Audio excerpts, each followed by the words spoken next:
like to say that I didn't know anything about the discrepancies in the city budget. Does everybody have fun? Were y'all satisfied with being heels in Louisville? Oh, that was good. Felt like a deep one.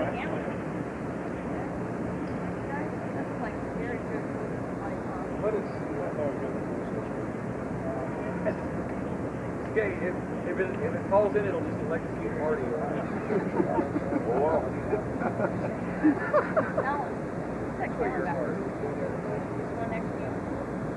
You recording? I don't know, but it's really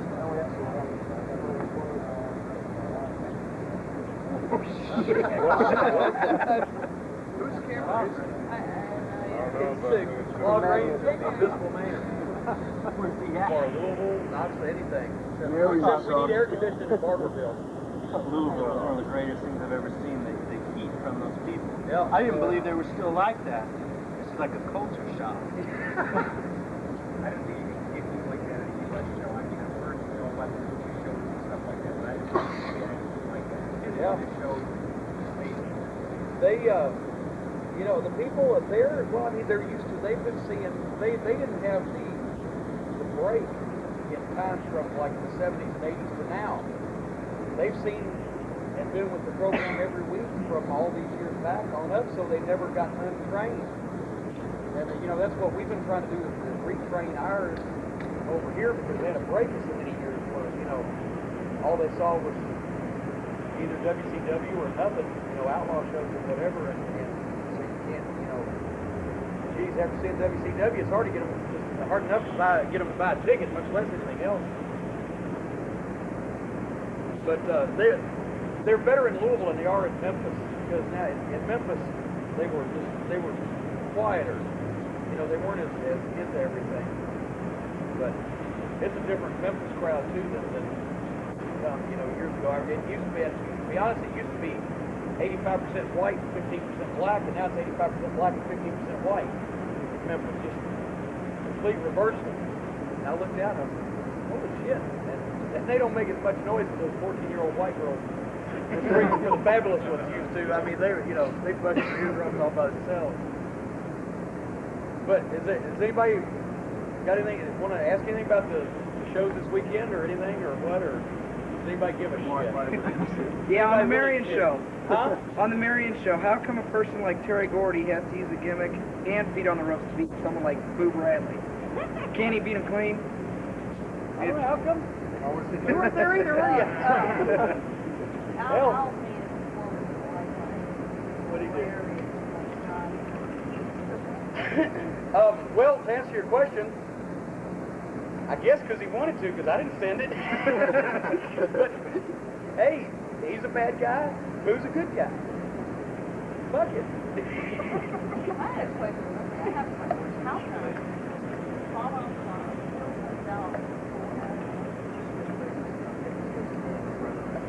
Yeah, he had a bad hair. Yeah. He came out and he said fully Bob, and I'm like, Whatever Bob has a bad hair means.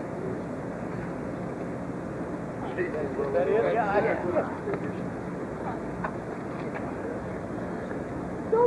Don't pick the small stuff. But otherwise than the astute question about Gordy's choice of cheating, anything else about the weekend? He's like joint the USWA's, how does it work? Depending on whether it's here or whether it's in USWA territory, about you in that piece of the pie. Well, see, it was a joint show in terms of talent, but it wasn't a joint show in terms of promotion. When their guys come over here, you know, they're just working on our show, and when our guys can go over there, they're working on their show. You know, it's like, I'll just call up Randy and say, Randy, can I have PG football? And he'll say, yeah, I got Senatobia, Mississippi, I can do something else, sure. And then, you know, he'll call and say, boy, I need Gibson and you know, Landell and Nashville. Okay, I can get around it. Okay, fine, go ahead. And if we help them and they help us, then you know, we're a whole lot better off.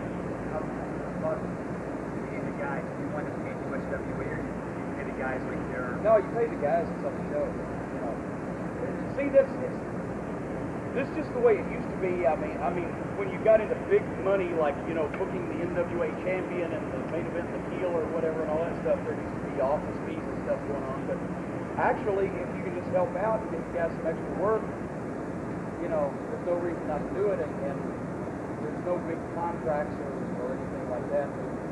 The only reason people need contracts in the wrestling business is people like WCW who are a backstabbing bunch of pricks who will cheat you as soon as they look at you, and they assume that the whole entire world is like that. And then the WWF needs contracts, obviously, truthfully, more because they got their merchandising than because, of the wrestling. Because all this legal shit, with me and with us in the USWA, fuck, if they fuck us, I just don't call Randy next week. We don't talk, we're just mad at each other, and that's the extent of it. You don't sue people or stuff like that, but when you've got all the money tied up and everything, and merchandising and videotapes and 900 numbers and residuals that are going to be paid a year down the road, you got to have all that shit. But that's not the wrestling business, really. With Undertaker and Shawn, our arrangement is that if we clear it with WWF, that we have access to their talent, and when they come in, we pay them. And that way, it helps them get in places, that they haven't been. A tremendous response from Shawn and Undertaker, they've never been here. And, it helps, I think, increase viewership for their television show, wherever it airs that we go also, because people maybe got interested in them too. But also it obviously helps us in terms of having access to, big time talent that's not going to come in and compete against us. So, there's really not a lose in the relationship unless you overdo it.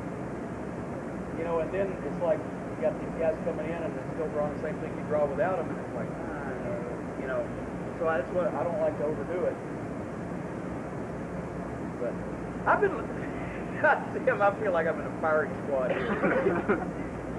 I've been looking forward to this because it's a chance, and especially since we ran all the other games off there, it's a chance to, to talk and everything, find out what you guys thought about the shows, but also because everybody hears so much shit, like, Vicky Mantle dying and everything. And nobody ever thinks about it with halfway common sense. They'll take something and they'll run with it, and they'll figure out their own details as they go along.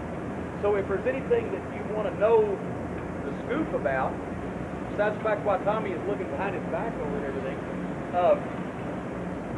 just let me know, because that way we get it straightened out. And maybe I can stop one of my. I got more bad press than fucking Saddam Hussein for a while there. At least they said he dressed nice. Ricky Morton. We've heard a lot of rumors. God, well, I tell you what. Did everybody read The Observer? I have been the past couple of weeks. God, I wish we could just hand one and pass it around, because that story's so goddamn long. Dave actually got it completely correct. But it's a stupid bunch of shit. It shouldn't have happened. And, he didn't have his girlfriend under control. Basically, what the problem was. And it's caused problems in the past. And this was a big one. And, I caught him several different lies. And, what we said basically was the only mistruth of what we said in the ring Friday night was they obviously didn't get the fight over the angle, over what happened between Ricky and Tracy. That was the only thing that we added that wasn't really the truth as it stands. And I mean, I've known him for 17 years or whatever, so it's not like that I want to see a guy sitting home unemployed or working in, dipshit Tennessee, but there wasn't nothing else we could do. Everybody else was willing to cooperate, try to settle things, try to apologize, whatever their particular point may have been. Who needed to cooperate, who needed to apologize, who needed to do this and that. Everybody except her. And then he started, to me, lying on her behalf. Then I fucking seen show up on, our TV 3 days after I talked to him about just trying to get it settled as quick as possible. He shows up on our TV plugging that Outlaw guy, and which I've already told everybody, anybody that works for that fucking guy will never work for me again if I got to close territory down. You know, that's the one guy in the world on earth. I'd forgive him for going to WCW and doing a job playing in the middle on TV in a heartbeat. Not this fucking guy. He knows that. You think Robert will stick around now? Yeah, I'm sure he will. You know, it's not his fault. Yeah. You know. I mean, I thought he did fine before Rich came in. You know, I mean, some people might have thought he was involved. You know, the sum of the parts is greater than the whole, or whatever. They had something together. You know, that neither one really had individually, but you know, it ain't the end of the world. Right. You know, but it's just it's an unfortunate thing. Especially he's doing better now. You know, than he has in a long time. You know, that combined with all the other publicity he's gotten lately, wasn't any good.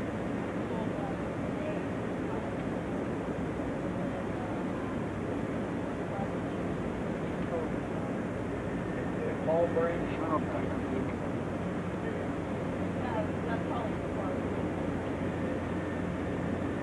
Well, but I'm sure he will. Sure, you know, the guy they're working for will pay somebody a couple $100 if they've got a name, so he can sit in the locker room with them and go over a finish with them, and then he can go around and tell everybody, yeah, I was talking to Ricky Morton, we were going over our match, and well, I said to him, I said, hey, you know, that's another problem we've got around here, is that there's a bunch of these fucking gay dudes that, you know, are just ridiculous. And I mean, they're just ridiculous. And thankfully not a lot of people see that, but some people see it. And you know, then it just gives people a bad impression about wrestling overall. I mean, I know the guys that work on the shows, somebody's got to start somewhere, but a lot of people can't look at themselves in the fucking mirror and get a true picture. You know, I know, okay, let's say I'm a fan of bodybuilding. Well, golly, I think I'll enter Mr. America. Yeah, that's what I'll do. No, I can tell. This guy that they work for, he's complete, you know, he's just a, but yeah, they work for him twice. You know, he's just a complete idiot, and he goes around lying, telling everybody he knows everybody, and he does this, he does that.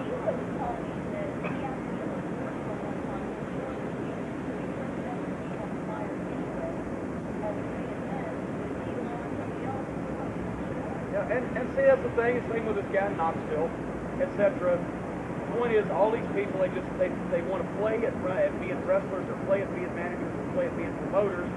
And every time they go and talk to somebody or try to rent a building or whatever, it just spreads it a little farther that all these wrestling people are a bunch of fucking, you know, idiots. They run the Ferris wheel at the county fair. You know, so that's a problem. You know, there's a lot more wrestling shows in the South than there are anywhere else, but then there's also the problem with that a lot of people that are running them are fucked up. But anyway.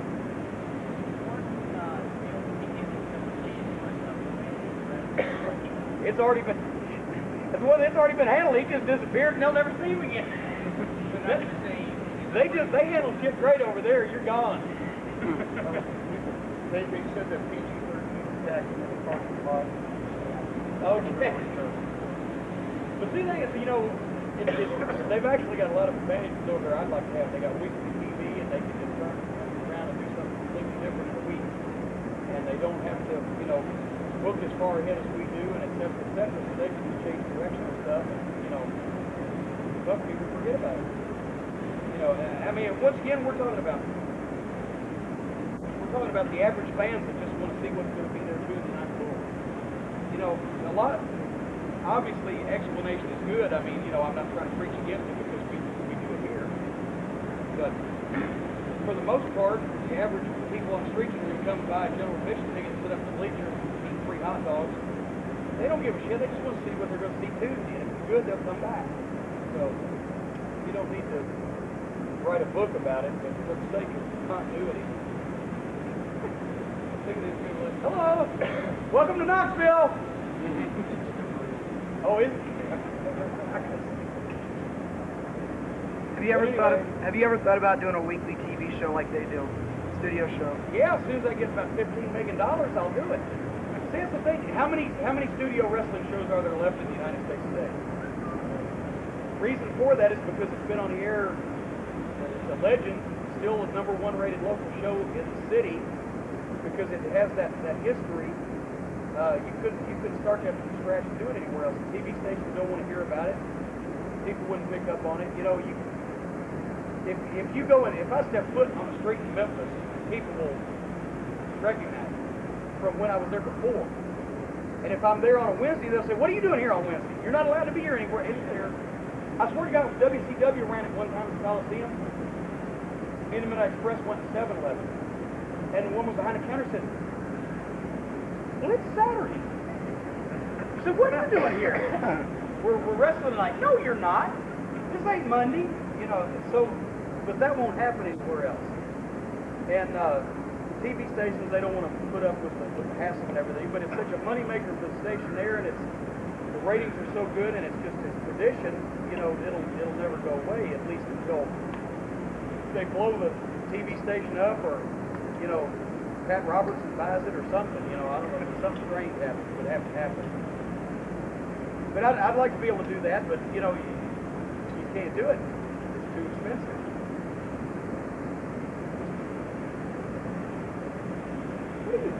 What do you, don't you see me enough? This guy goes everywhere. Everywhere I've been the past 6 months, he's been there.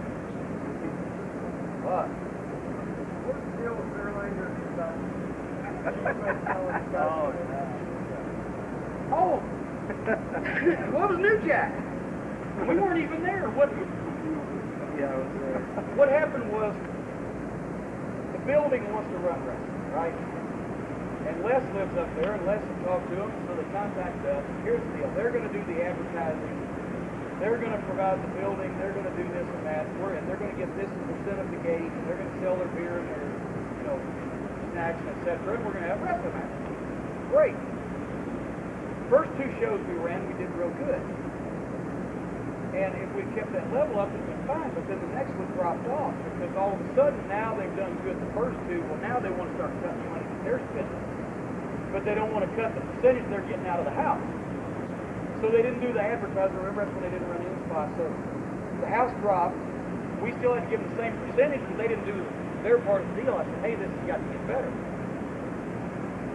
Also, to be honest with you, to me the atmosphere sucked because it was flat. It was a bar, a big bar, and once again we were out of our area where most people were cheering for the heels. It totally fucks up your match, you know. And I mean, not trying to offend anybody, but it's fuck, you know. It's fuck. So, you know, all the guys were going like, "Fuck, we got up for 250 miles, fucking cheering for the heels, booing baby faces." You know, it's fuck to have a match, you know, blah, blah, blah. So anyway, the next house was down again, and that was because it was shitty hard, to be honest with you. But the building came Sandy and told we had like our return date was like 3 weeks later. So the building called Sandy up and said, "Hey, you know, we don't want to do the percentage anymore. We want to do the flat, just a flat rent. You rent the building, you do everything." So they want us to pay the guys, the ring, the rent, the advertising, the whole 9 yards. And that's great for them, right? And then they sell all their booze. See, they've been making a killing. Those drunk fucks up there were drinking everything in sight. So I said, "No way." I said, "We already got a show advertised, you know, that we've already done the advertising on. We can't replace the night. They've got to honor their agreement through that one, and then after that we'll just say, fuck it." Well, the night before the show was going to happen, I found out at TV from Sandy that they said they weren't going to do it, and it was either a rent or nothing. I said, "Well, it's nothing." I said, "Fucking call and cancel." Dressing room pops. "We don't have to go to Erlanger, got it, you know. Okay. And this was from the guys that, you know, would like another payday. They didn't want to go there. So anyway, so in the story, Sandy calls up the next day, says, "Hey, you know, we ain't gonna do the deal. We can't do it. We're canceling. Thank you very much." You know, you went back back on your word. What should we do? Everybody on the card knew the show was canceled. Everybody, because it was TV the night before. Everybody was there. So then, what was it, Saturday? It was like Saturday. This was on a Friday night. It was like Saturday. I started getting calls from people. Hey, geez, did you hear what New Jack did in Erlanger last night? I said, he could have done anything. We canceled the show. No, they had a show. And New Jack was there. What the fuck? So anyway, I don't know what happened. Stories from New Jack was that the students, the school students, because they had a show that Johnny Diamond did. That's right. With at the building, you know, let them use the place and everything. And they had a show with all those wrestling school students up there. New Jack said that the students got mad at him because him and D'Lo were stealing the show. D'Lo said he didn't know what happened, otherwise New Jack got in a fight with somebody. On the student side, you know, he was getting stiff with them. He claimed Johnny Diamond told him to go out and run in on all the matches. I think probably somebody had one too many sociable cocktails. Who knows what the fuck happened? Anyway, he beat some fucking guy up. Big deal, right? Who gives a shit? New Jack and D'Lo had already decided to go up to Cincinnati regardless of whether we have a show or not because they had somebody to meet there. You know, who knows who that may have been. That they may have lined up the show before. You know, but anyway. So, D'Lo didn't do nothing but drag New Jack out of the daggum thing, but that was it. It was a funny thing. They said they had shitty matches. People were chanting, you know, we want this, we want that. Fucking everything went nuts. And then you get the torch. Well, many of the wrestlers on the card were speculating that Jim Cornette sent the Gangstas up to disrupt their show. Many of the wrestlers on the card needed to be buying a fucking ticket to get the show to begin with, first of all. Secondly, I didn't send them because I didn't give a fuck because I didn't know there was going to be a show take place. And third, if I had known there was going to be a show take place, I probably would have sent them congratulations since I didn't want to go back to Son of a Bitch either. Except the only reason I liked to go back there was because the next day was down on the interstate has a steak and shake, and I would always stop and sit down on the way back. But you know, then it turned into a communist plot within 3 days. And what else did they write? They're looking at the athletic commission is looking into barring Smoky Mountain Wrestling from the state of Kentucky. How? Why? It wasn't us. It wasn't our show. We weren't there. New Jack is not a stockholder, you know, and you can't do that anyway. You know what? And the fucking show that was there, I don't even think they ever bought a license to begin with the commission. Which, and you know what I think about commissions anyway. But if you would have opened the torch up, oh my God, look, Smoky Mountain fucked these poor people, and then they sent these guys up to disrupt the show, and the commission's going to be on them. There'll probably be 20 million lawsuits. Yada yada. That's that most respected wrestling journalist. Get me started like it's something. However, everybody here has promised that he shows up Thursday, Anybody. Friday, or Saturday. Well, he ain't going to show up Thursday. He probably won't show up Saturday, but he may show up Friday. Somebody just hold it for him. That's all I ask. I had heard that she had gone to the meeting with Charlotte. Remember, I didn't. Well, when I had heard about it, somebody had come and told me. I was told about a picture in the torch. Did you see him? I didn't see him. Okay. I'm not saying you. Well, here's what happened. I told my man. I told Brian. I said, if anybody sees that little weasel, I said, you fucking tell me. He comes back. He says, I think I see your pigeon. And he shows me this guy up in the balcony. He's got a hat on and everything. It's dark there anyway, right? And I'm looking. God damn it! I said, that's him. I said, I'm gonna give everybody 10 minutes. I said, go up, tell Sandy to kick the motherfucker out, or I'm gonna go and yank him out. So anyway, all this transpires. Sit down here. All this transpires. Which one is my special? Uh-oh. Did they label them? I know what's on mine. Well, thanks. They give you the pickles? They don't even make sandwiches. They give you Parmesan cheese, they take out, they don't even have sandwiches. Okay. Pickles for pizza. Yeah, you know, the full-service Pizza Huts, they have, you know, the sandwiches, you get pickles. Pickles are pizza. Dill pickles, beer, and pizza is done. Is what now? No. You didn't get a salami pizza. They won't make salami. passing back this way. Jesus Christ, is that a large? Look at this. Look how much topping they put on this son of a bitch. Is that the regular, like the thin crust type of? That's what happened. That's where you went wrong. When you got the thin crust, they bring it all the way to the edge because you can't get by with that. Now, of course, on the bottom. Is there any onions in this? There it is. There it is. That's okay. Pass these around. Oh, I'm sorry. Was that rolling? Knocking people all over. The first match to the last match, got a cane was. Anybody else say something to drink? Hit him! He was saying, he was going Make it fast. two. I mean, he was having himself a good time. Make it two. Two. I think that's great, you know, to see somebody like that.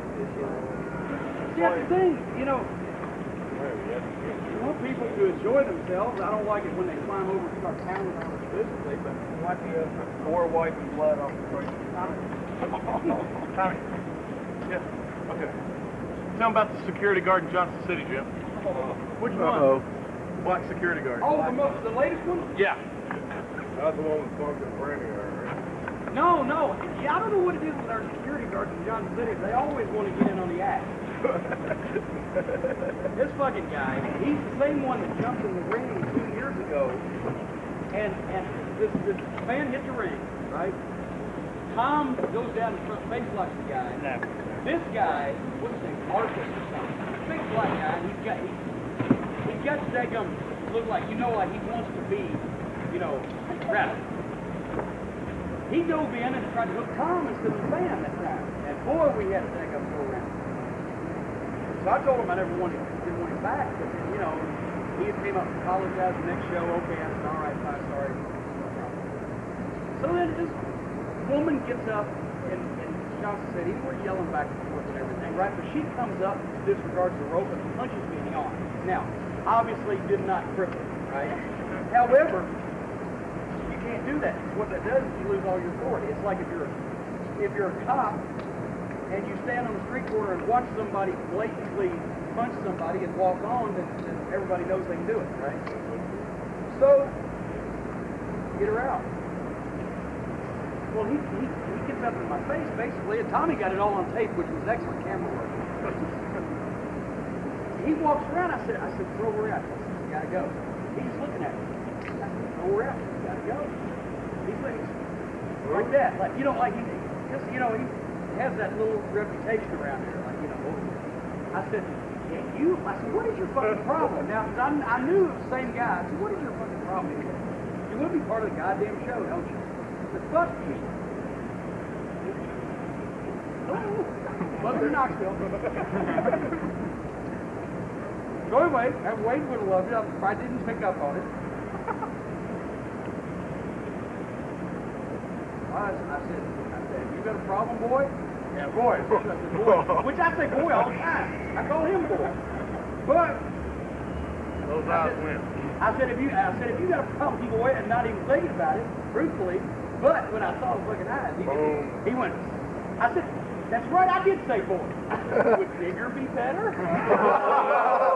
What you said, or should I call you a bug-eyed boy, or bug-eyed boy? Or how about a bug-eyed nigger?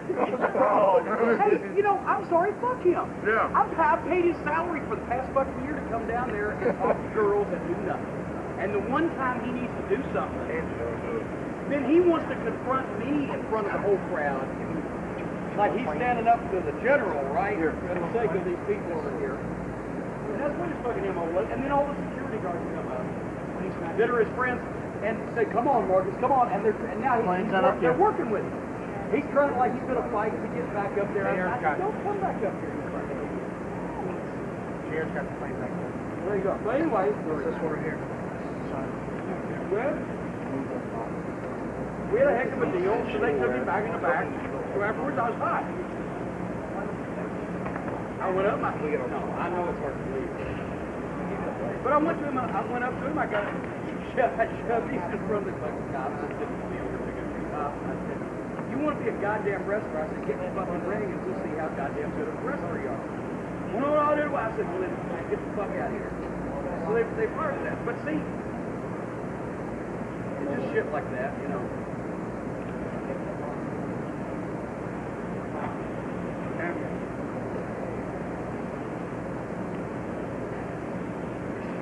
Like I said, if Mitchell would have been there, oh, he had a field day with that. I thought you were supposed to be able to eat this shit backwards.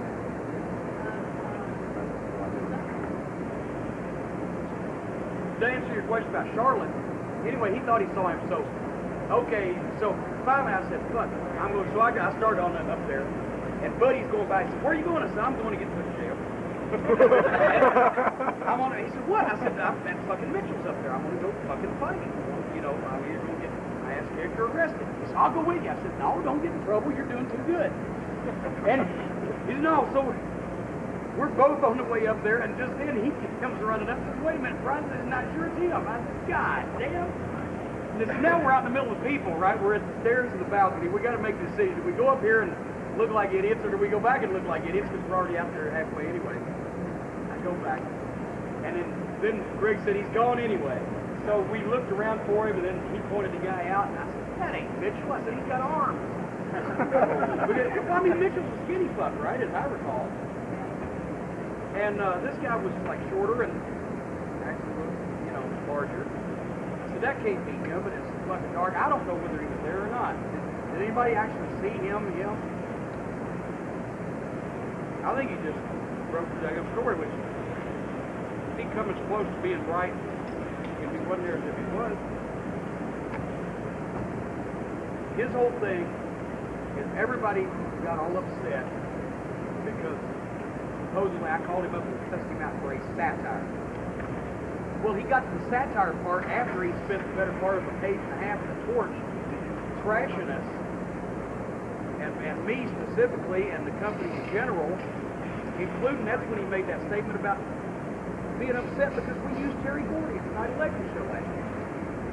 You know, like Cornette tried to foist off this Terry Gordy as the same Terry Gordy who was a member of the Fabulous Freebirds. Well, goddamn, he is. And just so the guy had some problems, you know, doesn't make should he never work again? You know, let's say a basketball player breaks his leg and he can't jump as high as he used to. Does that mean he can't never play basketball again? You know, what if Gordy's friends or his family or whatever got that, or somebody had read it to him or whatever? How would that have made him feel? Not to mention all the other horse shit that he wrote. So I called him, told him I was going to kick his fucking ass if I ever saw him again, which I will. Unless he can whip me, which is bad, maybe even money, but I mean, he's going to have to try. When did you find out after that TV taping you had done in Lenore that he his sidekick was there? 30 miles down the road, Heather told me. Oh, God. Accidentally. I got so goddamn mad, I fired him for about 15 minutes for not telling me. No, he just nearly got me killed. I drove 100 miles an hour all the way home, stopping at payphones because he didn't have guts enough. I called him. As soon as he heard my voice, he hung up the phone, so I called him back and cussed his machine. He didn't have the guts to pick the phone up. And I told him, don't ever come to our shows. All he does is criticize. All he wants to do is find things to knock. And now his thing is that it's all because I started at first, called him up, cussed him out, threatened him and all that stuff. Well, no, I didn't start at first. Like I said, that article started first. And the very things that he got on us about and knocked us about, etc., were things that he knew the real story on. He came over to visit Casey O'Connor and rode to Barberville with us. I bought him a goddamn Wendy's. And asked me a bunch of those questions, and I told him what the scoop was on a variety of different things, what I thought and what the facts were, and etc., etc. And he didn't have any argument or any problem when he was sitting there in a car with me.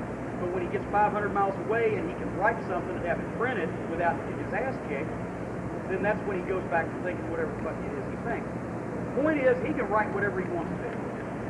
I don't care what he writes. He just needs to bear in mind that if I get a hold of him, I'm gonna fight him. If you had that, if somebody walks up to you on the street and says, by the way, your mother's really ugly. I think your wife is probably fucking around on you. By the way, you're a real jerk yourself.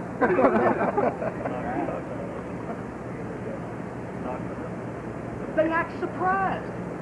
They write all this shit. I call them up and say, okay, motherfucker, that's too far. You've crossed the line. It ain't business now. We're going to fight. He threatened me. What did you expect? Let me walk up and slap his sister. What's he gonna do? You know, if you fuck with somebody, they're gonna fuck with you back. So I don't think it's anything out of line. I never wrote an article or wrote a letter to the editor and said, by the way, Bruce Mitchell's a skinny fuck, possibly gay, and I'm really so just pissed off that he's in our shows because he's running people off because he looks so fucking weird. I never said that. You know, I didn't say anything personal about him or anything else. I was nice to the fucking guy. They're not fucking journalists. Wow. We're not dealing with goddamn Woodward Bernstein here. It's all gone to their heads. They're like these outlaw wrestling promoters. Now they think they're goddamn on the New York Times. Well, Madden writes for what, the Pittsburgh Post-Gazette? What does he cover? High school football? You know what is the only lower assignment on that paper probably the guy that reviews the 4-H shows at the county fair? And he's, you know, they're all journalists. You know, horseshit. Journalists write facts. Opinions are labeled as such. Journalists get both sides of the story. Journalists try to check their sources. Journalists don't go off whole hog and write what they want to see happen in the presidential race, whether it is or not, just because that's what they want to see. And they don't write what President Clinton is thinking unless one of his aides tells him, and then they check it out. But these guys, okay, let's see, gas station got robbed. Taco Bell 3 blocks down, Cornette was spotted driving on that road. Cornette was in the car, pulled through the Taco Bell drive-thru, had something to eat, had to take a shit, pulled in the gas station, saw the guy handling the money. He must have been the one to rob him. They figure their own shit out. Stupid. Yeah. If there's ever anything written in the newspaper that you know anything about, which I'm sure has happened to everybody one time or another, and you see what the story is versus what you know really is taking place, imagine if that's happening all the time. We're really in the dark. But that's the thing with Mitchell. You know, he just, for whatever reason, I guess because he sucks up to Killer or whatever, Killer's hopeless. I've tried to talk to him a bunch of times. He ain't never going to give us much picture. He thinks he's going to save the world. Wrestling is the most important thing besides international peace talks or something. But Mitchell, I guess, evidently got taken with himself and thought he was, you know, this big-time journalist and he was going to write whatever he wants to about anybody. And I called him up and tell him I got a serious problem with it, and I think he went too far, talking about my friends and talking about my business, and I'm going to fucking fight him. And so then he goes on a rampage because he may think it's funny, which, you know, he may may be funny. It ain't gonna be funny when I get a hold of him unless he can whip me. And then I don't imagine it'll be fun for him. But the whole point of the thing is it's needless, it's unnecessary. But why let somebody get away with shit like that? That you can do nothing about. Imagine if you were getting your mail every fucking week and opening something up and reading it where people were writing that you were a fucking con man or a crook or you lied about this or you did the wrong thing here or shit you do is garbage or whatever, you know. Well, I've been accused of being related to Bruce Mitchell because of my last name. I'm not. For the record, I'm not. Every ECW show they sat in the lobby, 4 till 5 in the morning with Raven and New Jack.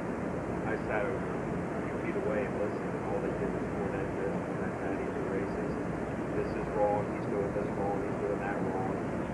Well, number one, New Jack, all the territories that he's booked, he knows exactly what to do. New Jack's a goddamn racist.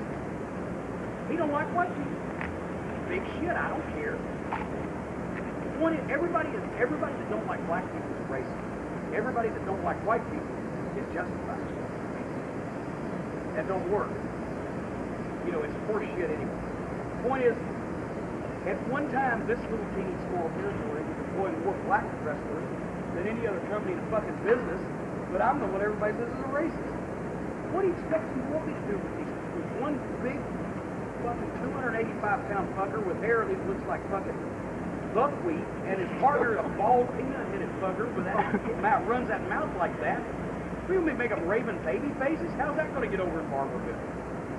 You know what the whole problem boiled down to? I was convinced, and I was wrong, and I admit it. I was convinced that because most people in this part of the country do not like black people. Let me run them off too. Most people in this part of the country don't like black people, that they would get heat. I was right about that. I was wrong about it drawing. They didn't get heat that would draw. They got us heat that didn't draw. Because nobody wanted to fucking go pay to see them get their ass kicked. Nobody wanted them in their fucking town. We lost a sponsor in Paintsville. You know why we lost a sponsor in Paintsville, Kentucky? Gangstas go out and have their match. Worked hard. Then had a good match. Did whatever the fuck they were supposed to do. On the way back, the fire chief, because people were up and yelling, has to help walk the Gangstas back to the locker room. All of a sudden, it hit the fire chief that there's his friends and neighbors watching him escort 2 niggers to the locker room, in his words.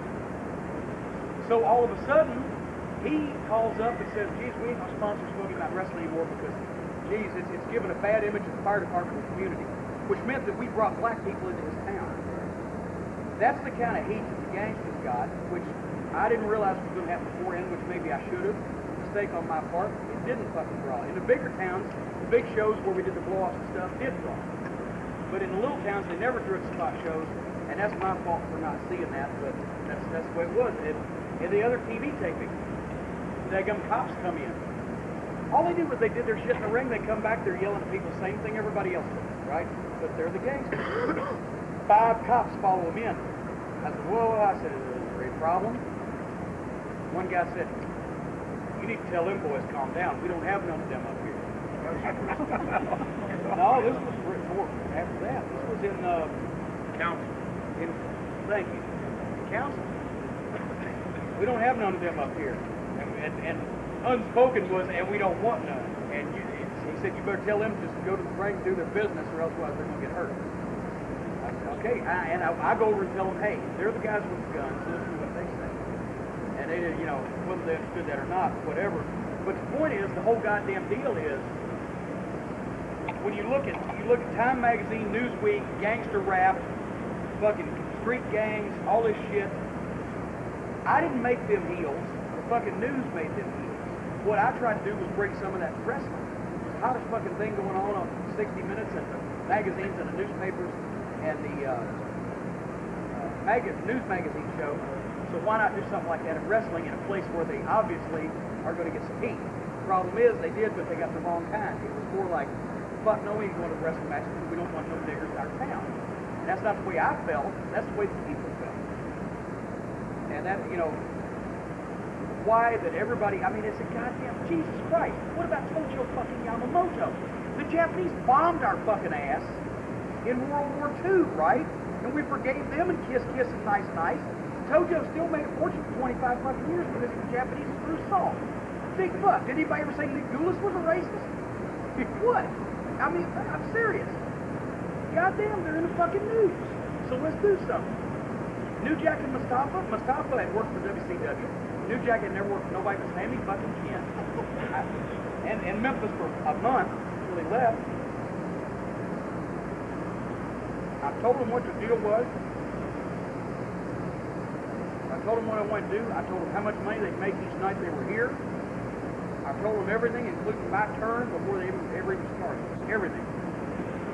I said, if you don't want to do it, that's fine. I said, but you go up the hill, you got an advantage to get heat.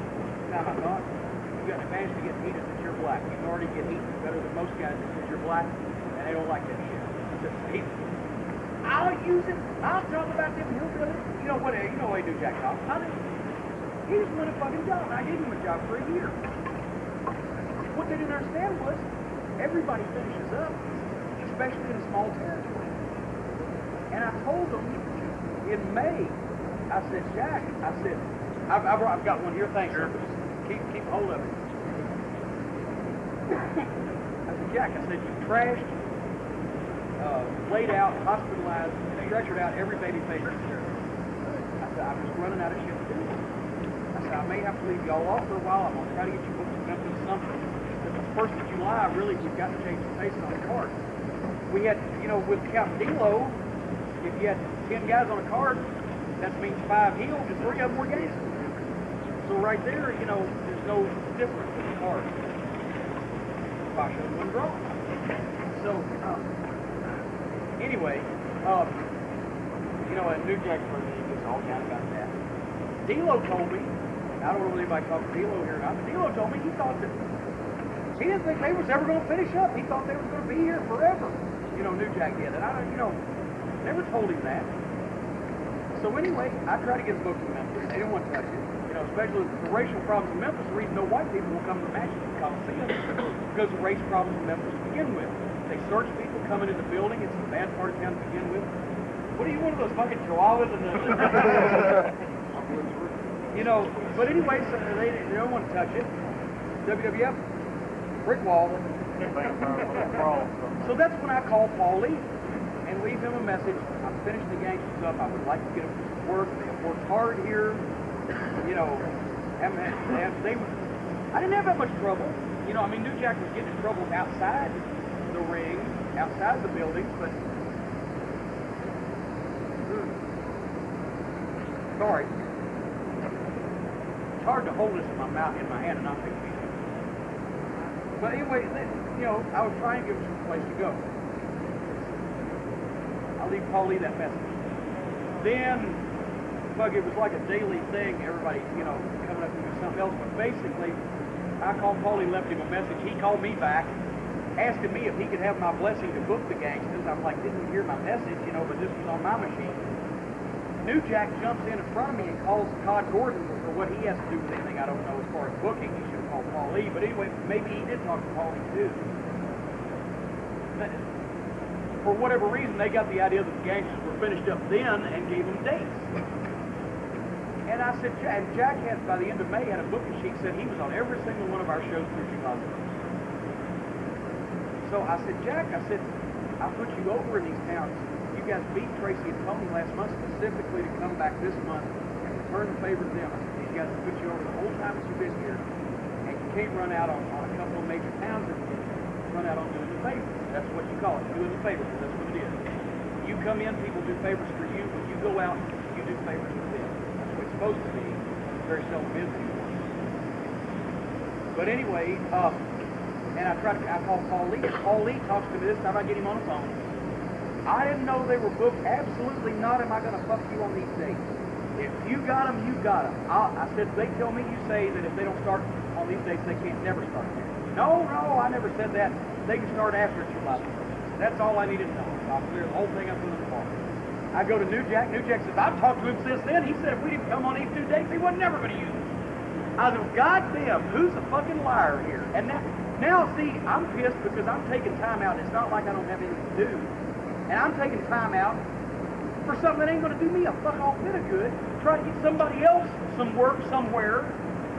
You know, and so I'm hearing one thing from Paul, I'm hearing another thing from New Jack. Who's lying, who's not, I don't know. Now Mustafa weighs in. Mustafa's a great guy, nice guy, never says boo to a goose. He called me up and told me he and New Jack couldn't ride together. Okay, for like the last 6 months they were here, they couldn't ride together.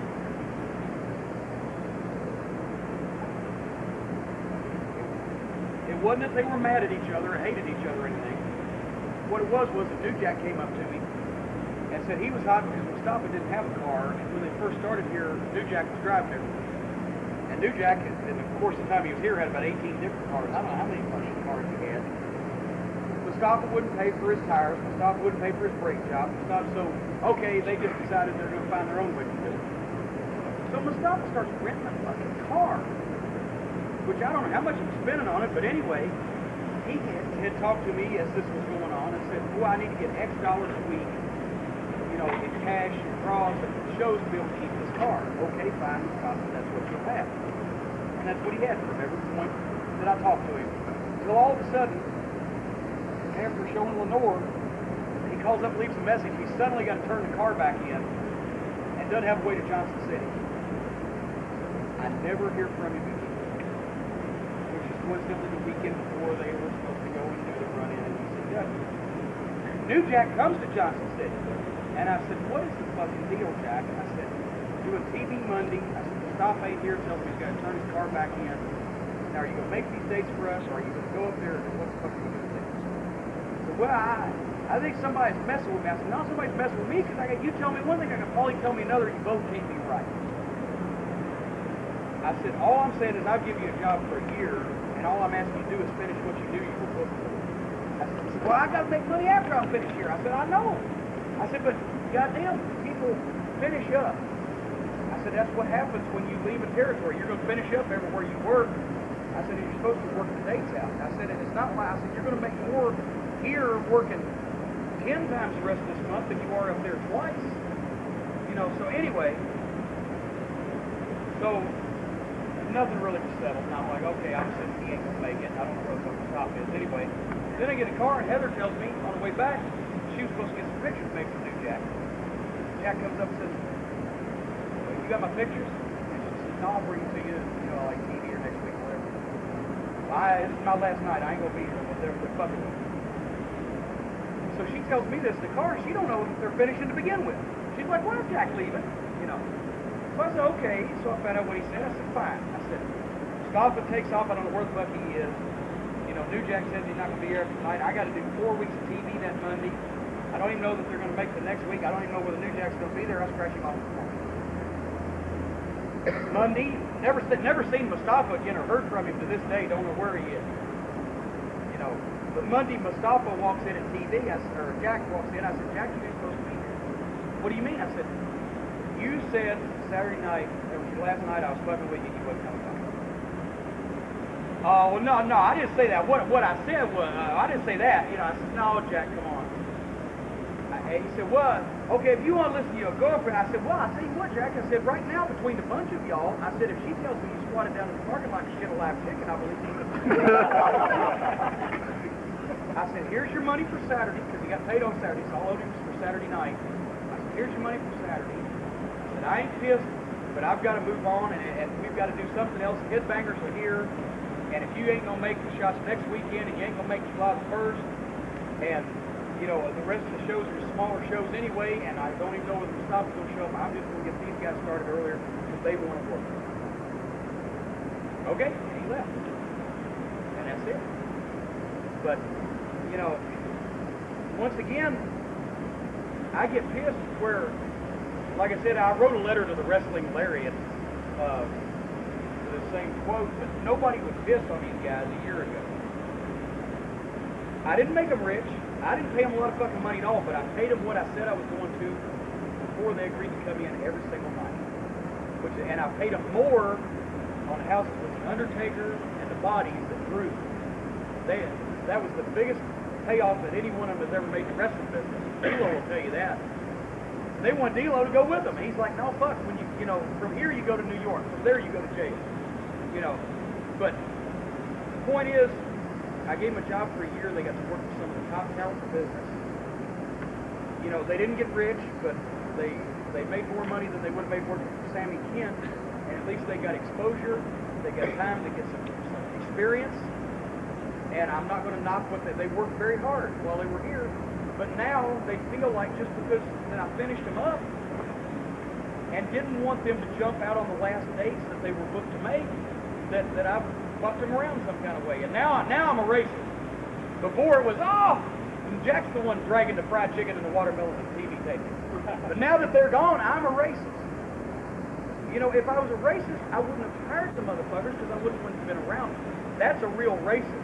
A racist does not want to be around fucking black people. I hate everybody, regardless of race, creed, or color. I really just don't give a fuck about anybody. But as far as specifically, I thought they could do well, and they did their best, and I had no problem with them up until the way that they left, and the shit they're doing now. And now, the goddamn guys are reading the Lariat in the locker room a couple weeks ago when we got it, fucking trolling it. It's like they drew all the money. I'm not knocking it, but that didn't happen. And I don't know where New Jack got rid of that $150,000 he made bounty hunting.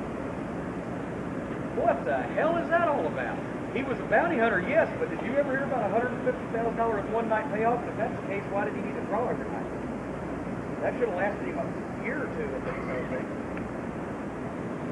But anyway, that's that. Yeah.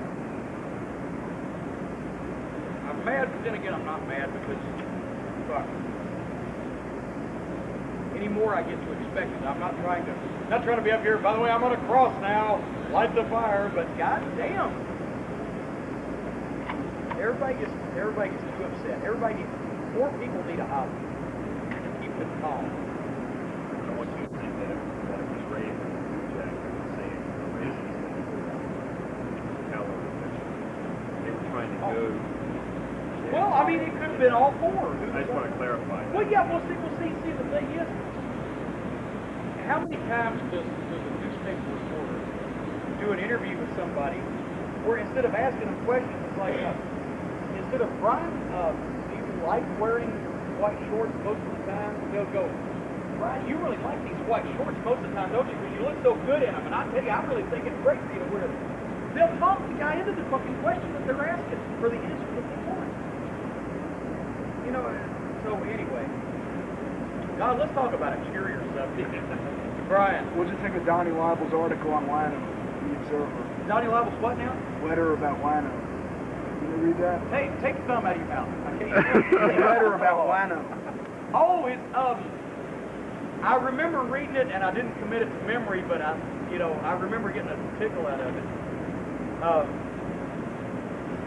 By the way, I personally blocked Mike Lano from coming to Phantom. No.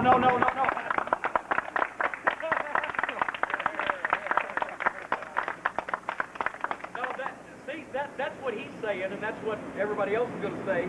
He called Brian, and Brian called me and says, "Can Mike Lano come to Phantom?" I said, "Huh." I said, "What does everybody else think?" And he said he'd had a number of people and called up and said, "Hey, if Lano comes, we ain't coming." I said, "Okay." I said, "The voice of the people rules." I said, "I wouldn't tell him he couldn't come if nobody else minded. If he's got the money, because I'll just stay the fuck away from him. But if everybody else is going to, piss everybody else off, tell him, no, the will of the people speaks, and the majority rules, and you can't fucking come." So then he's like, "Well, ask Jimmy if I can call him where I can apologize to him." He never did get that it was nobody wanted him rather than I didn't want him, did he? Does he grasp that? We can all assure him right now that none of us wanted him here. Anybody, right? No, so anyway. My God! Thank you, Brian. It is pretty close, isn't it? Well, your head's not quite so fat. You don't have that many kids. Are you really? Yeah.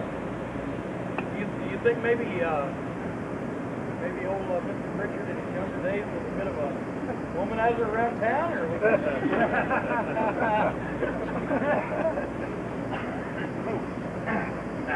okay, back to work. But anyway, anything else? I thought I was going to get grilled for this. Any more fast food stories outside of what we heard last year? or I'm sure there's some here that weren't here last year. Well, hell. If there's anything, is there anything there? I almost ended up for one day just trying to get this dang pizza with it. Oh, yeah, we heard the dog. I'm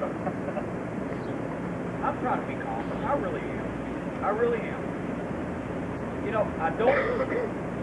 I sleep in bed about 3 nights out of the week.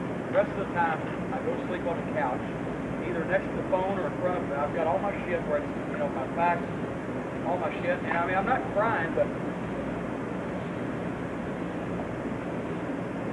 I do not do hardly anything else but this.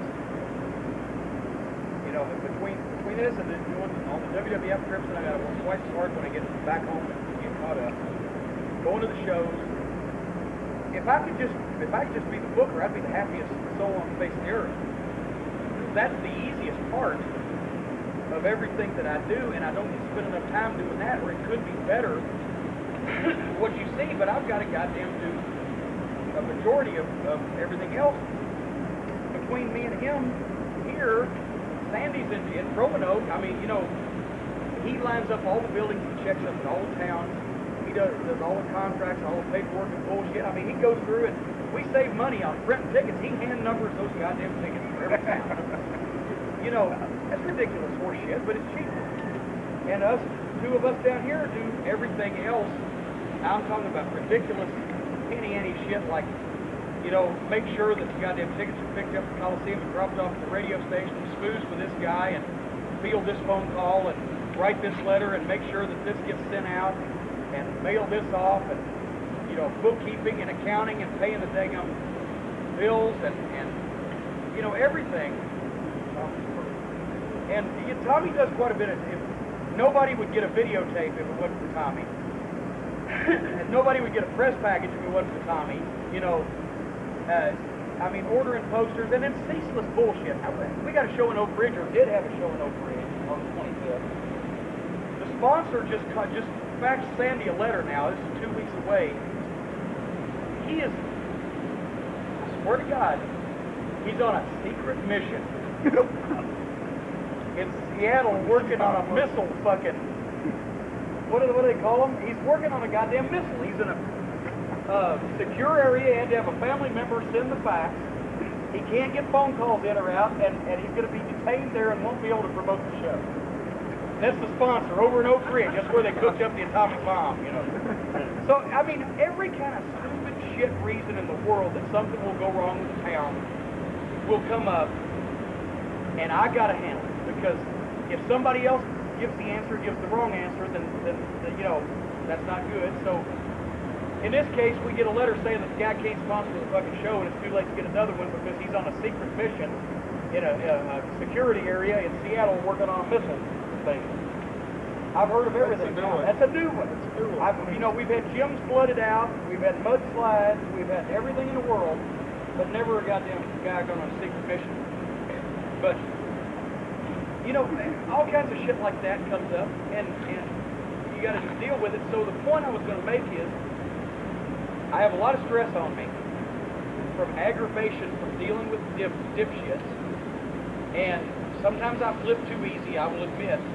But at the same time, I'm trying to be calmer now, but I still can fire up pretty good, pretty quick when somebody A, questions the efforts that I put into what we're doing, or B, just has their shit all wrong and just knocks us needlessly when there are plenty of things that we could be knocked about legitimately. Or 3, just tries to daggum instigate shit. So, but anyway, no more fast food stories really, because I'm trying to be calm. There was the plate glass window on that hotel that I busted at the Royal Rumble, but that was only because I drove the camera all night. I didn't say anything about it. Well, never mind. Come on.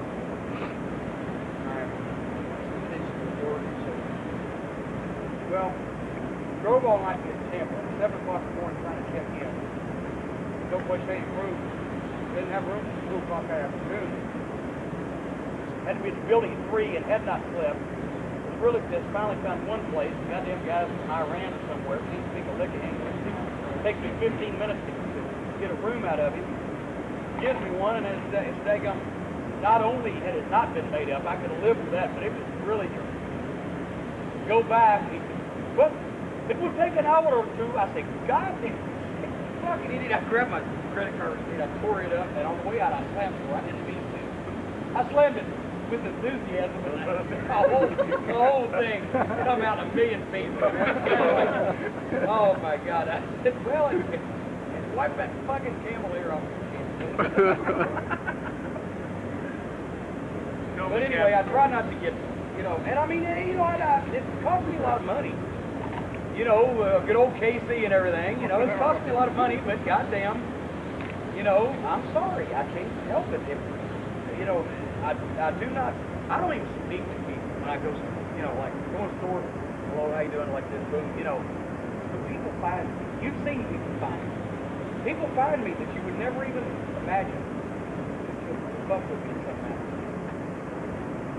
Have you ever had anybody, I mean, you know, you go to the grocery store, convenience store, anything, somebody will recognize you and might say something to you. Have you ever had anybody try to physically attack you? I saw what you did on TV last week. Anything like that. I mean, not in Smoky, but in any area? No, not really. You know, a couple of words back and forth. You know, but you know, nobody really tried anything. You know, physical. This one guy jumped on Dennis Connery one time in a 7-Eleven in Shreveport, and Dennis backhanded him and knocked him over the can peas and broke his gold watch and knocked a bunch of stuff over, and he threw the desk clerk for $50, took off. But you know, no, I mean, you know, most of the time people are cool, and like I said, I try to just go on about my shit, and you know, not stir too much shit up. But every once in a while, it's I'd driven like 150 miles or something after this show, and I hurt my back or whatever. I was really in a grumpy mood. Late at night, I stopped in Kingsport, that racetrack at 11E there. And I went in and got a Sprite, come out and use the phone. I'm calmly walking around in front of the car, back to get my car, and two assholes pull up this pickup truck, right? Hey, you Jim Cornette? Yeah, how you doing, buddy? You're about the biggest goddamn pussy I ever seen in my life. Well, I got back in the car while I was saying this, and I said, oh, really? I said, would you care to please step out of that fucking shit you right in?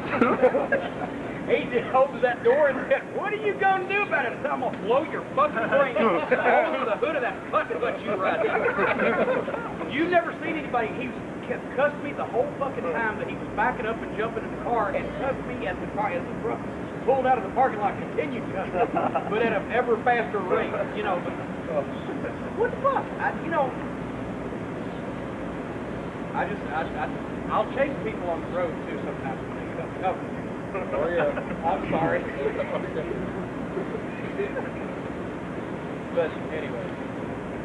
That's enjoyable. And I mean, it's just not, you know, I mean, it's not fucking healthy, but it's like, I won't fight these people. You know, if you chase somebody in a car, they can fucking shoot you just as I could them. I mean, if I do it, so can they. So if I chase them, I'm going to have to just run into them with the car, which I lose myself enough to do sometimes. But, you know, it serves no good purpose. I don't know why I do it. I just have a temper, and I get fucking hot, and people mess with me. And, you know, we'll get fucking shot at or something these days. I try to contain myself. You know, Heather gets mad at me when I get pissed. That's the reason to keep calm. Gerbil here helps me, you know, but he makes like that. I drug him completely the length of the parking lot in Nashville that time we did that Super Bowl pay-per-view. Tried to get their production coordinator. Remember? Oh, yeah. You did the perfect go behind. Brian, let go of me. I'm dragging him with his feet going like this. This guy's got exactly right. He's on his fucking thing. Well, the guy was so fucking childish, as you would imagine somebody who works for WCW. When we came in that night, this story makes matters not to anybody. We come in that night from Johnson City. This is when we made the Super Bowl pay-per-view Body of Rockaway. And we pull up, there's David Crockett. I got out of the car, hey David, how you doing? Hey David, you know, hey Jim. I said, can I park here?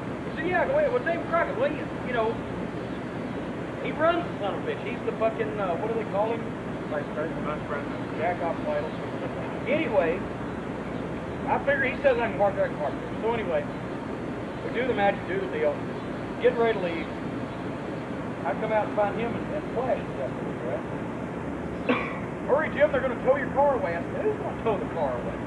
And this guy comes up and says, I am. I said, well, who are you? Well, we need to get these trucks in and out of here. I said, wait. I said, David Crockett told me I could park there. I said, it's a moot point anyway. I said, because I'm fixing to pull the car up for leak. I said, so no problem. Starts to walk on him. As I pass by him, see that you do. And now, you tell me, you stop me when I tell a lie. You stop me when I tell a lie. I want myself, what? Dude, you're moving. I said, I just told you I'm going to move. I said, don't get hot. There ain't no problem. Moving the car. Turn back. What was it next? Was that the have a nice day? Yeah. You know, have a nice day, civilian. You know, like he didn't know who the fuck I was. Well, I didn't know who the fuck he was. And I figured since I was on TV and he wasn't, at least I had a better point than he did. And I turned back around, I said, if you got a fucking problem, I said, what the fuck's your deal? I said, I'm going to move the car. I said, don't piss me off. I said, I'm going to move the car. You go on and do whatever the fuck it is that you do here, and we'll all be happy people. Turn back around, fires up something else. Boy, I found out later on, Eric watched the fucking truck up there, watched the whole thing. He loved it. When I flung, he called the spot when I flung the glasses and everything. The guy pulled the knife out. He said, I think we ought to go help. And whoever he was sitting with said, no, the guy with the knife's still backing up. but anyway, I'm getting ahead of myself.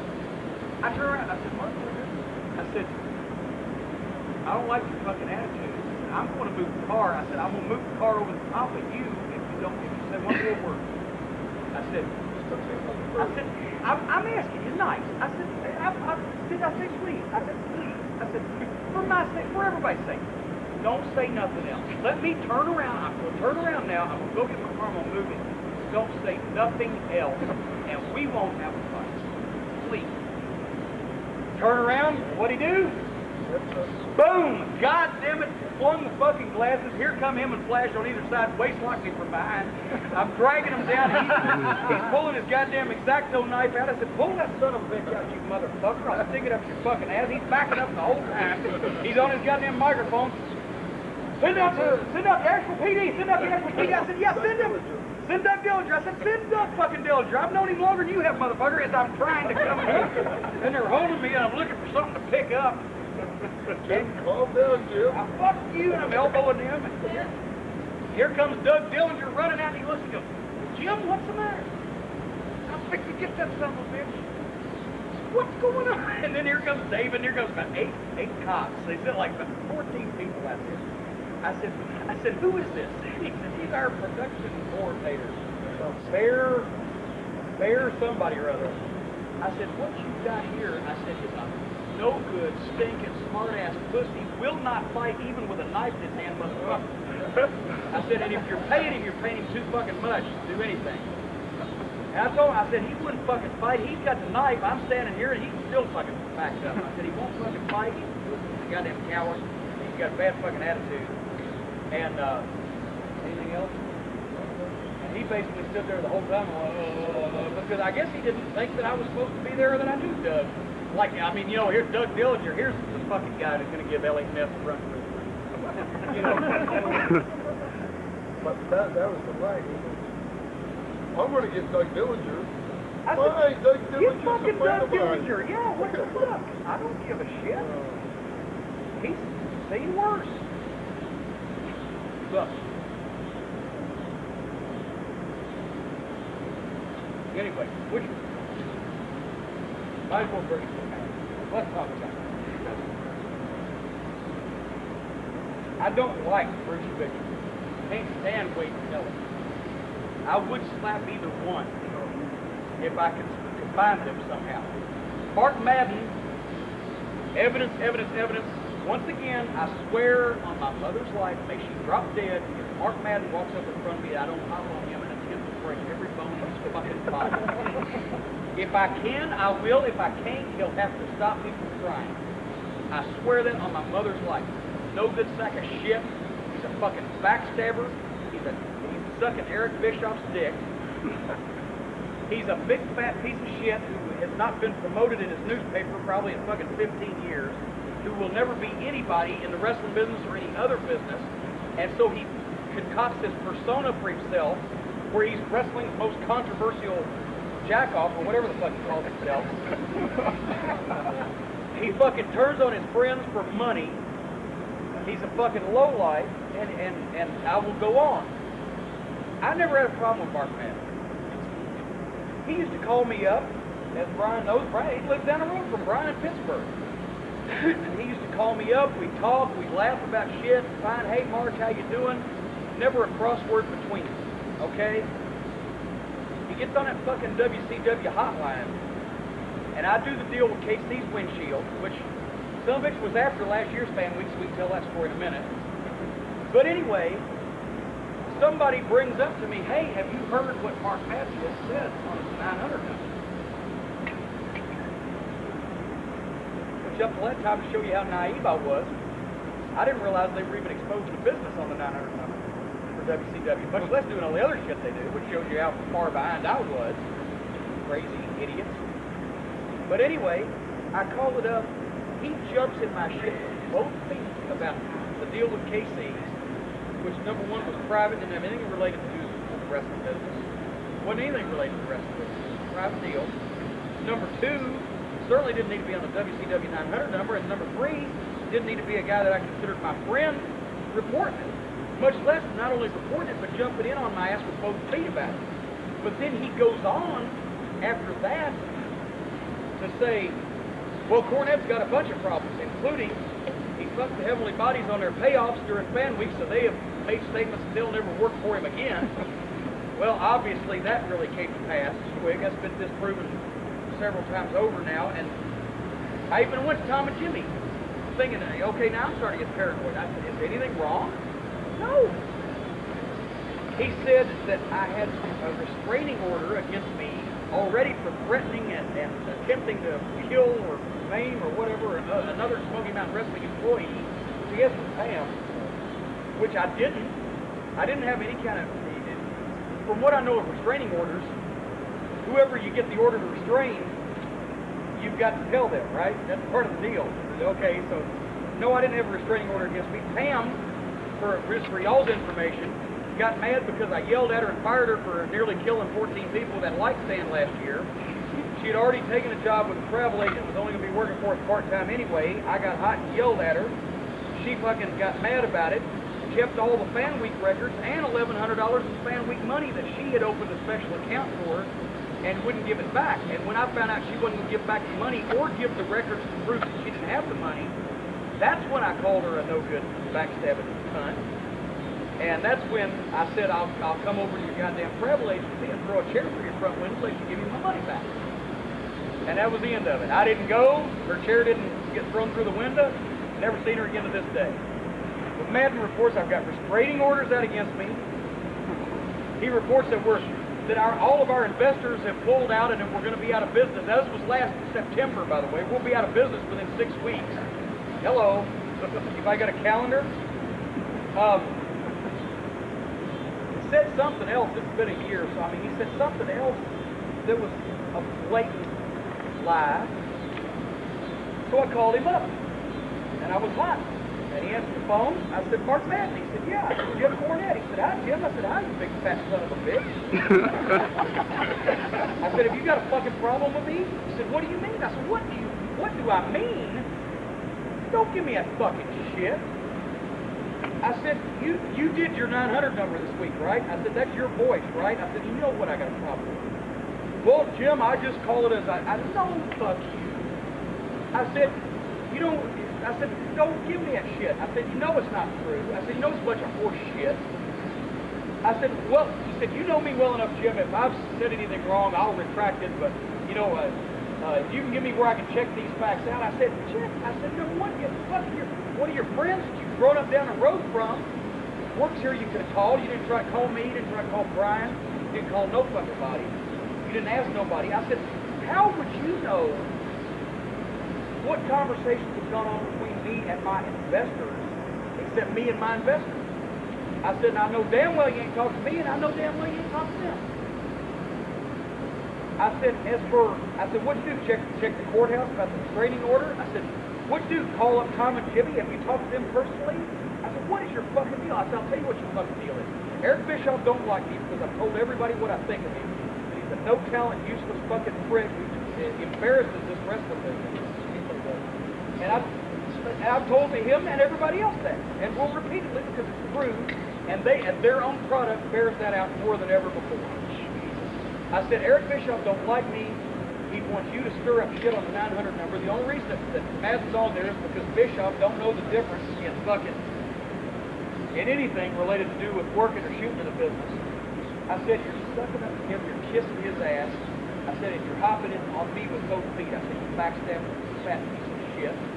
I said, I've always been your friend. I never said nothing bad about you.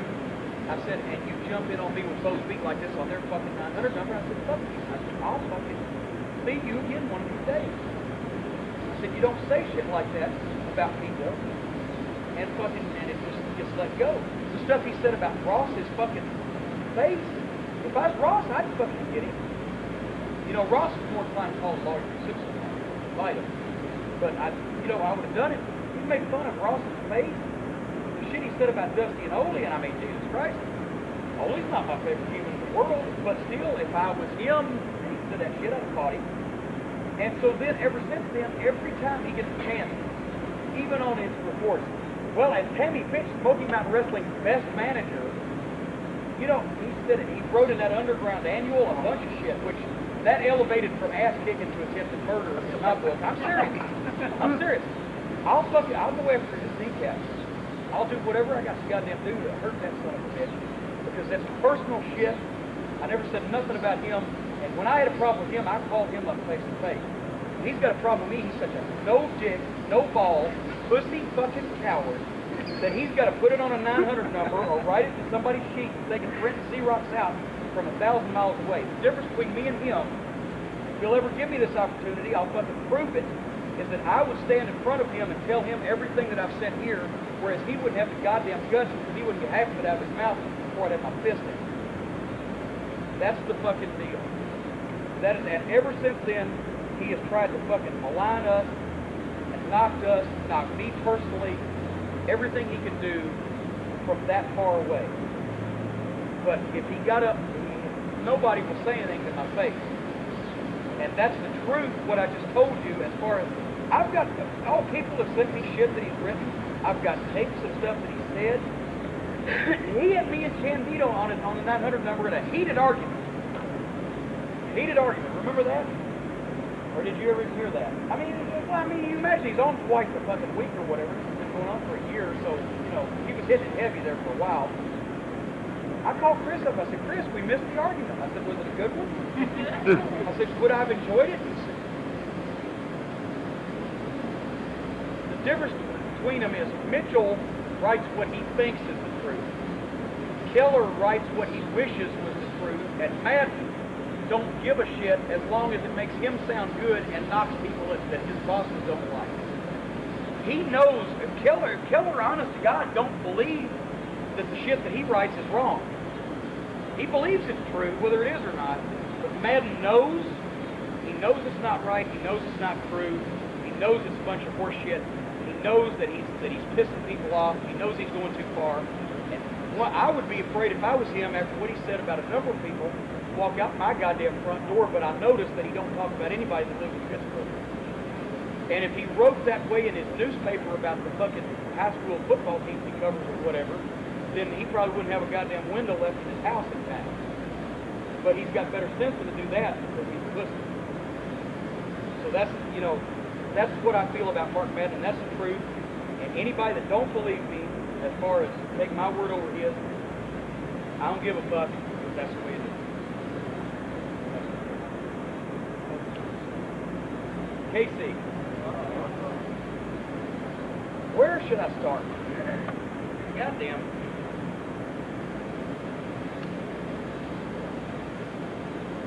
For a number of weeks, actually even months, since he started fucking up, I get so wrapped up in this shit sometimes, he keeps my daggum calendar in his brain. Casey, I like the guy. I really did. I saw a lot of me in him because he was such a fucking smartass. And I like that. He wanted to work in the wrestling business. I didn't have nothing for him to do, you know, but he asked me, is there anything I can do? I created stuff which needed to be done, but it was stuff that I was doing, but it sure made life easier for me, for him to do it. And he took initiative on himself, which I like, to do things, etc. So I gave him a job. And the job really didn't exist before he came. Flash had basically driven around and delivered posters. That's all Flash did. So we created a job, which he, you know, was to do, which was basically get publicity out to the towns, do my legwork for me where I could stay either by the phone or at the shows or whatever, write the press releases, do shit like that. So all the shit that I used to do, you know, in Memphis, except that I never actually got paid for doing it. I just did it. And he moved over and moved to Morristown, and everything was fucking cool, except I noticed as we got in what, like April, May. I'm not burying KC, but what I'm telling you is I'm telling you the shit before it doesn't sound like I just flipped it in one day. Sponsors started saying they weren't getting their posters until, you know, a week ahead of time. And KC was the one that took the information to the printers, picked them up and all this stuff. The people were saying they weren't getting their press packages. Shit wasn't getting done. And KC said, and he was dubbing the tapes that people bought through the mail. You know, I said, okay, KC, I said, you know, you got too much on you. And he said, yeah, you're right. He said, I got too much work to do. I said, I'm going to give Tommy Noe the tapes. And then he was like, well, goddamn, I get $2 a piece for doing that. And I said, you know, I said, well, KC, I said, Tommy's got a job, but he can't do the other shit you do. I said, now, you got too much work. You're telling me you got too much work, but you're telling me that I can't take part of it away so that you can do the other part better. So anyway, we arrived at, you know, he said, let me get caught up and all this stuff. Well, he'd get caught up and then he'd flag back again. And there was just, a lot of times Sandy was complaining, people were complaining to Sandy about stuff. A lot of shit Casey did was great, but then also Jimmy Del Rey had lived with him for a while, and Anthony Michaels, and I heard that there was stacks of fucking posters that never made it anywhere, you know, sitting in the house. And, you know, then Casey said, oh, it's just a few extra ones that I kept. Whatever, who knows? Point is, shit wasn't getting done on time. I had several talks with him about it. Gave Tommy the tapes to do. Finally, it was that weekend of Fan Week, wasn't it? Yeah. Goddamn, a stressful week if ever there was one. And I'd given Casey a tennis racket like 2 months before. Bill After had some kind of charity thing going on. I wanted a racket. I said, Casey, I said, I'm fixing to leave town. I said, take this racket, put it in a box, and mail it out for me. Here's the address, whole 9 yards, and see. You know, on the expenses on the mail and everything, Casey just turned receipts in, right? And I gave him money for it. Bugging food, gas, postage. He didn't have each little thing written down, so I didn't notice that it never got sent. So we're in Beckley, and somebody had swiped my racket. And I'm sitting there, God damn, I got no racket for TV tomorrow. He said, well, I got one in my trunk. I said, how would you have one? He says, the one you gave me to send after. I said, that was 2 months ago. I said, God damn it. Fucking Casey, that's it, you're fine. Okay. Off he goes. He goes fucking running over someone in the parking lot as he leaves, which they still have a warrant out for him. But anyway, you know, I mean, in all fairness, he'd done a lot of good stuff, and he, you know, been enjoyable, and etc. And I didn't mean, you know, but a very stressful time, and I flipped. But the point of the whole thing was it was costing me money for him not doing the things on time that he ought to be doing, and then he was lying about when he was going to do them because Sandy would catch him in it, etc. And it just a thing that wasn't working. It's okay, there was no heat.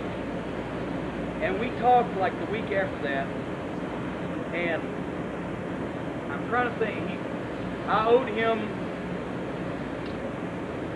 he just got paid the day before, I think. So basically what he said to me was, he said, I've got a bunch of expenses, like $150, and plus, you know, I really need some gas money because I'm going to try to go to, where the fuck was he went out west? Wyoming.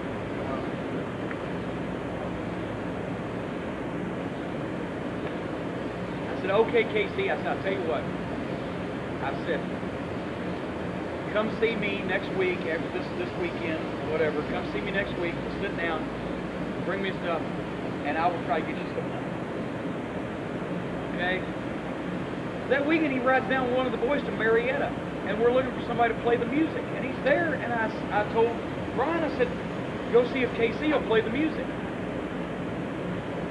And he comes back, and what did KC tell you? Yeah, it's only if I get paid. And I was like, what? He said, what was it, $50 like they give them? $50 like we give whoever, some other announcer, Chip Kessler or something. I said, well, goddamn, sit there and fucking play music. I said, okay, fine. Well, then I found out from Sandy, a sponsor called up hot. He had gotten nothing. The last batch of stuff that KC was supposed to send out, some of it got there, some of it didn't. We were like a week out from the town. Something else happened that Sandy would have to refresh me on. all this blurs in my mind. But anyway, I got really pissed. I said, Jesus Christ, told this guy I was going to give him some of his fucking money. Oh, and he turned around and knocked us also. That was before that. That was while That's when he called. Oh, yeah. Said about show cause hate. Oh, yeah, that's the night elections we didn't make a penny on. Fuck. So anyway, I said, fuck it. We're even as far as I'm concerned. I tell the guy I'm going to give him his last week's expenses, plus I'm going to give him some gas money to leave on. And he fucking fucks up other shit's going to cost me money. Daggum knocks us to the sheets. And fucking, you know, at the show, like a jerk doesn't even want to sit there at ringside and press the button on the tape player. Fine. Fuck you. So, and I believe I told him that. Because I talked to him on the phone before he left, so he leaves. Well, he's gone. I don't know how long he's gone, but anyway, when he comes back, I don't know he's back. I just realized that he had borrowed my VHS video camera that Kenny had given me. As a matter of fact, he gave me the camera so pays back. Anyway, he borrowed it, he never gave it back. It was like 6 months before that. I said, fuck, I bet he took it when he left. So I called Anthony, who still lived in the apartment. I said, Anthony, I said, did KC leave a big blue hard camera case? You know, and Anthony said, well, I don't know, I haven't seen it, but you want me to ask him? I said, how you gonna fucking ask him in Wyoming or wherever? He said, he's here. I said, he's there. I said, put him on a phone. I said, KC, I said, I need my video camera back. You never gave me my camera back. He said, well, I need my money. I said, like, what fucking money? I said, we talked about this before you left. He said, well, I need some money. You know, I need my last week's expenses, and now all of a sudden it's grown up to about $300-something. And I mean, you know what, I'll tell him, you know, we made up and everything afterwards when we signed the papers after the court case and all that stuff, but I'll still tell him he fucked me, you know, on the money, but, you know, I told him that. I said, if you're fucking me, I said, but I'll do it. You know, it'd be cheaper than fucking going to court. So anyway, now the expenses were $300-something or whatever, and this other shit. I said, KC, I said, you cost me more than that for the shit that you didn't do. I said, and you pissed me off besides that for that shit. I said, after I told you I was going to give you some money. And he even, the first time he called me after I fired him, he said, hey man, I don't want to get in the middle of this. I said, you ain't in the middle of nothing. I went up and knocked on the door. KC wouldn't answer the door. So I go back over to Anthony. I said, Anthony, you got the keys, right? He said, yeah. I said, fine. So I'm going to go stand over here by my car. I said, go in there, just tell KC to give me my keys. I said, I'm sick and tired of every time somebody leaves here, they leave here with all the shit that I paid for or my money. Pam did. Warner's a fucking thief. Warner stole from us like fucking crazy in a variety of different ways, all of which I'll be glad to fill you in on. Pam took my money. You were there when I had one of the conversations on the phone with her. You went over there. Did she ever deny she took that money? She wouldn't give you the record. And you said basically, Pam, we're missing the money unless you give us the record. We think she took it. Okay, anyway, I was tired every time somebody fucking leaves the company, they get shit that I end up paying for, plus I do their work besides. It was like the straw that broke the camel's back. I could live without the video camera, but I couldn't live with the idea that somebody else was taking some more of my shit. So I told Anthony, go in, just have him set the camera out, close the door back, I will take the camera out of the way. Anthony goes in, comes back out, says he's coming to the door. Anthony walks down the hill to the market. KC sticks his head out the door. I start taking, and he starts, I said, I ain't gonna fucking hit you. I'm farther than from here to Brian. I'm from here to Tommy. I said, KC, just give me my camera so I can go fucking home. He's like, you bring my money? I said, no, KC, I didn't bring your money. This ain't your fucking money. I said, we already talked over that. We already settled on that. I said, I was going to give you some of your expenses. I was going to give you your expenses. Not after all that other shit you pulled. Not after I found out how much more money you cost me not doing your shit. Well, you can't have the camera. I said, KC, I said, I need that fucking camera. I said, I'm tired of everybody taking my shit. Can't have it. Okay. I said, drunk, got my bat out. I said, Casey, I said, I'm standing on. I said, Casey, I'm standing next to your car. I have a baseball bat in my hand. And I was just like this. I was trying to be calm. So I got a baseball bat in my hand. I'm standing next to your car. Please examine this. I'm begging you, just give me my shit. So I can get out of here without getting in a lot of trouble. Because that's what we're going to have. I said, I just want my stuff and I'll go. Set the camera out and I'll leave. Fucking slams the door. Right? Locks the door. I see him there through the curtain. Hey, Steve, please. I've been wanting to get one of you fuckers fucking taking my shit. One more time, please. Just give me the camera. Yeah, I've ventilated that son of a bitch from every side. And then took the thing like a soup ladle and cleaned the edges out. And then of course I'm looking and he's frantically dialing the phone. But this is Morristown. They ain't gonna be there for an hour anyway. I got plenty of time. I said, drive that motherfucker home to Greensboro. And I got in the car. I said, well, listen, I ain't gonna go home. That'd be too easy for him. I said, God damn it, I really am pissed. But you know what? I left the house without my wallet. Because I figured I'd go over and get my camera to come fucking home. So I went to Jefferson City. I called Hildebrand. I said, can you do me a favor? Let's go get my fucking wallet. Tell Heather I won't be home for 3 to 5. But anyway, I told him what happened. He went and got my wallet. I went to Knoxville, got it was Sunday. Figured out court will be open up in the morning. So I went to Knoxville, got a hotel, sat there and watched fucking HBO. Next morning, got up, called a fucking lawyer who, boy, I'd never get a lawyer, of course. Now, this guy was senile and it set in early. Then we went back, posted the, did I post the bond? I can't remember the stats. I don't know, I didn't. But I did the paperwork and everything, and goddamn, the lawyer says this, that, and the other thing. So finally, then I called Casey up and said, okay, Casey. You know, because they'd wanted, you know, he'd wanted me to have a third party get in and settle and all this stuff and everything. And it made the newspaper and all that shit because Casey, you know, once again, same thing as Andrea, Ricky's girlfriend, same thing, but you know, now he's a star. Reporters want to talk to him, right? So he, you know, he's go, oh yeah, this and that and the other thing. Something about transfer machine. Do what now? Transfer machine. Oh yeah, they even printed the answering machine on in the newspaper article. You know, and see the thing is, in the wrestling business, I'm sorry, you don't talk to the newspaper, you don't hire lawyers and sue the boys. You know, you settle things amongst yourself. First thing he does, take out a warrant, go get a lawyer. Talk to the newspaper. Did I do, well, I obviously got a lawyer because I had to. Didn't talk to the newspaper and didn't goddamn try to fucking sue anybody or whatever. Fucking never did. But anyway, so make a long story short, call Casey up. Okay, Casey, what do you want? Well, geez, my car, you know, $1,900. I said, Jesus Christ, it's a fucking Toyota Celica. $1,900 for the glass working at. Okay, that's the first shot.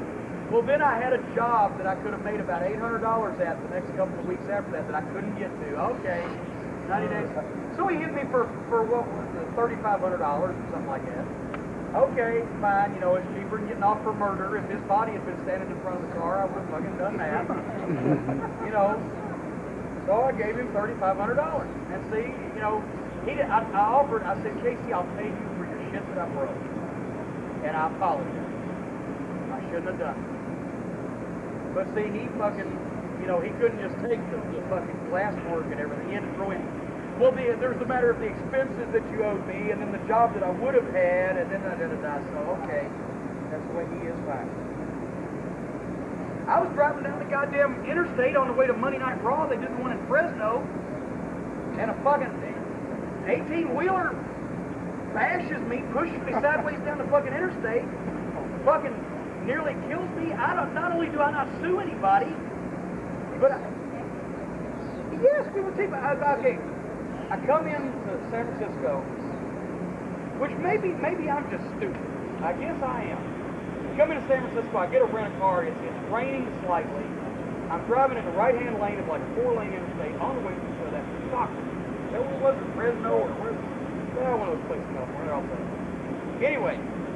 I'm in a right-hand lane. All of a sudden, this big 18-wheeler, without looking, or looking but not seeing me, changes lanes, cuts over, his front end hits my back end, pushes me around like that, and we're T-boned. I'm looking at my passenger window at the steering wheel. His name was Mac. I got that. And he's pushing me down the interstate at 50 miles an hour. And he hits the brakes, and I keep going, obviously. And now I turn around to where now I'm looking out the windshield, and there's the oncoming traffic.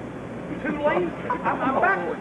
I'm down it, and I cut the wheel, whiz back around, looking right at myself. Now he's over there, and I'm over here. He's slowing down, pulling over. I'm fucking pulled over. And I'm like, God damn. Try to get out, smashed the door in, couldn't open the door. Only had the rental car 3 hours. Can't move it. I gotta get out the other side. I'm in the rain. I gotta go be the fucking color on Monday Night Raw in like 4 hours. I have to wait for the cops. They do the police. He said, I'm sorry, man, I'm sorry. I said, fine, just let everybody alive, including myself. I got to pull this disabled vehicle. Now the windshield wipers won't work either, so I got to hang my head out the window like this and drive to the next exit, where I pull off at a gas station, stand out at the payphone, call Hurt. They send me a fucking cab, take me to the Oakland airport, rent another car. Then they wanted to say, we'll close it out and just charge you the 1 day. I said, 1 day? Fuck you. I've only had it 3 hours. They wanted to charge me a day. I mean, you know, here I come in dragging my ass all this shit, soaking wet. So anyway, get another car, drive the rest of the way over there, get there in time to co-host the show, come back and do all the insurance and bullshit, you know, and everything, you know, and call later on. I get a letter. Not only do I have a, first of all, the guy's insurance company sent me a letter saying he wants me to sign a statement saying I wasn't injured, right? Which he didn't enclose the statement, dumb shit. So I didn't sign nothing. I just kept that letter. Then I get a letter from her saying, well, we realize it seems like it was your fault, but you know, by law that, you know, you'll be liable if we cannot recover without going to court with a third party. I wrote them some bitches a letter. So that guy's insurance company, I said, look here. I said, I'm minding my own business driving down the fucking highway. 18-wheeler comes along, bashes me in the side, T-bones me, pushes me at 50 miles an hour down the interstate, sends me careening out into 2 lanes of oncoming traffic, nearly gets me killed. I stand in the rain like a fucking homeless person. I fucking have to go through the humiliation of filing all these goddamn reports while I'm tripping all over the fucking Oakland airport. Have to get another car, and I get there 45 minutes before I'm supposed to co-host a national television show, and then this motherfucker has nerve to write me a letter and say that they're going to fucking make me pay for it. If you don't, I said, let me tell you something. I said, if I get another letter, if I get anything that threatens to cost me a postage stamp out of this other than an apology, I'm going to sue you, the insurance company, I'm going to sue every individual, corporation, and insurance agency involved in this whole fiasco for whatever kind of punitive and or fucking criminal damages that I can get out of the whole bunch of you. And that's a goddamn promise. Leave me the fuck alone. They'll never call me again. I ain't never heard nothing else from them. But wait, what the fuck? I mean, God. But that's the KC story anyway. So that's why I did it. Apologized. He held me up. I paid him off. You got your camera back? Yes. Oh, that was part of the deal. You know, the law said. See, the lawyer said, "Well, you could have come over here and gotten a writ, and we could have got a warrant and gone and collected that property." I said, "Yeah," but I said, you know, why go to a fucking? I'm sorry. Why go to a lawyer and do all that sort of shit? You know. If you've got something with somebody and they come to you and ask you to your face to give it back to them, you either ought to give it back, or if you think there's that good a fucking reason why you should give it back, then you got to fight their ass instead of just slamming the door on them and trying to hide under the bed. You know, and anyway. Right. What about Tim Warner?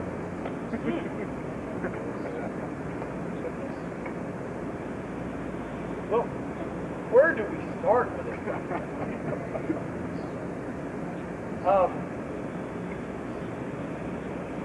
The various, to give you an idea of how small-minded a fucking human being he is, the various excuses that he's given everybody around Morristown for why he's not with Smoky Mountain Wrestling anymore. Well, when he bought the screen printing shop, he sold his 30% or 40% or 50% or 20%, or depending on who he's talking to He sold his interest in it, and he never had a goddamn interest. He never owned a fucking piece of it. Not a goddamn iota.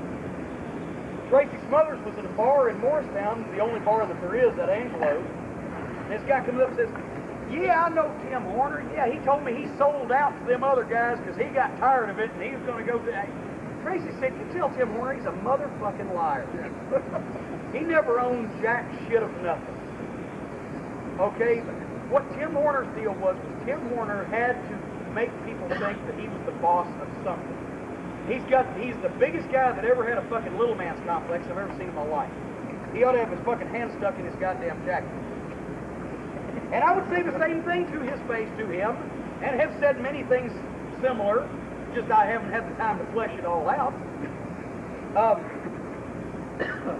For a year and a half, I had to referee between him and every other babyface in the territory. He had immense heat with all the babyfaces because he couldn't get over any of them. So he tried to pull Booker, assistant Booker. He couldn't book a goddamn fart after a dinner at Taco Bell, but assistant Booker.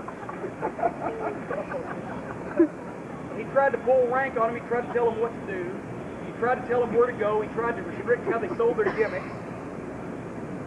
Numerous times, Scott Armstrong, at least every babyface except Tony and their old buddies. Every babyface that worked here during the time Tim Horner was here came to me at least once to complain about it.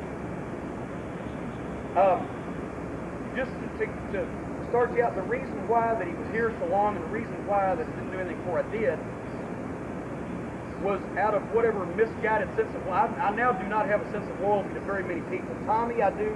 Brian, I do. Randy Hales, I do. A few other people, I do. The rest of everybody can fuck off. What? Well, you're fine. You've never done anything. But everybody can talk to Bobby Stanley for corroboration on this. I had the idea I wanted to open this territory one of these days. Had no fucking clue as how I was going to do it. Never actually thought I was going to do it. Never thought I would have resources or the ability to do it, but we'll book it in the car. It'll be fun to make the trips go better. And we started doing that in '88. Okay? And then when shit was really sucked in WCW, Horner was there, and some way or another, we sat down at a TV one time in Gainesville and found out that we had similar ideas. His idea was to get a TV on in Knoxville and to run a territory just around Knoxville. Not even as big as the old Southeastern territory because they had other TVs, but just around Knoxville. I later came to find out the only reason he wanted to do that was so he could be the booker, the boss, and the goddamn champion and wear the fucking belt. But he didn't say that at the time, and I didn't fucking figure it out because I was thinking. So I said, hey, if something ever comes of this, then we ought to get together. He lived in Morristown, knew a lot of the towns, etc. Just, what the fuck, seemed like a nice enough guy. Okay, great. Oh, they're looking at us out the window now. He had found a guy in Knoxville that wanted to put up $15,000 or $20,000 or something, some ridiculous low amount of money to get TV on just in Knoxville, blah, blah, blah. That wasn't going to do it. I told him about the idea for the territory, which was actually then substantially different than it is now, because I didn't know how hard it was going to be getting television, but I hope we'll grow into it one of these days. But anyway, so I went out and found a way to do it. Fucking called him up and told him, hey, we're doing this. Okay. And we started making plans and everything. And he's the one that he got us in East High School where we did our second TV taping. And, he did a variety of stuff, helping set up and everything. So I felt like that I owed him out of loyalty. But the problem is, it became obvious to me as things went on. Number one, he thought this whole thing was his idea and I had gotten it from him. Number two, he always had a bigger sense of his own importance and worth, evidently, than everybody else did. This would be a good 4-hour car ride. I've told some of the boys these stories, but he got upset when he never got the belt. Visibly upset, emotionally upset, to the point where when we did a call-in one time down in Kingston, Tennessee, some caller made the statement, well, how come you ain't never been a champion? And Well, you remember I beat the dirty white boy on TV, but they reversed the decision. And he tried to block a lot of the other baby faces. A lot of that shit. I mean, it just, you know, it went on. But I wasn't aware of this. I wasn't open to it a lot. I wasn't looking. Some people were telling me. I refused to believe Tim was actively subversive. I just thought Tim was just basically bland and colorless and didn't know how to do too much of that. But golly, you know, Tim's one of us, so we're going to keep him here regardless of what, forever. Then I started hearing stories about him knocking to the other guys in the other locker room. And, you know, where he make jokes and everything about, well, this would have drawn if they'd have done such and such and that. Well, yeah, he's an idiot, whatever the fuck. Well, fuck him, I'm sorry. That ain't going to work. Last year, I guess it was in, we did, well, it was in, no, it was year before, as a matter of fact. It was November of '93. Jim had been on the shows for like 2 years. His wife won't let him get juiced. His wife runs his fucking life. His wife tells him every goddamn thing to do. His wife won't let him get juiced. So that right there limits the angles he can be involved in around here. They were having a baby. He'd been on all the shows for 2 years. I thought, Jesus Christ, what the fuck else can we do with him right now? He's fixing to have a baby. Let's take him off the shows. Let's have him do other things. Let's have him be the PR guy. He dressed up great in suits. He's a hometown boy, good-looking guy, wore a great suit. Figured, okay, he could go and he could get sponsors for the spot shows. He could go and he could sell sponsorships like this that I do with Spectrum Rents, Classy Motors, and all that stuff. Fair shows. He'd gone to the fair convention that year. Well, he can be the guy that signs up all our fair shows. He already was running merchandising, right? So there, you know, he can help Pam. So there, his plate would be full, and he would get a weekly salary for doing that. And so that's when we did a thing with the mummy, and I know, don't even tell me. But, you know, the mummy hurt him at Thanksgiving. He was off the road, so he could be home. They had a baby. He could make money for taking no bumps. He could freshen himself up by not being on the shows. We put him in a suit. Every once in a while, he could traipse out on an interview and be an official. Can somebody see if there's a Sprite left in the coolers? Now, here's the cold. Anyway. Wait a minute, here's the cold. Cold one coming. The ice cold. So anyway, fine, he got a weekly salary.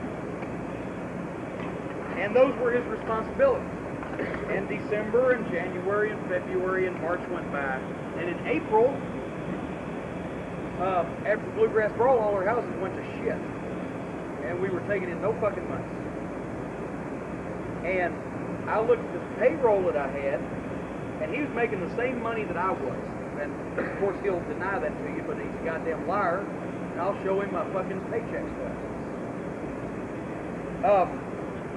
He's making the same money as me and Sandy. Me and Sandy make the same thing. He's making the same. I was paying him what he did. I looked at that after 4 months, and he wasn't producing nothing.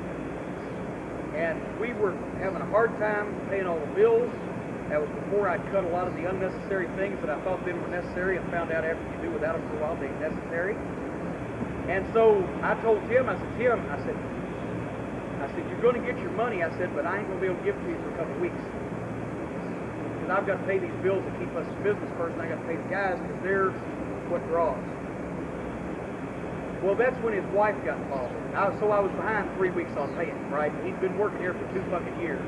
And I'd already gone and told him, hey, I'm going to have the money, but I ain't got it now. We got to take care of these bills. His wife gets up in my fucking face in Morristown holding the baby, which is the only reason that she didn't get cussed. I will not cuss babies, at least till they're 3. And says, this ain't right. Tim's more important around here than that. Yeah, that's where he heard that at the practice table every morning. You're the one that ought to be running this place. You're the one that's important around here. You. That's what he heard. Nag, you.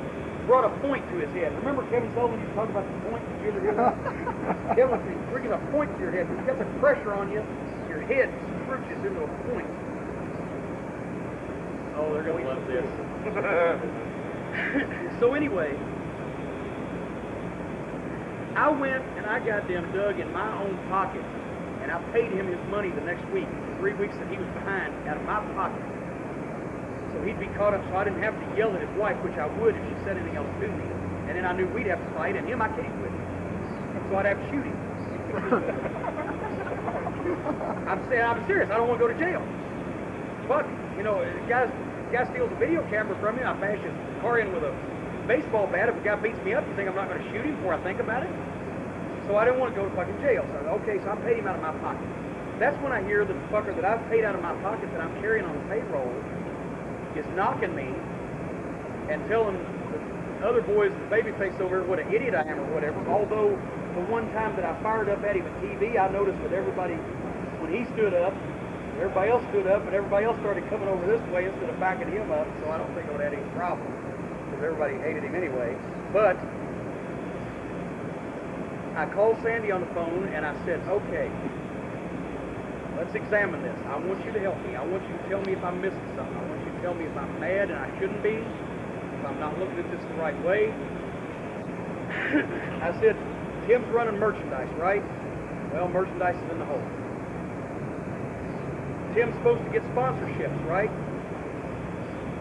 From all the sponsorships that we have gotten in the past 6 months, I got them. Tim didn't get one. Tim's supposed to get us towns, right? We get a weekly salary for 6 months, or well, okay, December, January, February, March, April. 6 months. For 6 months, we got one town. Fair shows. How many we got this year? 2 fewer than we had last year. Anything else? Boy, he was tearing up the fucking ground, wasn't he? Sandy, I said, Sandy, disagree with me if you need to. I said, I can't. So I told Tim, I said, I got to take you off the weekly guarantee. I said, I'm going to put you on one to wrestle.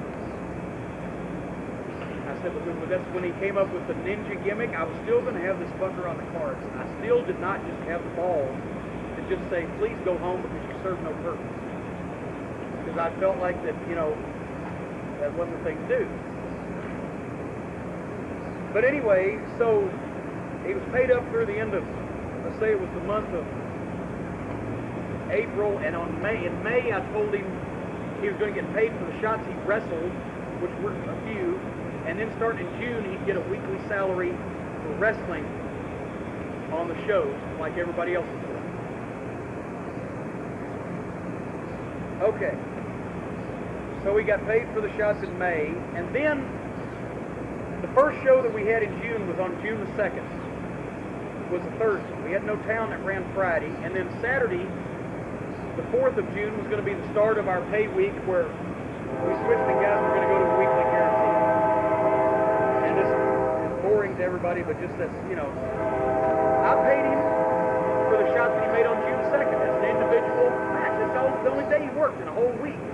Paid him as an individual shot. And then the first week of June, started June the 4th. That's when the show started. That's when he was going to get paid a weekly salary. He comes up to me when we went over, and I told him I was taking the merchandise away from him. I was giving it to Hildebrand. Went over to the sports page. You were there that fateful day. Him and Sandy were sitting around in the room. Didn't know what was happening. But anyway, we went over to load the merchandise up, give it to Brian so that he could try to sell some of the shit, because I had no confidence in what Tim was doing. Tim comes up and told his check. He says, what's this? I said, what do you mean? I just got paid for, he said, well, he got paid $150, so he got paid for one day, right? Hyden, Kentucky. I said, that's for Hyden. He said, well, I'm supposed to be getting a weekly salary. I said, Tim, I said, you only worked one day the whole goddamn week. I said, the week starts tomorrow. I said, then that's when everybody goes on a weekly salary. Before then, most of the guys have been on for a night. So start them all at the same time. I said, what the hell? You worked one day. He said, well, you got me last month, now you get me again this month too. I said, no, motherfucker. I said, I didn't get you last month. I said, you got me in December, January, February, and motherfucking March and April. I said, that's where you got me. I said, you ain't done fuck all or nothing. I said, I have to make excuses to the boys for you being around. I said, I gotta fucking go and smother over your fucking shit disturbing. I said, you fucking knocked me behind my back. I pay you money out of my fucking pocket, out of whatever sense of fucking loyalty, and goddamn tried to give, as you heard the quote, I've tried to give you an opportunity to make yourself indispensable to this company, and you fucking blown it. I said, that's it, we're fucking done. I left him to gather the shit up. Fucking, how long was it? Please tell the truth. How long was it before all the boys realized that he was gone?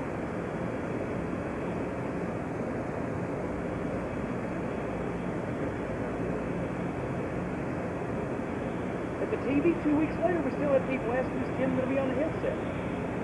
Well, I know good news travels fast, but I mean, well, the point is, we fired him that day. We never noticed. Nobody, am I lying about that? Nobody had to do a single extra bit of work. You took over the merchandise, which you were going to do anyway, and immediately, in the first 2 months, had sold more than Horner did in 6. Nobody else noticed. I called Sandy up. I said, Sandy, did you notice Tim's gone? Nobody noticed. No, he even said on the phone, he said, well, because I called him up just to make sure he understood. I said, hey, I ain't gonna fucking touch you and yell at you. I said, but we can't work together anymore. He said, well, I do a lot of things around here that go unnoticed. They sure fucking did. I still haven't figured them out. Nobody ever noticed. But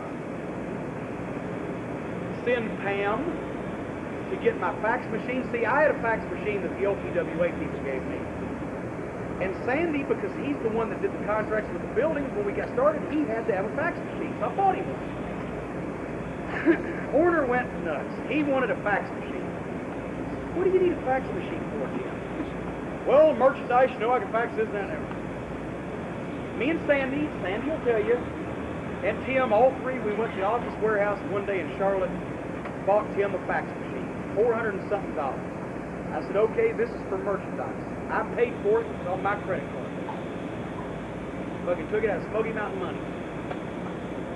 I sent Pam to get the fax back. Well, first of all, God, I'm so fucking stupid. We never had an office, don't have an office now, never needed an office. When Pam started working for us, her thing was sell sponsorships and call sponsors on the phone and check up on them, right? Why do you need an office? She said it would motivate her. She didn't want to work at home. Like that I really want to get up out of my house every morning and go some fucking where and sit for 8 hours. You know, when I could do my work at home, right? Motivator. Okay, we rented an office at the bank building that Horner found. You know, $300 a month. So she could sit a fucking desk in it. And then he liked it because it had plenty of closet space. I said, for what? He said, for the gimmick. I said, Tim, you got a fucking 2-car garage and an office at your house. I said, what do you want to put the gimmicks at the bank for? He said, well, Allison's tired of looking at it. I said, well, tell her that she might be looking through the fucking walls of a house that wasn't there if it wasn't for the wrestling business paying for it. I said, what do you want? Suppose you want to work on gimmicks some Sunday night about 11 o'clock. You go in the goddamn bank building, you'll blow your fucking brains out. Barney Fife here in Morristown. So you try to rob the bank. So anyway, when he buys the screen printing shop from his buddy, all of a sudden now, oh, we got an extra room.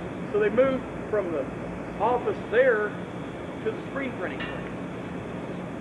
Pam idly says to me, shit, now I won't be able to go next door and fax things like I was at the bank building. I said, go next door? I said, Horner's got a fax machine. I said, you need it more than he does. What does merchandise need a fax machine for? I said, go tell him just to give it to you for the office. So he brought it all right to the sports page. That's the screen printing place. He didn't put it in her office. He put it in his office. I sent her to get it. What's mine? I ain't giving it up. $400 something fax machine. Kept that. Fucking, And I still say there's plenty of shit that we've had to go along with that ring missing over the years. Who knows, whatever, and some merchandise. But then also the ring truck.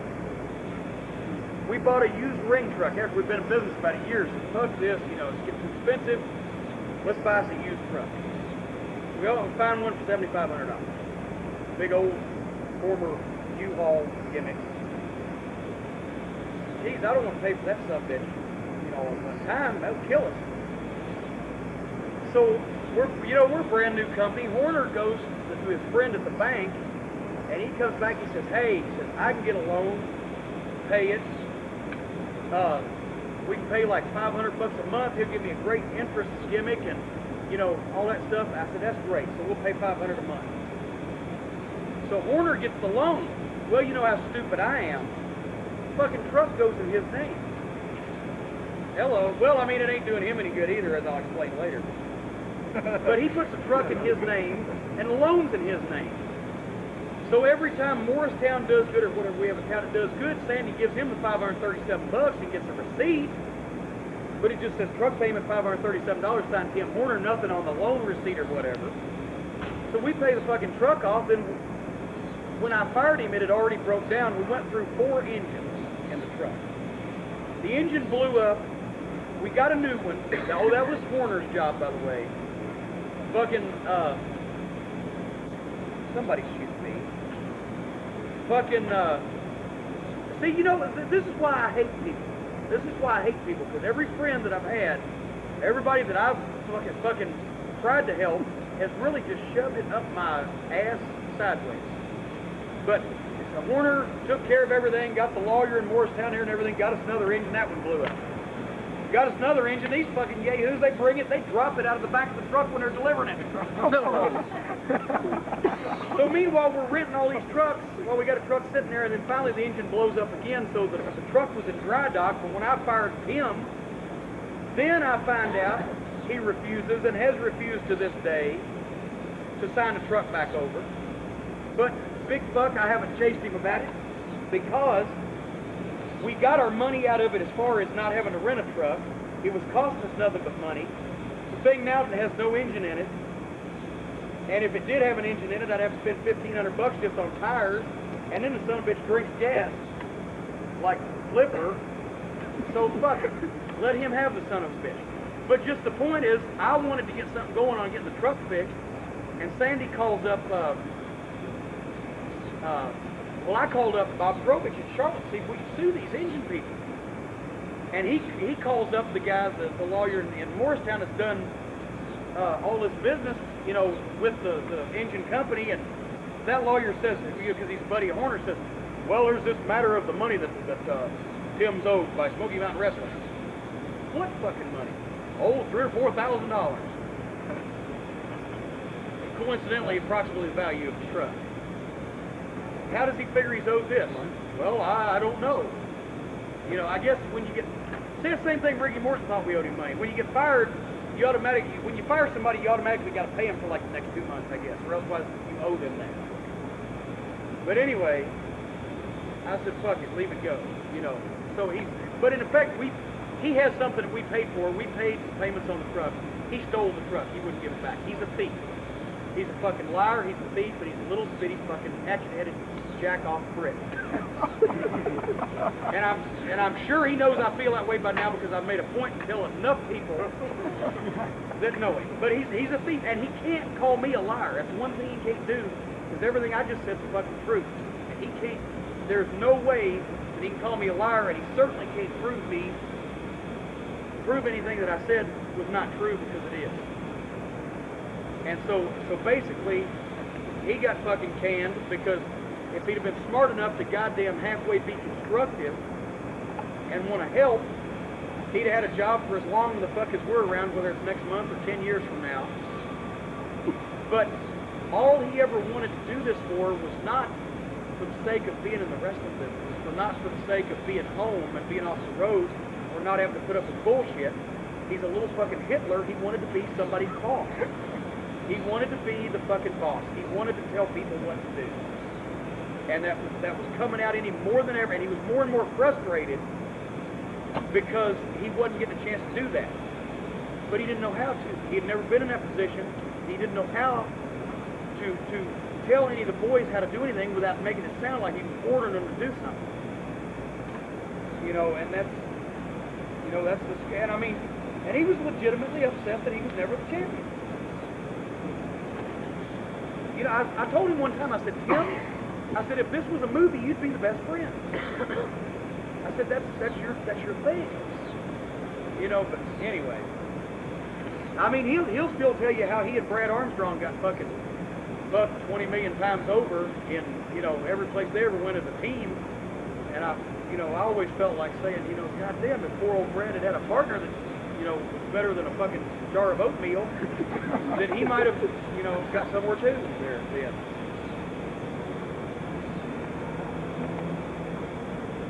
But anyway, I mean, there's numerous other things that he's done to tell off on himself, but he just couldn't fucking stand it. The Morristown newspaper one time did an article on Smoky Mountain Wrestling. Like, you know, how many major or minor entertainment gimmicks are there headquartered in Morristown, right? The big one. So they did an article on it. They sent us a proof. It had a quote in there, you know, like last year, whatever, Sandy Scott, Tim Horner, and one other party started Smoky Mountain Wrestling. I said, Tim, I said, you got to get them to take that out. I said, because if the people think you run it rather than just being one of the stars, representing it, etc., when you go in places, I said, then you're fucked, because it's like the Von Erich thing. Yeah, you know, boys will always win in Dallas because they own it. You know, I think that's bad for credibility that any wrestler should be recognized as running the promotion. Oh, I'll take care of that. Got that article, boy, it was there bigger than life. He said, well, they said they was going to take it out, you know, and he's the one that told him to begin with. He had to have that recognition. He just wanted to fucking be able to tell people what to do. He was pissed off at everybody because he never got anywhere. I'm sorry, but, you know, fuck, it's the truth. He's pissed off at everybody because he never got anywhere. And he wanted to fucking take it out, and then he found out that, you know, he wasn't going to be anywhere that he wanted to be. He wanted me telling people what to do. A lot of times guys would come up to me and I would have to say, just overlook him, and if he pisses you off, come to me, just overlook him, don't pay attention to it, come to me and tell me about it. Or elsewise I'd have him up and call him up to fucking quit. You know, so anyway, that's what the basic problem was, and I'm sure he loves his position in WCW now. If anybody saw that match with Flair and Arn, you know, he'd do a couple things for Arn. I mean, they're old friends, but every time Flair would touch him, it'd be like Flair was the fucking radioactive man. Touch him and he'd fucking fly across, you know. There's a little suck up too. He'll suck up in the right position. I will be nice to people because I think that's what you ought to be until they give you a reason not to be. And I don't want to, like, if I deal with Vince or when I dealt with Bill Watts or any territory I've worked, I feel like that you should be nice and you should try to not be a pain in the ass, because I know how big a pain in the ass that people who are a pain in the ass can be to a guy trying to run a company, even a small one, much less a big one. So I would be nice, but I don't feel like that I have to suck up to anybody for anything. You know, you can butter it up ain't sucking up. You know, and I just don't like people sucking up, and it embarrasses me when people try to suck up to me. I get these job guys at the WWF tapings a lot that come up to me and say, you know, oh, no, you know, we think you're the greatest and all that, like that's going to get them a job. No, it's not going to get them a job. I've heard a lot of people that have said that I was a shithead because they were good, you know.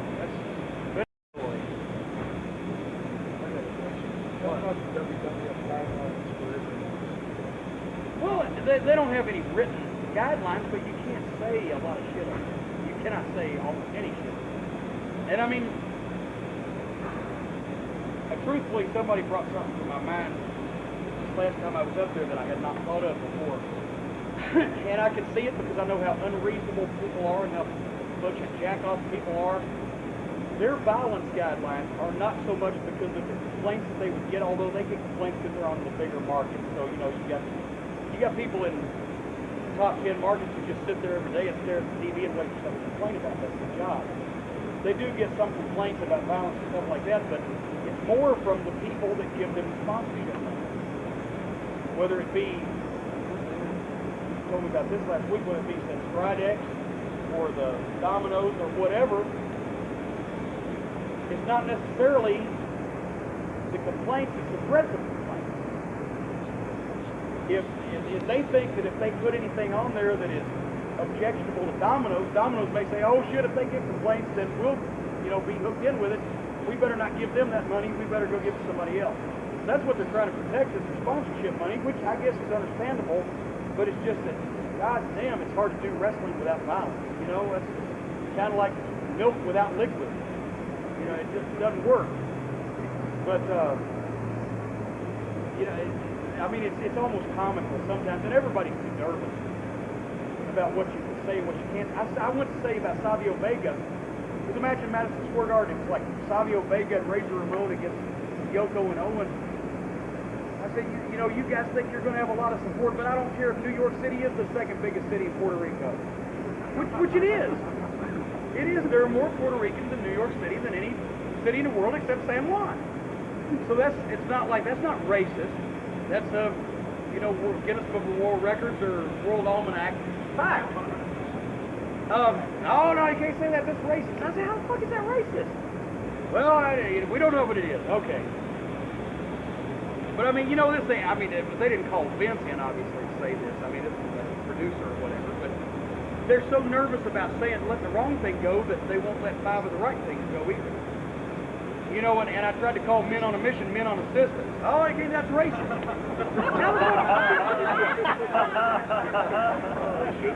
I said, any white people on welfare? I said, I'm sure there's a few in there.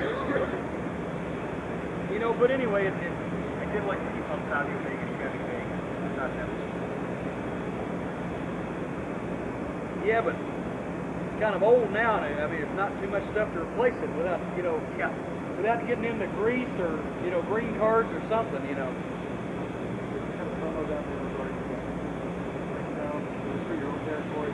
Yeah, it was that one that we did when the bodies were coming back and everybody was just going, and nobody freaked out, nobody yelled at me or they were just going like, you can say that stuff? Holy shit. Who sees our TV regular? Who don't? Well, wait a minute, now like anybody raise their hand will be correct. Who sees it?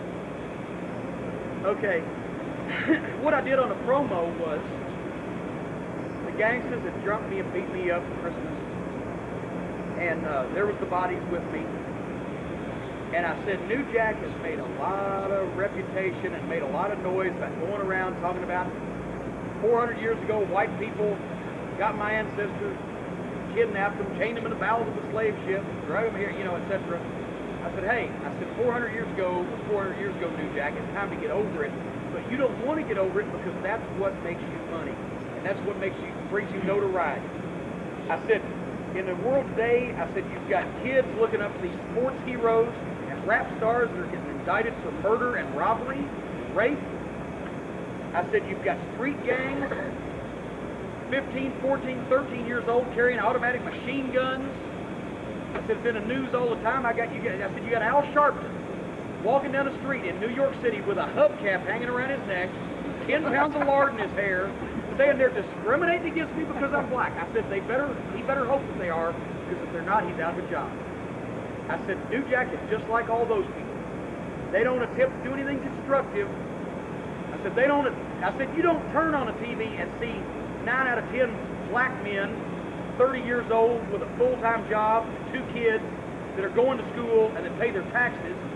You see the misfits and the weirdos, and that's the category that New Jack fits in. That's what he wants to call a pitch to himself. He doesn't want to help any relations between his people and anybody else.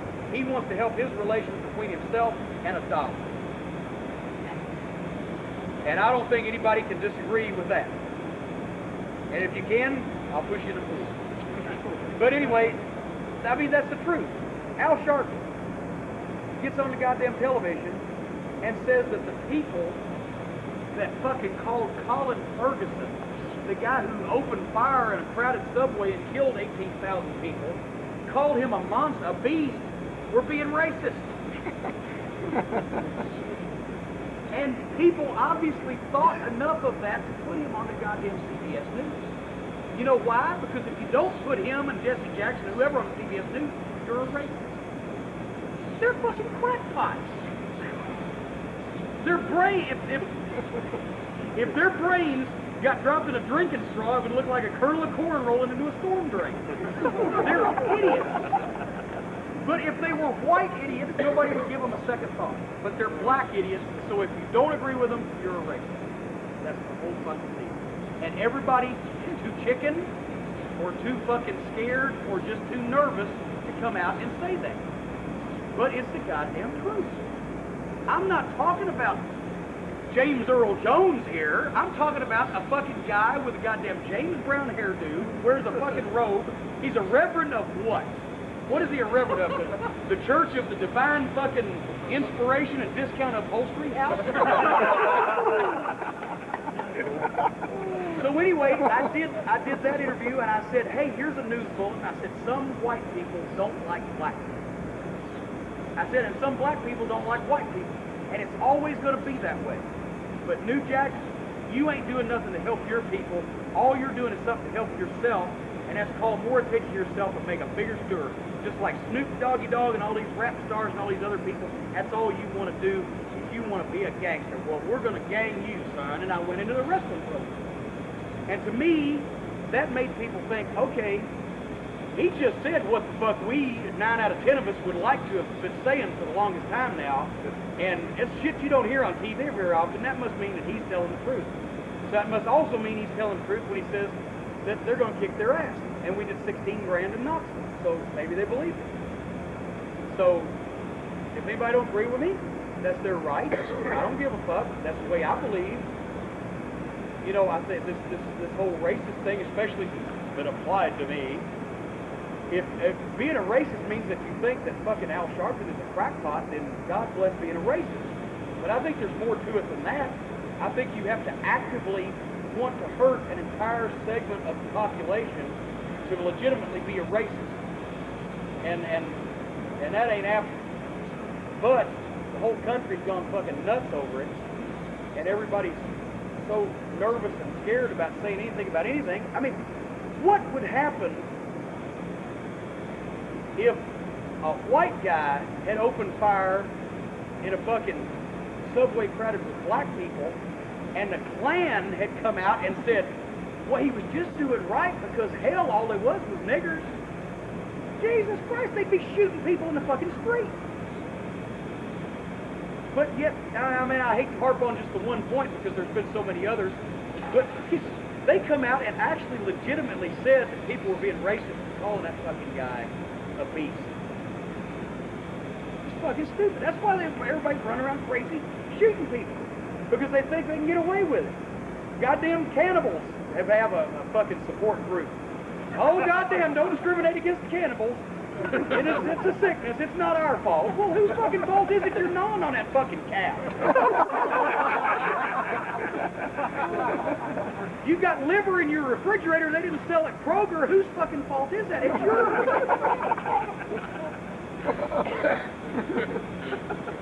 I mean, and everybody went, oh, goddamn, he was temporarily saying, oh, Susan Smith, should she get the death penalty? She was all upset. You know, her boyfriend wasn't going to fuck her anymore because she had 2 kids. Well, goddamn, get 2 fucking D-cell batteries and go to fucking Spencer Gifts and be happy. How can there be any debate? She put these 2 kids in a fucking car, rolled the windows up, strapped them in, and pushed them in a lake. It took 6 minutes for them to sink. How can there be any debate about whether or not that they ought to put it on NBC? And I think they ought to rotate it once a week, every month. Every network gets a shot at it. This week, here's the fuck up we're killing. We're going to kill you if you fuck up too. Please don't fuck up. I bet people wouldn't fuck up. Make it like a fucking wrestling show. Saturday night's main event. Do it different each week. Cut motherfucker's head off one week. You tell me the guy that raped the girl cut her arms off with an axe and left her in the ditch? And he went to jail and then got out? Should you not take him on network television and say, okay, first of all, pull the dick out, now the arms, whack, whack, okay, here you are in the ditch, please bleed freely. And just fucking shoot the camera till he bleeds to death, which is what he planned for the guy or the girl that he attacked originally. Everybody, well, we got to be careful of their rights. It's not only the racism thing, it's everything. It's horseshit. Have common sense, fuck. Nobody, sure, you can be pushed to killing somebody. I've threatened to kill Madden. I'd fucking kill him if I could get away with it. I'd hurt him anyway. But when you go above and beyond and start, raping 6-year-old kids and cutting people's arms off and fucking eating 12 people in your neighborhood for dinner, what does it take to revoke your fucking membership card before people finally say, oh, I guess it's okay, we can go ahead and plug him now. It's like there's a quota or something. Fucking idiots. So, anyway. Golly, what other lighthearted topic? Good question. Tell us about the incident in Wise, Virginia. Oh, a year ago, so ago. Well, it was better to read about it because a lot more happened then. I remember, I think that was year before last, so it's goddamn very simple. A lot of people have heard it. I'll try to go over it again so there's not more of those people. But we're doing our deal at the show. It's at the college. They've got, like some of the football players or whatever, that wear the t-shirt security. So we're doing our deal. We're Bruise Brothers against me and the Heavenly Bodies in the handicap. And I go out on the floor and it was Killer and Jimmy because Tom, that's what his father was. So anyway, I go out on the floor and I get one of the security guys and I'm like holding him in front of me, like I'm hiding behind him. I give him a little office. He knows I'm playing with him. He's smiling. I'm hiding behind him from the Bruise Brothers. Well, this, once again, maybe he read the sheets. Black guy, about 6'3" or whatever. He walks all the way around the ring. He's one of those t-shirt security guys. Hey, take your hands off your brother. I said, buddy, I said, don't, I'm doing my shit here. Don't worry. I'll take your hands off of you. I said, hey. Now I'm supposed to be the heel, right? Some fucking college kid is going to allegedly back me down in front of all these people. Which, number one, because he don't need to be in the fucking match to begin with. He has no business in it. Nobody talked to him. Nobody asked him to do anything. And number two, why the fuck should I let him take all the heat off of me? Just to sit there and have a quiet conversation. Well, see, buddy, here's what we're doing. Let me go ahead and expose the business to you. See, I'm just playing with this guy. No, what I said was, hey, fuck off, I'm busy.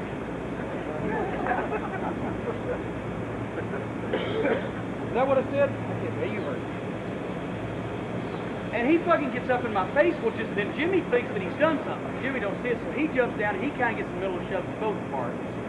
And anyway, one thing led to another. Jimmy said, hey, get away from him. I said, he didn't do nothing or whatever, but then he starts trying to fucking shuffle back, do the Fred Sanford thing, and he's, the guy's throwing those basketball court jabs at Jimmy. Right, like, hey, yeah, it's a big shove mess, and that's why Brian Matthews, ring announcer, walks up and says, what do you want me to do? And, here's the security guards trying to pull one of the security guards away. Meanwhile, the match is rapidly evaporating. Bruise Brothers are standing around. And Killer's on our team. He's black.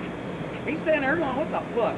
So anyway, we get them separated somewhat. The Bruise Brothers come down, and one of the Bruises grabs Jimmy, but the guy had shoved Jimmy, and Jimmy had been trying to go after the guy, and the Bruise Brothers grabbed him, fucking took him down, and went to shoot him into the ring post. Jimmy redirected himself and hit the fucking security guard with a flying Tito Santana.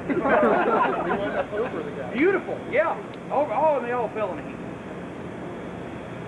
So now, the fucking security guards are all diving in after Jimmy, and now they're trying to help their friend. Well, Killer, I think, is the one that dove in and just threw everybody away and grabbed Jimmy and pulled him out. It never lasts long. And so, Brian Matthews, that's when Brian Matthews walks by and says, what do you want me to do? I said, get that fucking nigger out of here. That's what I want you to do. Whoa, when he heard nigger, boy, now he's double trained. I said, yes, that's right, goddammit, because if I see something make somebody mad, and it's somebody that I want to make mad, I will work on that point. But I wasn't even talking to him. I'm like, here the show is falling down around our ears, there's big fights going on, what the fuck? Matthew says something to me, I say, get the fucking nigger out of here, that's what I want you to do. Well, that goes from there. I said, fine, fuck you, I guess you are a nigger. You see another one around here, etc., etc. Fucking drag him off. Security guards tell him to go to his room. Boy, isn't that great? Usually when you get dragged out of a wrestling match by the cops, you usually go to jail, but when it's on a college campus, they tell you to go to your room. It's punishment. I bet he had to go to bed without dessert, too.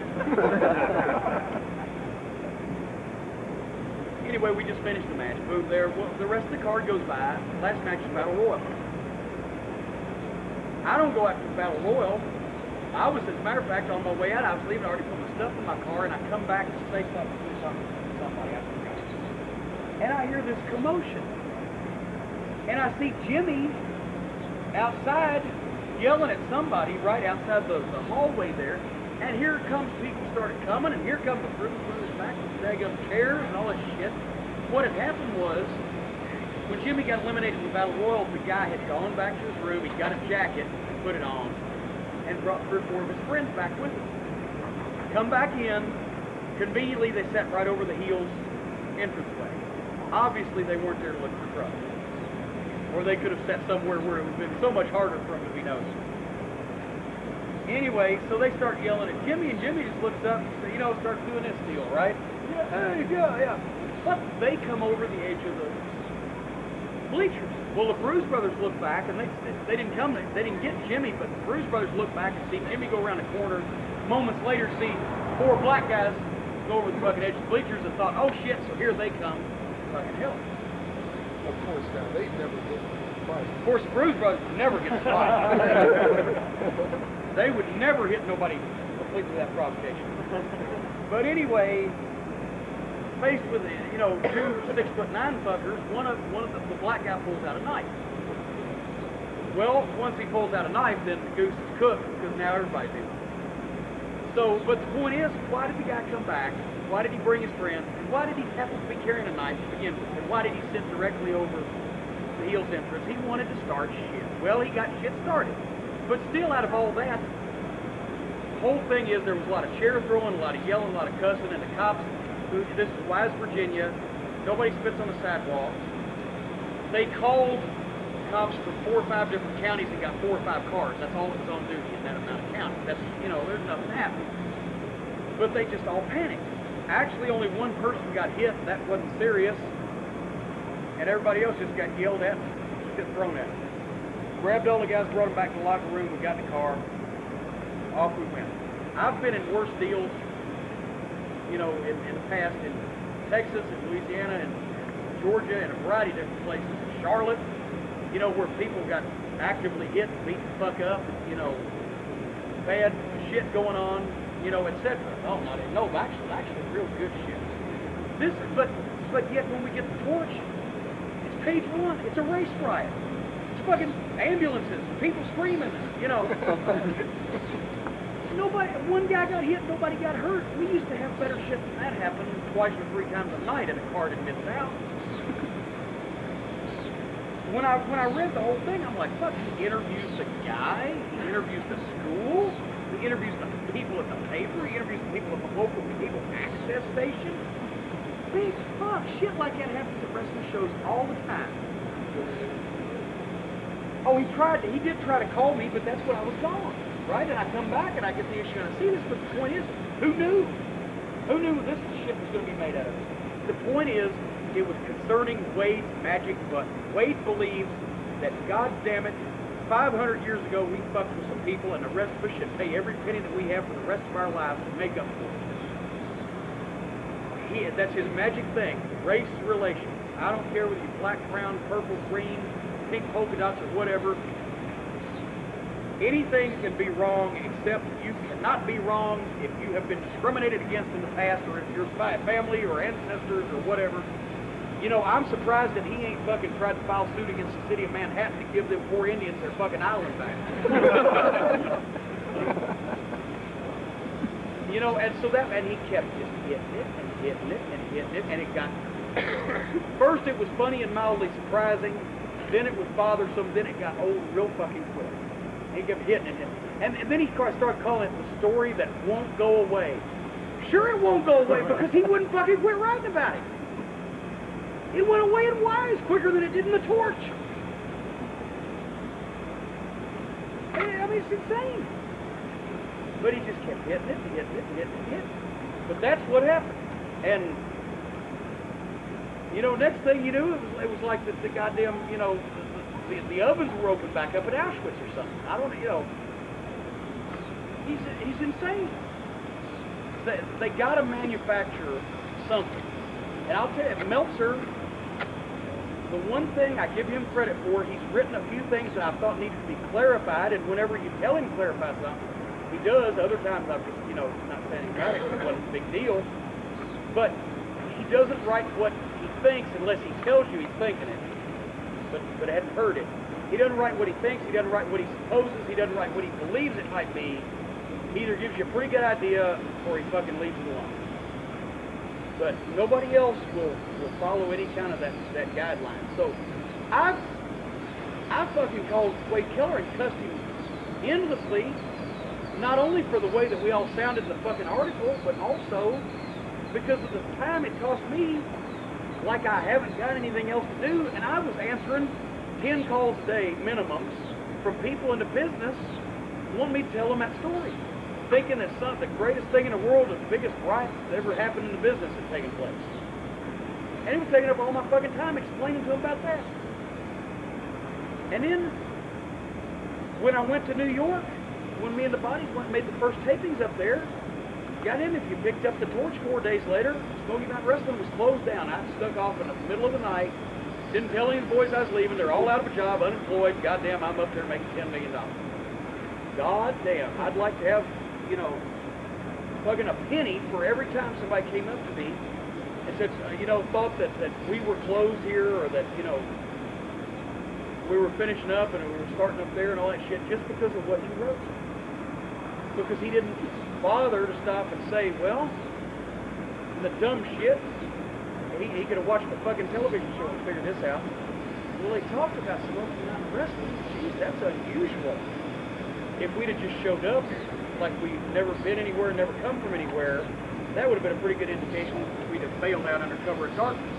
But the way it was presented, he had a half a mind and two ears to open up and listen to it. It was obvious, you know, that they were talking about where we'd come from and we're going back to. But then, fuck, all the boys got upset when they read all that shit. Till then, they weren't pissed. Then I had to do the daggum interview with him just to get the story straight.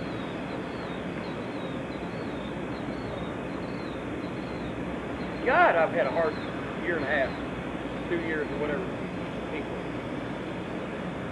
But I mean, and it's like, look here, we've been here 2 hours or whatever, and all we do is talk about what people write, what people say, and fictitious shit and stuff like that. There's no time to talk about wrestling anymore. There's no time to talk about what we're doing, or what the TV's like, or what the matches are like, or anything like that, because everybody's too busy talking about all the scandals. Do you have anybody new in mind? What now? Do you have anybody new in mind to bring in this what did everybody think of that Flash Flanagan? Right here. I really, that's the first time I've seen him in person. I really like him. Wait, he's from Indianapolis, actually, but he's worked there. I really thought he was dynamite. I really liked him. And, you know, a few other guys like that right now, you know, the Bodies have just got here. You know, we've almost got too many guys at this point. I mean, I've got to rearrange some of the things I was going to do with everybody, because, see, Ricky being gone fucks up a variety of shit. Just for example, to show you how one guy can affect shit. Well, not only this Saturday, but just in Newport. August 19th, we got a fair show. Well, Ricky and Robert weren't going to be on it because it's a soul show. I had had them booked into USWA. Well, but then they got an offer to make an independent show for some guy for $500 a piece. So I booked for the USWA. They canceled theirs so they could make the independent show. Then Ricky bought a used car from Buddy and promptly got fired, didn't have the last $500 to pay. So Ricky told Buddy that Buddy could work the show in his place to make $500 if they need him. Well, meanwhile, I'd already booked Buddy on the fair show. So I had to replace Buddy in the main event on the fair show so that he could go get his $500 because I knew he wasn't ever going to get it any other way. So I tried to get Tommy Rich, but Tommy Rich was booked in the place of the Rock and Roll in the USWA to replace them where they pulled out. But then the fucking sponsors of their town canceled the town that they were going to run on the 19th. So Randy said, okay, go ahead and take Tommy. So I fucking took Tommy. Then I just found out from Buddy, the guy that was going to run the show that Buddy was going to work in place of Ricky canceled it. And now Buddy wants to work the fair. Moral to the story is, if everything had stayed exactly the way it was, then the only thing that would have happened was Ricky and Robert would have worked the USWA instead of working the $500 shot. But when everybody started changing around to fill in for one guy, it's like a domino. You know, then all that shit transpired, and now nobody's any better off than he was before, except I'm paying two guys for the same night that I would only have to pay one originally, and got to buy a new takedown. So, you know, as far as bringing guys in, you got to look at that because every time you bring somebody in, it affects everybody's position in some way or another, unless it's just a real insignificant type of spot. And so I don't want to get too many guys where I can't put all of them on most of the shows where they can make some money, and at the same time I don't want to have too few to where we ain't got enough for the guitarists. So, you know, it just, I just finished redoing what I already had done once before, and now I'm going to try to start doing, you know, shit for the future. But I would love to have Flash Flanagan down here sometime. I think it's real good. Real good, and he'll probably get better. And I really, the Punisher I want to use more often, because he has 2 tons of potential, and he's just never had any place to exhibit it yet. You know, but I think that he could do some good things in the future. Why don't you raise your hand, comb your hair? Or I was told to ask you about the time oh, geez, that was last year's cast, wasn't it?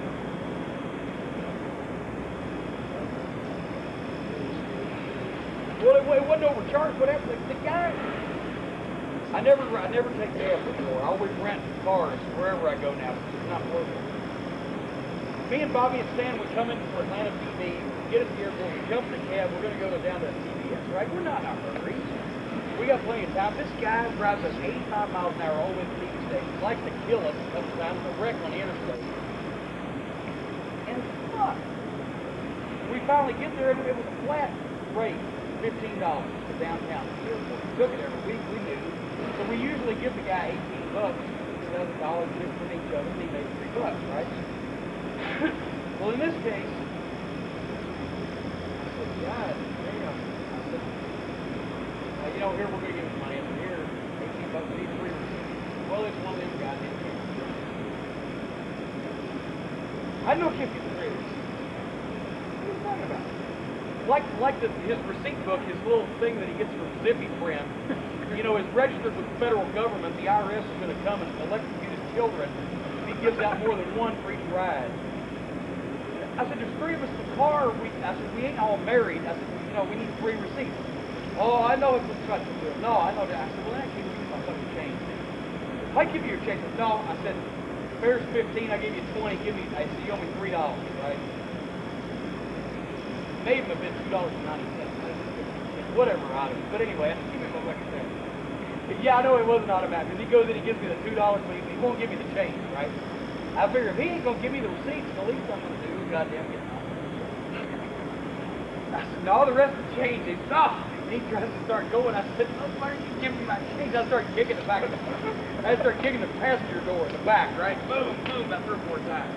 He jumps out, and I was afraid he was going to run over my bag. My bag was sitting behind the cab, so I jumped out. I grabbed my bag from the back out, pitched it over on the sidewalk. He jumped out. He's about a 5'2" fucker. He looks like a little Iranian Louis Armstrong. He said, "You kicking my cab? You kicking my cab?" I said, "I'm gonna kick the other side too, man." I started kicking the other side. And he starts going in the trunk, right? And I said, "Oh shit!" So I grabbed my bag. I wasn't about to shoot me, so I'm gonna run in the door, right? That little guard shack in the trailer right back to TDS. Same guard there every Saturday morning, right? As I started going to the door, I looked, and that little fucking 5'2" little Iranian brick has come out with a broom hand. Not a gun, not a grenade, not a saber, not Tiger Jeep thing special. Come out with a broom hand. I threw my fucking bag out. I said, "You little short bastard, I'll stick that up your ass, make you a fucking camel popsicle." We're headed to lock up, and the goddamn guard comes out. It was funny because he said, "What's going on here?" And I said, "He wouldn't give me my change." And he said, "He kicked my tab. He kicked my tab." And I said, "I'm going to take a broom and stick it up his ass." And he looked at me and said, "Jim, you going to house. You get out of here." But he's kicking my cab. I said, "But," he said, "No, both of you." Like you're sending kids, right? "Jim, you going to house. You get out of here."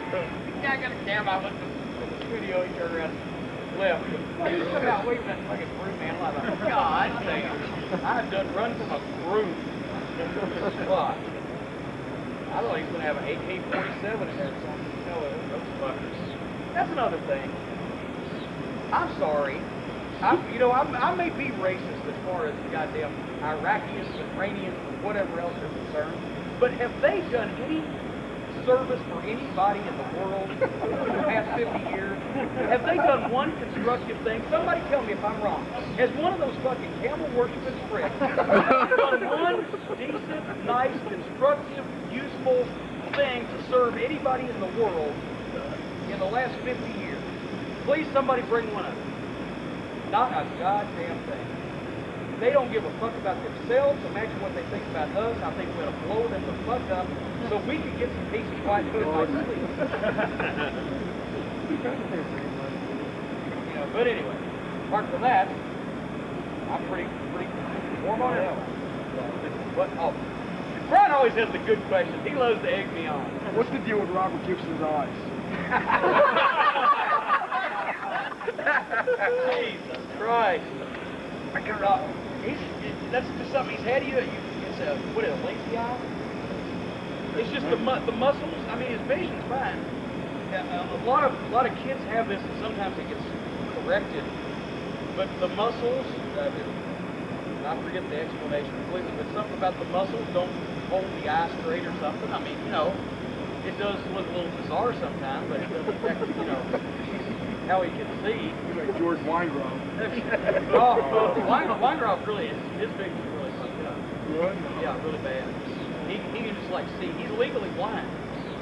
He can just evidently like see images and shit, light and darkness, but not, you know, not very much. It's the first time anybody's ever asked me that question. Can't believe I answered it. What's the best and worst part of Smoky Mountain? The best one is either last Friday, the Night of Legends, or Sunday Bloody Sunday. It's where everything worked, everything was great, all that shit, and oh, there's been so many of the works. How do you pick? Where do we go from here?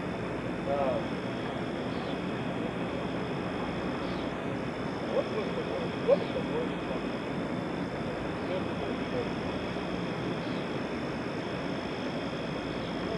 I know you had to be there. Did you go with Jake left when Tony Atlas? I said he went down to fight with Tony Atlas. Well, no. Well, when Jake left, I was more goddamn shit than anything else. You know, I was like frustrated with the Atlas thing. But no, that there's been many more ones. What was the worst one? What was the actual No, that was 90. Oh, with Ricky. The TV taping in Cumberland. at the TV taping in Cumberland when the rock and roll and the Gangstas were the main event on every fucking television show and main angle, and Ricky Morton. And they say it now, who knows? Andrea was with me when they broke down and spent the night on the side of the mountain. At the time, didn't doubt him for a second. Now, who knows? I don't know. But anyway, that's the problem. You know what Bob Cottle called Steve Skydiver? What was that? What was Skydiver. Yeah, Steve Skydiver. He was calling Storm Jericho. This is all the same night. And the house was a shit. We had to tear up all the TVs. We ended up having to tape the rock and roll and Gangstas angle in the Tennessee Valley Fair in a mud field. Put it back on. Oh, Robert came out with the belt whenever they were supposed to lose it. Oh yeah, they were supposed to have lost the belts, and then he fucking comes out on the show for the next week wearing the belt. That was horrible. You know, yeah, that, and I think just a sick feeling in my stomach. Maybe this past March on the house in Knoxville. See, in Knoxville, either there ain't no way that you can make them come, or there ain't no way that you can make them stop. There ain't no in between. For whatever reason, the people in Knoxville, they will either come in droves, or they will fucking avoid you like you have HIV hanging around.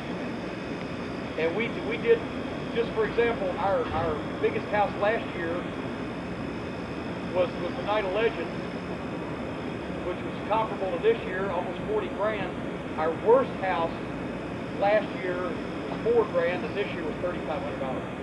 Same house. And brother, every April and October is gonna suck. And the reason why March sucked this year instead of April was because the warm weather came earlier and caught us on Sunday afternoon. Last year it was 40 degrees and cloudy, and we did 10 grand on Sunday afternoon in March. This year it was 75 and sunny. First nice day, we did $3,500. And we come back to the next show in there, we did 10 grand. You know, we've never done a house in Knoxville in between $18,000 and $32,000, which is ridiculous. But they'll either the place will sell out, or nothing. You know, one or the other, not both. I can't figure them out. Whereas Johnson City and everything else is real steady. I think they want to see the greatest show of all time every month. So now we ought to just call them the greatest show of all time, Part B. Greatest show of all time, number 5. How do you put up, by the way, I got to ask you a question. This is a question and answer. How do you put up, for what, is this the second or this the third year y'all did? Second. How do you put up with the rest of these ugly fucking guys? Do you go crazy? Do you just do this for him or what? Okay. God bless you. I'm thinking, I can't see her halo, but she's got her face back. Put up with this shit. Huh?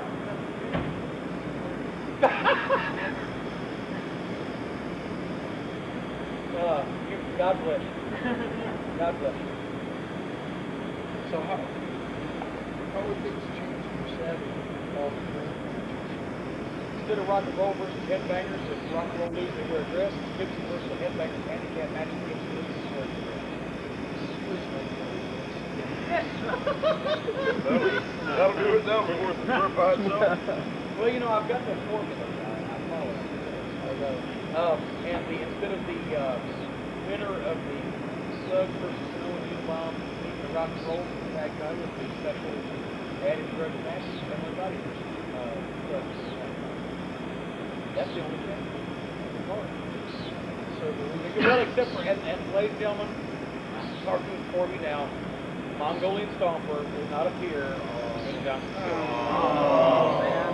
I want a refund. After, you know, and I mean, Archie Chuzo is good for the dates and everything. He agreed to it and all that shit. He called me back and said, that is the day that he has agreed to go on vacation with his grandchildren.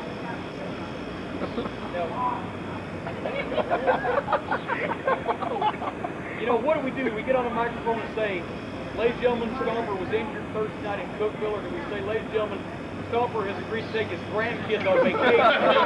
The Mongolian Stomper from outer Mongolia, goes to Tennessee, is on vacation with his little grandkids, Peter and Paul. Can't fucking be here tonight. So, you know, so I imagine you'll hear he got injured. It was one of the funniest things when I was international legends last year. When I was watching the team with Stomper, he might get his award. People are like, look back, all the people, and I'm like, no! That's the only time that he has ever spoken on television or in public in Knoxville. He wasn't here for over 50 years. He lived here for all that time since the late 70s. That's the only time that he's ever talked. But, you know, I mean, he's lived here now. He's like, people see him around town so much, and I mean, he was one of the biggest stars Southeast has had. That's, you know, such a tremendous heat. At the time he was a heel, you know, he was just legendary. But then now people are just glad to see him. You know, he was over so much. But they see him around town and they say, hey, I'm going to stop at the pilot station. He works for the sheriff's department. You know, and I mean, they know now that he's not, you know, Mongolian or else. Well, I guess the sheriff's department has a real good English language program. But, you know, that was something for him more than anything else. I didn't expect him to do it, but he, you know, he wanted to thank everybody in Knoxville. When he came here and he worked the territory, he liked it so much he just bought a house, moved in, and never left. So but it's been a better match, please. And what if his son's the policeman that does security at the Coliseum? I don't know. I don't know about that. But Buck, isn't he in good shape for 60 years old? Jesus, he does that. He rides his bicycle to work. He does that marathon thing. What was the deal with Rick and Scott Steiner? Oh, this will be good.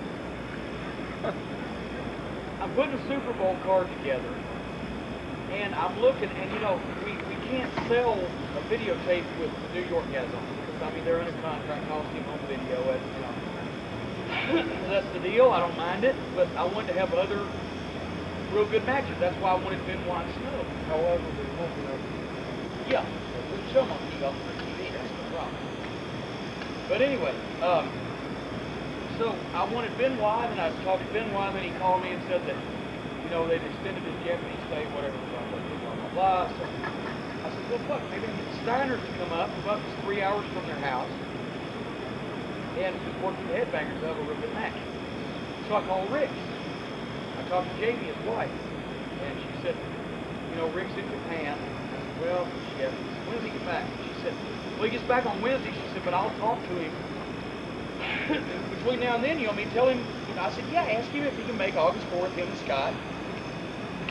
You know, they've been here before. They came in when they were, you know, in New York, worked with the bodies. I said, Knoxville, same place as always, bring Arnold, you know, whatever the fuck. Off we go. She said, okay, well then she called me back a couple of days later and said, I talked to him and said they'd love to do it. I said, great. I said, they get back Wednesday, right? I said, we don't do TV till Thursday. I'll talk to them before we do TV. So if I could call on Wednesday. Well, their plane had been fucked up in Portland coming back from Japan. They were sitting around for about 12 hours. She said, he'll be back like real late tonight or early in the morning. I said, well, I hate to bug him. I said, but now, I said, I hate, and boy, I should know. I said, I hate to plug him on TV. I said, but he said for sure they could do it, right? Okay. I said, okay. I said, let him get his rest. Tell him I'll call him this week. So that weekend was July 6th, 7, 8 in Johnson City. And then that's another thing I had to deal with that night. Besides, that's when I found out about Andrea and Angela getting in a fight. That's when D-Lo and Harold had their fight. And I get home, and D-Lo calls me on his cellular phone. See, Harold, the guy that holds the ring, he's the one that owns the trailer. So that means his word carries some weight. But D-Lo, because I wanted D-Lo to get as much work as possible and get around the ring as much as possible, because I think he is fucking tremendous, I told Harold, D-Lo's your helper. He's the one that's got the job, nobody else. I want him to work as much as possible around the business and be there at all the shows in case we need. D-Lo calls me up on his cellular phone. They finally had the big blow up. They hated each other. Harold had put him out on the fucking interstate 60 miles from home. At exit 57, he's walking. Here's a 300-pound black man from New Jersey, carrying his fucking wrestling bag, talking on the telephone at 1 o'clock in the morning, walking down the side of the interstate in the middle of Tennessee. I said, God damn. So I deal with all this stuff. So like on Monday or Tuesday, I call. I got Rick. Rick, how you doing? Blah blah blah. We bullshit about WCW. I said, okay, headbangers, blah blah blah. That's the date. That's where it is. Bring Arnold. Okay, fine. I said, look. I said, I know what you worked for the last time you were here. I said, but that was 4 days in a row. I said, what do you want for one night? He said, same thing we're getting everywhere else. He said, 1,000 apiece. What? Rick? He said, well, yeah, that's what we've been getting. I said, how often? I said, fucking where? Well, Paul Lee. He mentioned Paul Lee. I said, what? I said, don't go any further. I said, don't go any further. I said, I believe you. I said, because I've talked to everybody that said that they got paid about twice what they make anywhere else to go there. I said, but we're talking about attempting to make money on this thing. I said, hey, Paul Lee's money. So, anyway, I said, Rick, I said, that's fucking about 3 times what I paid y'all to come in before. I said, see, they sold gimmicks last time. They did, what, $1,600, $1,700 worth of gimmicks in 4 days. So that they came in, they made about $700 a day, $750 a day, counting their gimmicks for being in for 4 days, and ran Arnold around, and he bit Tom, and everything was cool. Yeah, I said, he said, well, let me call. He said, geez, he said, I got to ask Scotty anyway. He forgot to ask Scotty about the whole thing to begin with. I said, Rick, call me back. Well, okay, so he don't, Rick would forget to call you back. So he had just about to lay it. So I called him back a few days later. Yeah, Scotty doesn't want to do it. I said, he don't want to ride up the road, to fucking Knoxville, get out of the house, and come back. I said, bring your T-shirts and come back, $500, $600, $700 a piece. I said, I'll tell you what I offered him. I offered him $500 a piece to work the fucking 3rd match on the show, just to be on the card. Which, I mean, is actually, I should probably have a mutiny from the rest of the fucking card for offering to pay him money like that. But I was looking at selling the videotape, other places, and their names would mean something. But anyway, then that's when he tells me the scoop. Scotty, now telling God and everybody, what the fuck, I got a hell of a kick out of it. Scotty went to school with some guy whose father owns an investment company and buddied him into a fucking deal where they usually only deal in millions of dollars. They took the money Scott had saved from his first contract in Atlanta or whatever the fuck and invested it. He's made millions, don't have to work, only works in between Japan trips to keep in shape, and if he don't get $1,000, it ain't worth it to him to leave the house. And that's why I said I didn't know we were dealing with J.D. fucking Clampett down there. I said, don't y'all just work for the fun of it anymore? Because that's what I do half the time. I didn't exactly go to Memphis and sit here now with my back fucking killing me from them hard-ass rings to make a fucking bundle of money. I did it because I wanted to have fun and help Brandy. But anyways, Scotty don't want to do this. Well, I said, call me back if you want to do it, basically.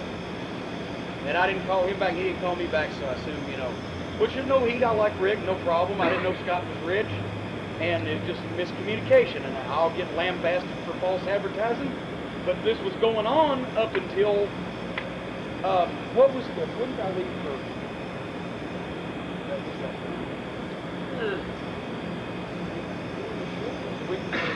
So this was going on until about 10 or 12 days. Yeah, when I saw you. This was going on until about 10 or 12 days before the show. But then I heard that they were booked for ECW on that night anyway. And he never said a word to me about that. So I don't know whether they were booked before or after or 10 days notice or whatever the fuck. Or whether he's just telling me stories, But anyway, that's the scoop, and I don't think it hurts the show.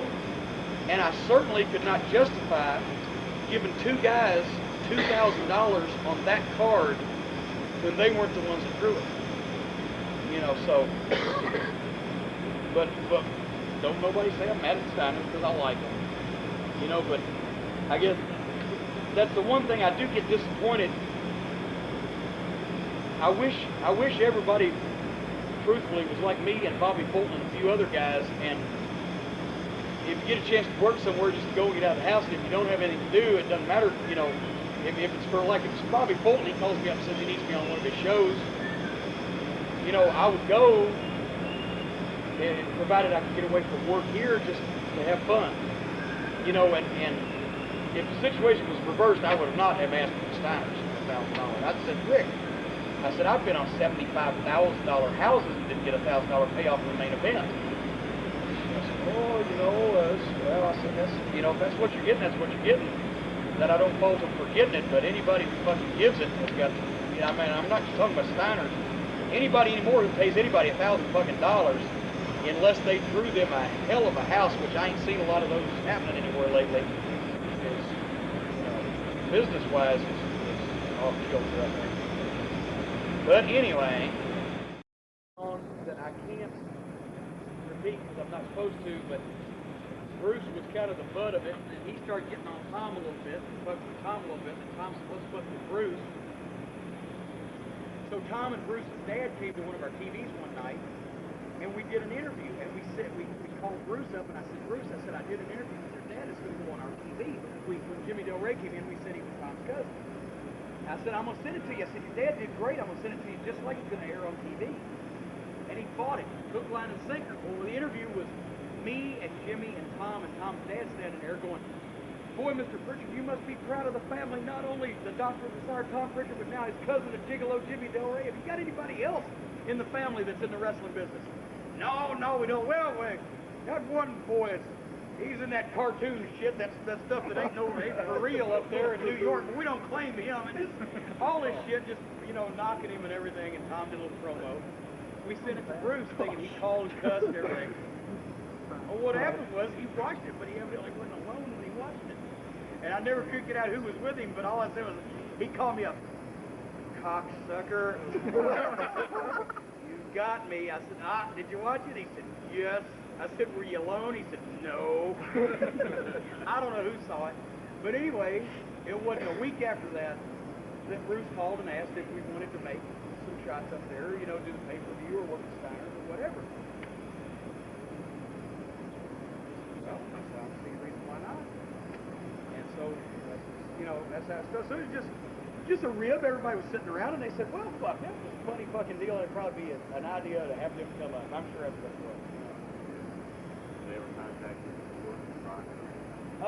I talked to Vince a couple times. Me and Bobby and Dennis had gone up there once. And, you know, he was real nice to us then, as he is to everybody. That's the thing. They wonder why that Al Snow signed with Vince instead of Atlanta. Well, fuck. Treated Al like a goddamn chimney sweep in Atlanta. And they treat people up there like human fucking beings. You know, that, all kidding aside and presentation of wrestling aside, obviously their vision is not necessarily, you know, mine, and mine ain't theirs, because elsewise they'd be doing Smoky Mountain and I'd be doing WWF or whatever, but nobody can make you feel better and nobody treats you better in the wrestling business. Nobody makes you feel like you're more important, that they want you there, that they have people that they try to give you the idea that they know what they're doing. I mean, in the way of business-wise, not wrestling-wise, because most of their employees don't know anything about that. Maybe better that way. A lot of them would be crying if they did. But nobody does a better job of making you feel like you are becoming part of a big company that knows what it's doing and has its shit together than the WWF does. They bring you in for a tryout in Atlanta or whatever, they fly you down there, okay, show up at center stage, you get there, well, we're going to put him in the ring with anybody, you know. Up there, they fly you up, they pick you up, they drive you to the place, they buy you lunch, that's show you a tour of the office, you know, and it just, they're on the ball in WCW. So, you know, anyway, but me and Bobby and Dennis had talked to him in the past, but at the time we were making so much money, and we were on top, and all the houses were selling out everywhere. I was in '86, Crockett was doing big business. We didn't see why leave now, you know, to do anything. No, fuck, well, that was 9 months later. The heat with Dennis was, he fucking jammed all of his fucking money that he made up his nose and fucking flipped and left his wife, his car, his kid, and his partner and manager all on the same bloody day. And it flipped and didn't want to admit it later on. So he did an interview saying that, well, we didn't want to go to New York, but we did. Well, horseshit. This was, we went to talk to Vince in June of '86 or July of '86, and this was fucking May of '87, or March or whatever it was. But anyway, we just decided, nah, you know, we won't go now, but you know, it wasn't no big deal. But Dennis just dropped us. I've told this story before, but he just dropped us off one night after a town in North Carolina. He dropped us off at home. He said, I'll see y'all tomorrow. And we never saw or heard of him again for 9 months till he called Bobby. He left his wife, his baby, partner, his manager, and his fucking car all in one day. And he had a habit of disappearing whenever something, you know, just tickle his fancy did. But anyway. And then he disappeared on the daggum midnight deal. Remember, he was the one to leave. The lad in Chicago, the pay-per-view. And he wasn't going to be the one to get beat. Fucking guy no-showed a loser league town match, and he wasn't going to get beat. It was going to be Rhodes.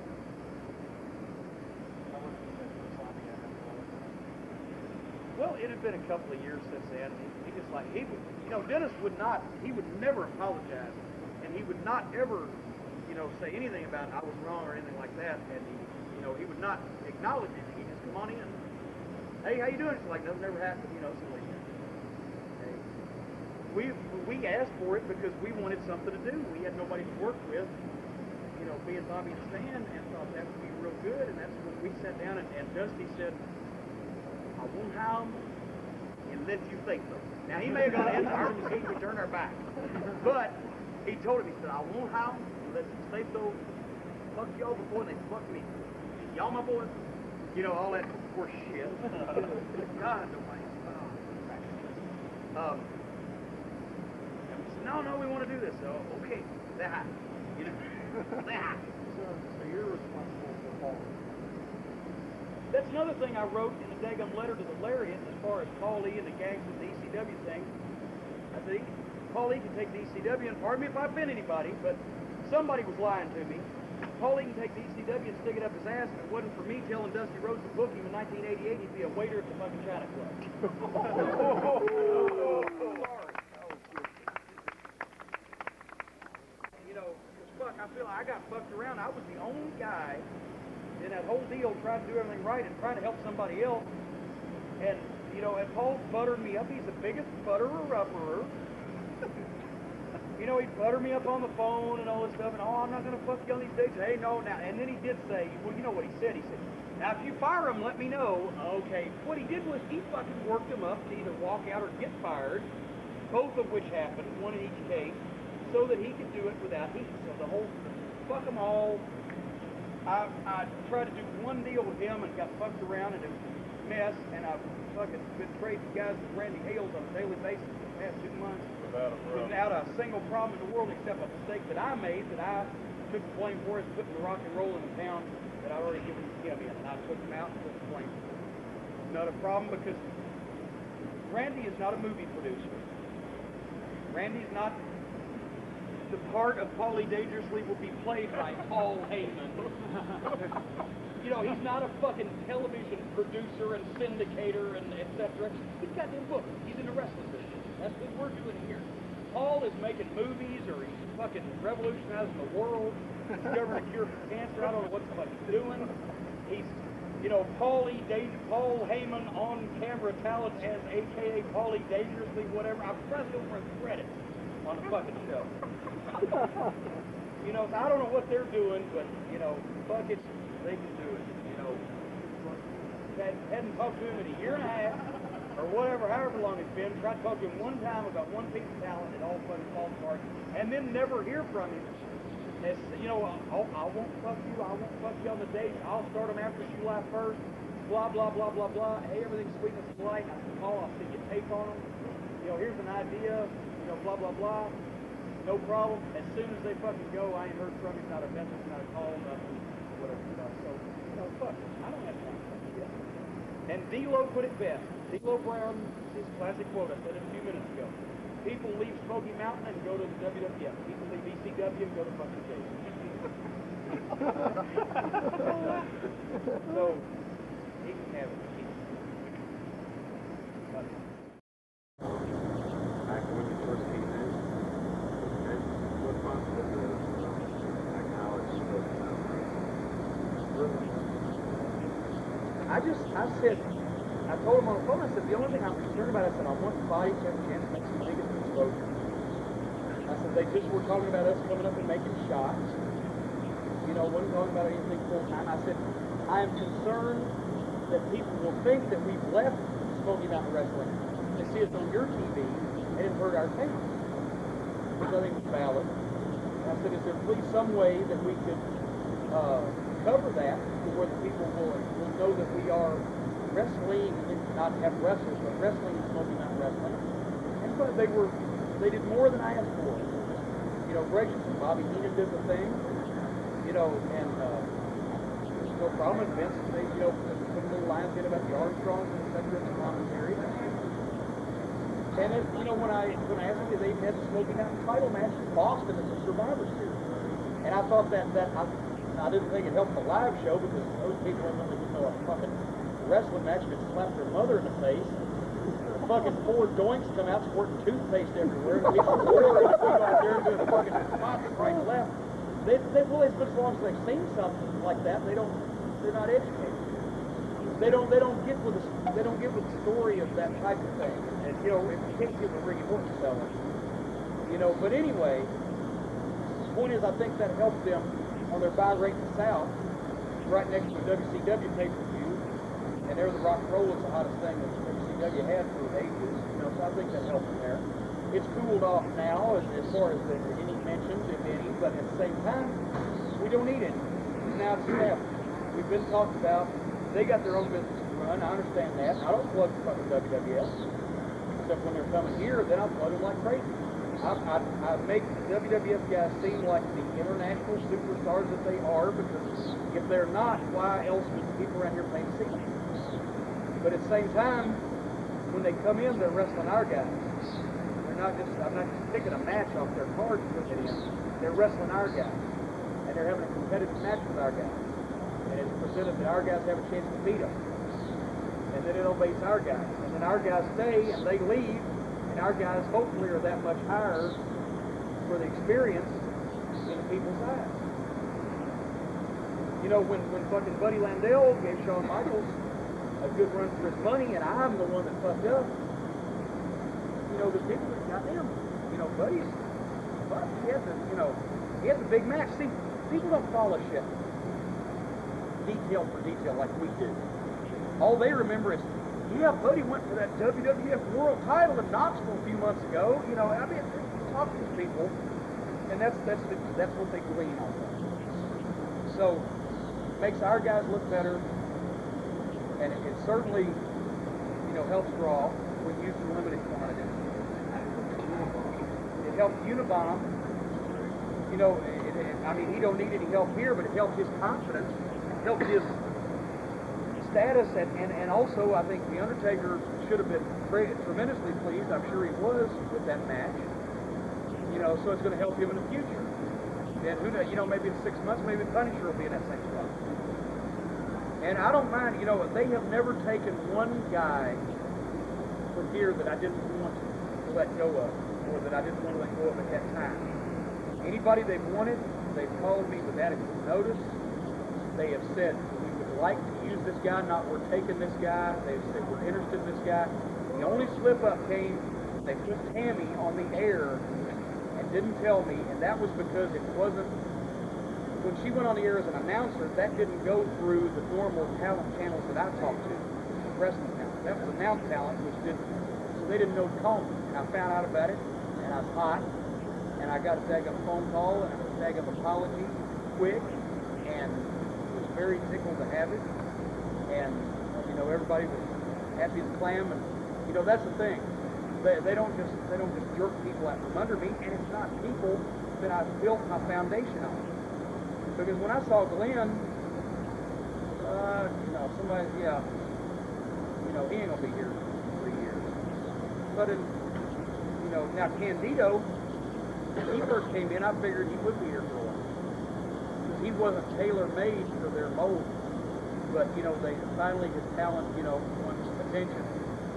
Anyway, but same with Al. Al's been around for 13 years. Whoever thought anybody wanted to spit on him? I didn't know how long he'd be here, but I certainly figured, look, everybody's heads are cracked by now. But it's just being in the right place and getting noticed. And if I could help some of these guys, Al Snow is the greatest guy.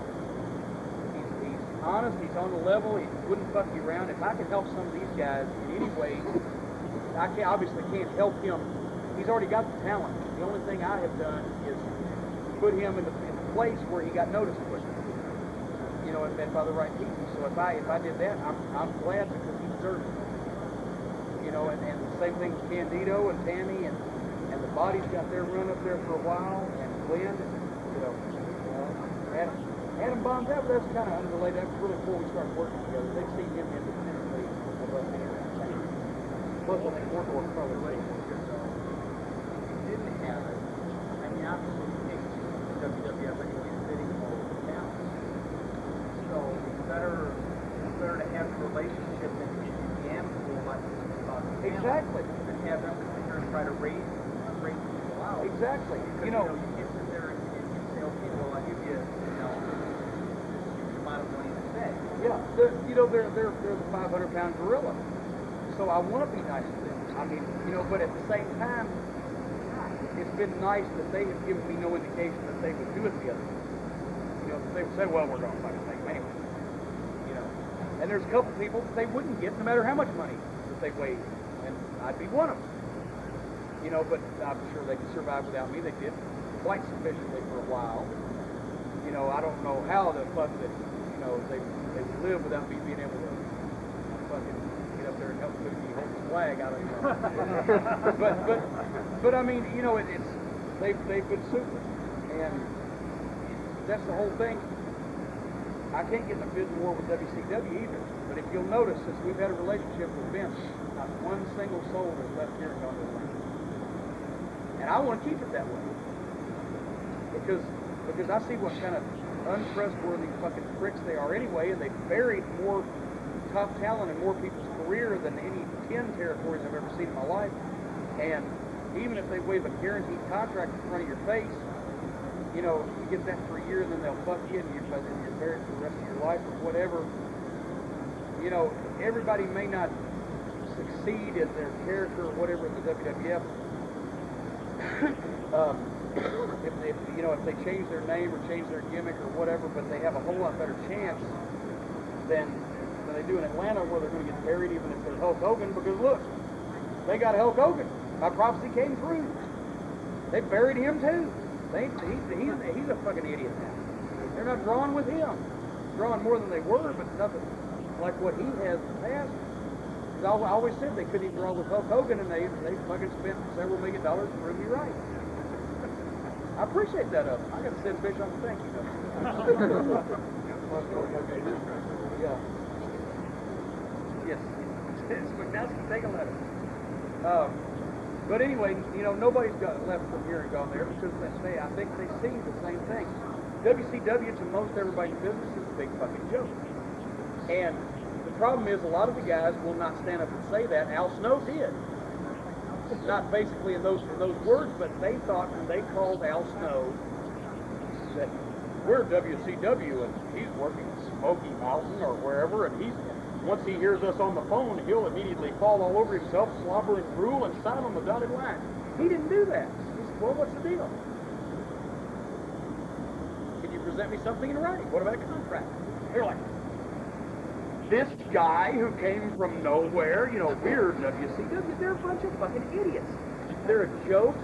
The guys in the business think they're a joke, but a lot of guys, when they say, okay, we'll give you $1,000 a night, they don't have the guts to go ahead and say, no, I don't really want to be there because you're a fucking joke. But, at least Al called them on, are there any more of these? Al called him on part of it. He didn't just jump into it. He wanted to hear what the deal was, and he had a better offer. plans to bring in another manager now with Sammy gone? Well, Not anybody in particular, but in the future. well, you know, I'd like to because I mean, I don't have to be. I'd like to. I don't have to be the only manager. I don't want to be the only manager. But the thing is, you're looking at paying somebody else to stand outside the ring. You know, and yeah. And I mean, you know, I don't want to be unfair to anybody, and so I'm just still mulling it over. You know, but one thing, well, in Memphis, I don't know why they have 3 referees on every show. I'd rather have him, and he knows what he's doing. That's one thing. They got some horrible suck-ass referees over there. But I'd rather have him and know what he's doing, and have him do all the matches, and pay him a little more. I think he's probably make a little more than they do tonight with the 3 of them. So, you know, I'm saving money, you're making more, and, you know, everybody's happy. I guess. Or if they go to their boots and press releases. Yeah. The world's meanest referee, ladies and gentlemen. You thought about turning the wrestler? I mean, I know Gilbert, when he was in the UWF, Eddie played a great wrestler manager gimmick with the whole First Family, Hot Stuff High International. Would there be somebody you'd want to turn towards that to manage, start up something and wrestle also?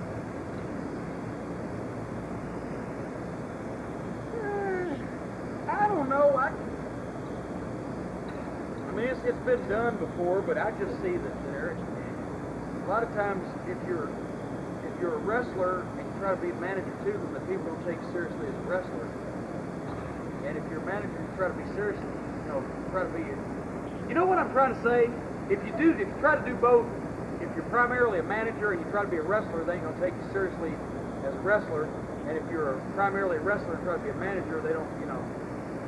I don't know. Yeah, he's got more like a player coach type. You know, which that was good. But then there's not a lot of guys.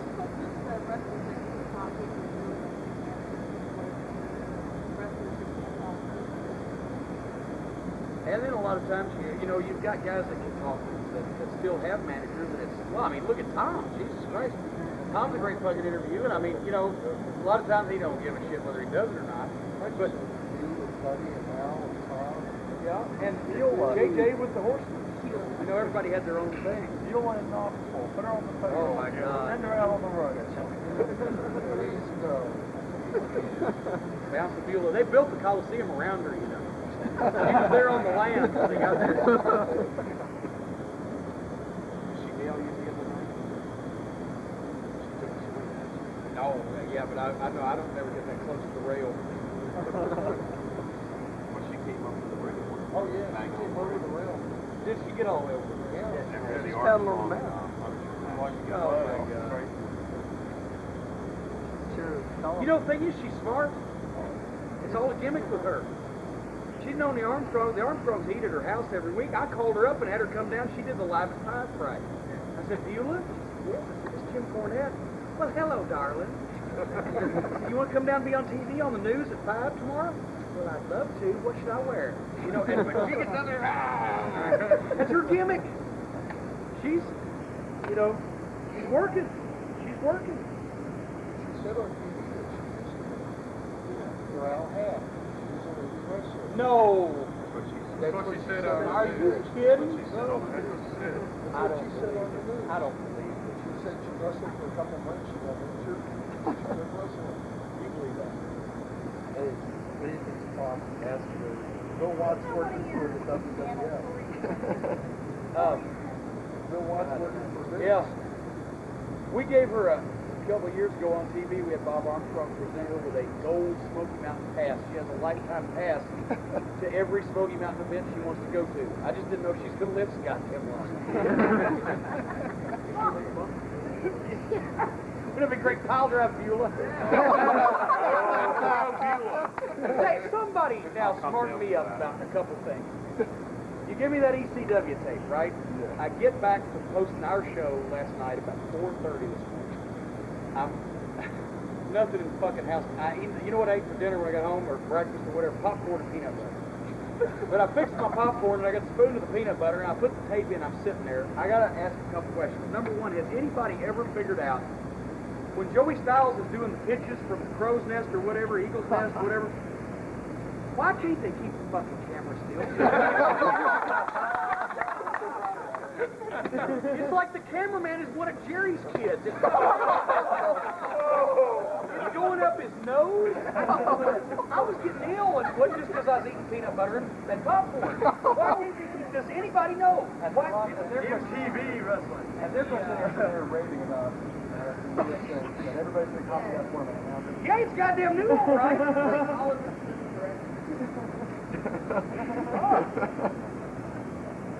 But that's the thing I tell the WWF crew all the time. They're goddamn figured with the light and everything. I said, stand me up against the wall and shoot this motherfucking interview. I've never seen a wrestling fan come in the front door of a building, buy a ticket, sit down in his seat and say, you know, I had to come tonight. Because when Jim Cornette did that interview over the weekend, that background was such a pleasing blue color that I had to see this show. So anyway, they're calling attention to the camera work. You don't call attention to the camera work. The fucking wrestling fans sitting at home, they're sitting there with goddamn beer or Sprite or whatever, and they're going, okay, what's he gonna say? Now, if you say something to make them want to come to the match, they're gonna come to the match. But if you're with the camera like that while the fucking announcer is on, they're sitting at home going, God damn, I wish that's... Stay still. Secondly, who is Beulah McGillicuddy? What? From where? Why? Who is she? Where did she come from in the storyline? What's the shoot on her? She did some photos for Penthouse. She gets dropped on her head every show. Well, I saw that. I thought it may be just an odd coincidence. I saw her on TV twice, and both times she ended up upside down with her panties on.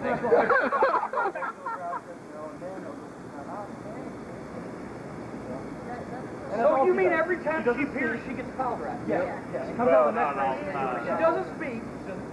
How did she show up? Why was she there? Raven and Dreamer, supposed to the storyline. At the summer camp with her. The same girl at summer camp. She's a big fan of the bitch or however they describe it. And then they show up.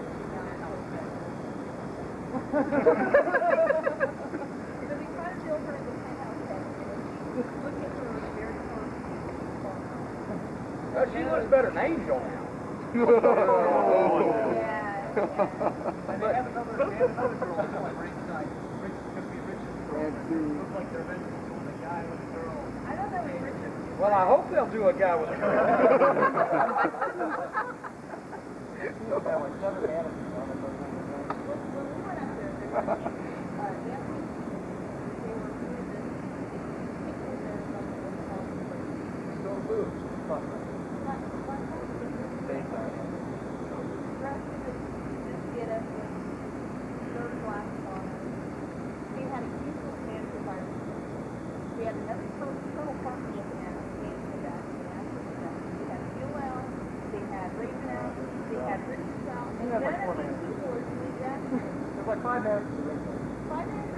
I question the fiscal responsibility of this. And in addition, if they give her a plane ticket to fly from Detroit to Philadelphia to show her panties off and have her ass moon the crowd up, I got somebody right here in Knoxville for $75 maximum that I could just flash her panties on TV and give her a pile driver, but I ain't gonna buy her a plane ticket and send her to Philadelphia. What the fuck is that all about? How the hell should I know? I'm not Paulie. Well, goddamn it, it's your promotion. I know you're not. But anyway, Hey, baby. I watched, you know,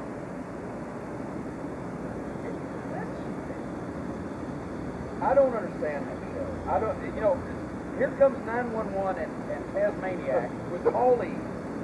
Here's the top heel manager, his fucking bodyguard, and one of his men, and the fucking place gives him a standing ovation. Chants for him, cheers for him. They fucking beat up the poor job guys, and the fucking people not only don't feel sorry for the job guys that the heels are beating up on, but are actively you know, calling the spots of their demise, and then the heels win, and the people give a standing ovation and fucking chant some more. That's fucked to me. I'm sorry. I couldn't have that. I couldn't be involved in that. To me, that's completely ass backwards of anything that you do in a wrestling match. If the fucking, I mean, I can understand there being heel fans and or, you know, even like in Johnson City, I mean, some people in Knoxville cheer, but spot shows they don't. But in Johnson City, there's a lot of people that cheer the heels, and they like the bodies up there. But when the whole fucking place is coming in, how do they get any heat? How do you have a match? That's the thing, you can't have a match. You can't get any heat. The only way that you can do something right is by doing something wrong. The only way that you can be a baby face is by being a heel. The only way you can be a heel is to be a baby face. The fucking match is fucked. You got to start with the 3 count and work up the introduction.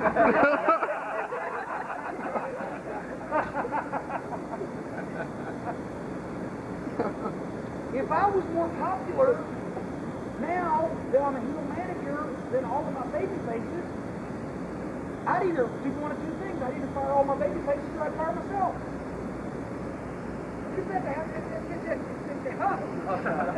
I don't understand it. I don't understand it. Where did he get that fucking music he played? Goddamn. It all sounds the same. If I see one more ad for that videotape, I'm going to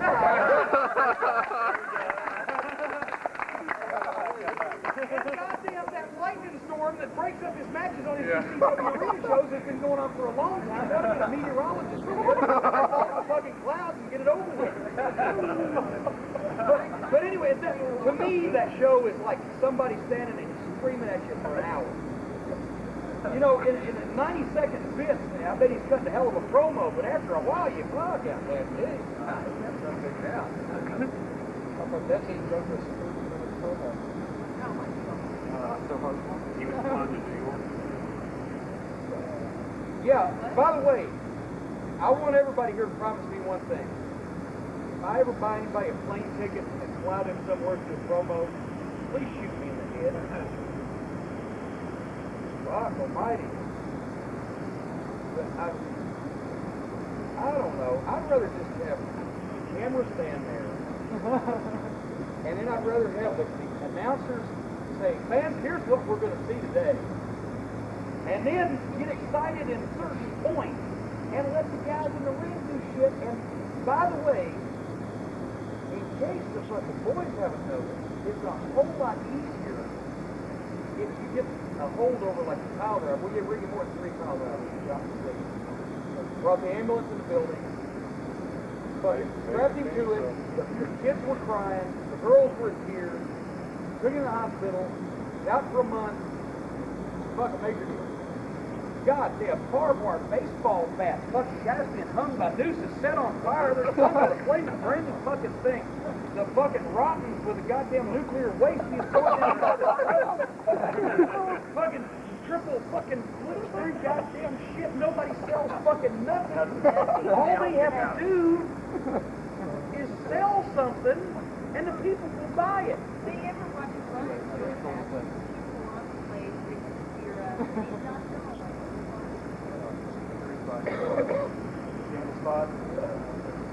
If they keep doing that, there's going to be nothing, you build up an immunity. There'll be no way they can top it without human sacrifice. They're already close. They look very close to me. I saw that Axel Rotten in Memphis. Yeah. I wanted to walk up to him and say, what the fuck are you thinking? What the fuck are you thinking? Yes!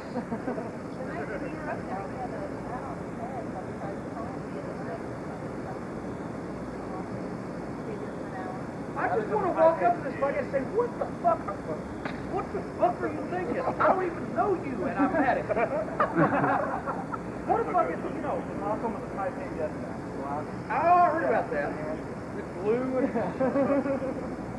Remember when the pink fist match? Oh, God, somebody will get hurt, you know. Here, you go for a pile driver, people are going, no. Am I lying? You got to block them, right? Before somebody's seriously injured? Unless it's Tracy that falls with the table. Well, yeah, in which case I didn't know he was going to do that, but you know. That table was going to get broken. Yes, I was all in favor of it being broken. Anyway, the point is, guys make it harder on themselves. Teach the people what's dangerous and what's not. That's the way I've always done. Then you're in the driver's seat, so you don't have to fucking break your neck to get ever increasingly harder to get caught. They're going so far, And nothing changes things or anything. And they're really and guess what? Stuff is really a shoot. Looks like shit and hurts. Look at the Ultimate Fight. All those punches, the punches look like shit. And they hurt.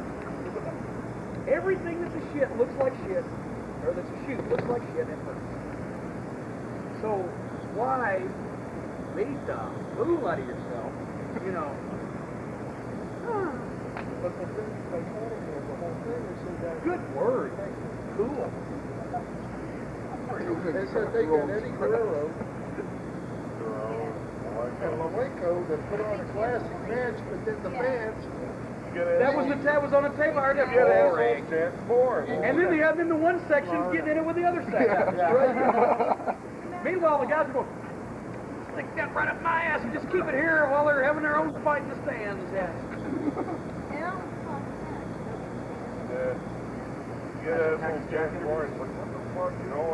I did see the one I thought was cool where he said that, you know, he was talking about his week before his 30th birthday. That one, yeah.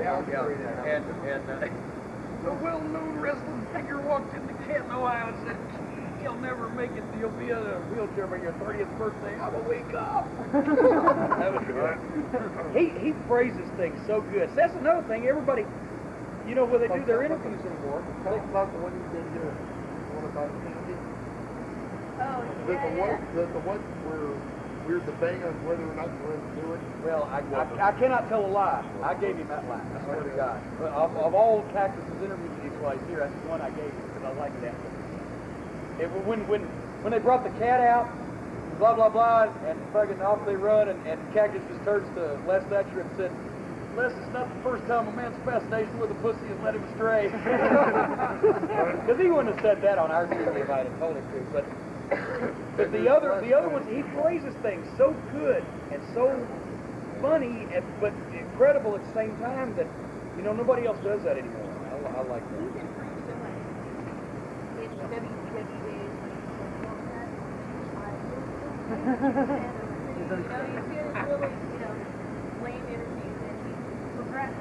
Yeah.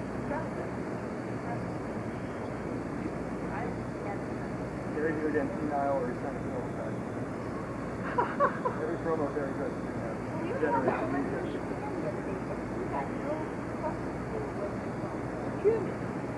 Senile drunk. I don't know what he did one for a show they did Aftershock in Colorado, California, and they took a promo with that going on. Yeah, I mean,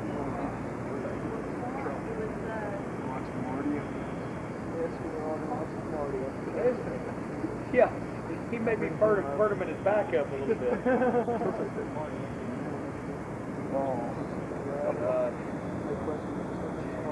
Tommy, what are you sitting on back there? Now you crawl into this. You look like you're having a ball. I'm having a blast. I dare you to wear a long sleeve shirt down here. I came from work to pick you up. Humidity's 50 million%. All right, he's hot now.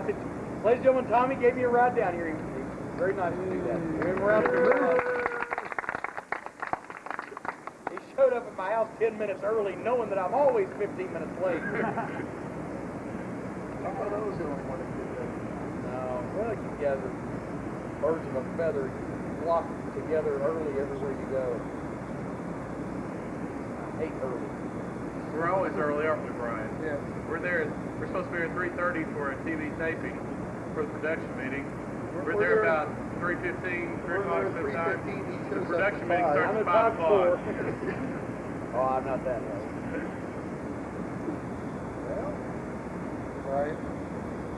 How serious were your talks with Titan and that manager, Ric Flair? That is daggum blowed up. Flair actually told that story enough to where people picked up on it. when Rick went there, they never called me at all. Rick called me. Rick wanted me to come up and manage it.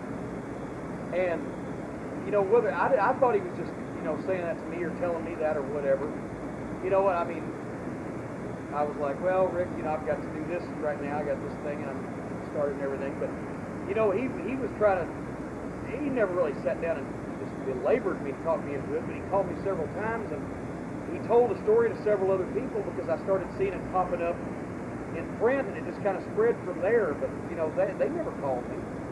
You know, I mean, if I'd have wanted to, you know, maybe they would, maybe they wouldn't have. I don't know what they wanted to do, you know. So I guess this thing was Bobby was getting off the road or whatever. But, you know, that's where that came from. But, I mean, if it had been any other particular time, I would have liked to just because it was Flair, but I was just getting this started. And, you know, I couldn't obviously go off and run around the fucking world and do this thing. Have you been able to catch any of the great Dungeon of Doom segments? I can't hear you. Did you see any of the Dungeon of Doom segments? Unfortunately, yes. I have.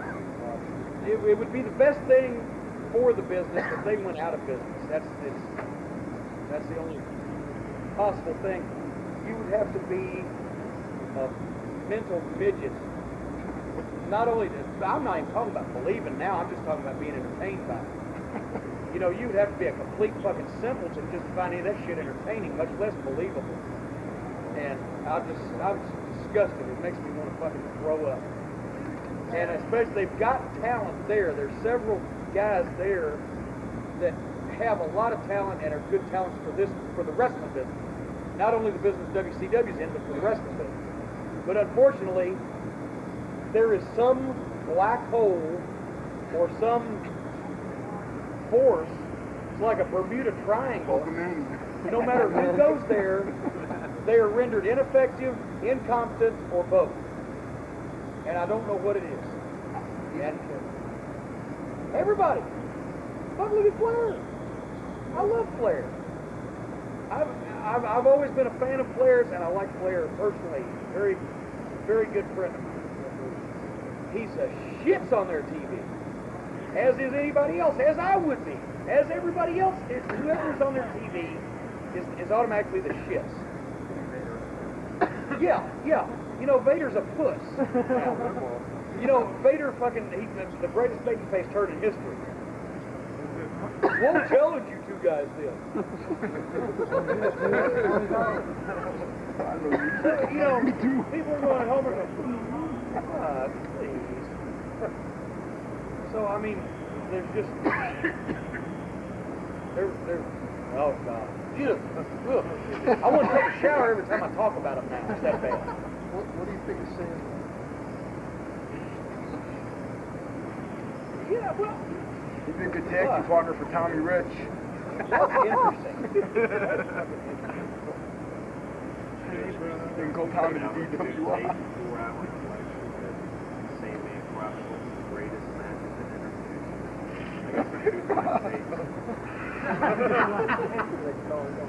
I haven't seen that much great stuff, but I mean, you know, I got to be honest, I haven't watched a ton of it. I mean, I was zipping through a lot of shit.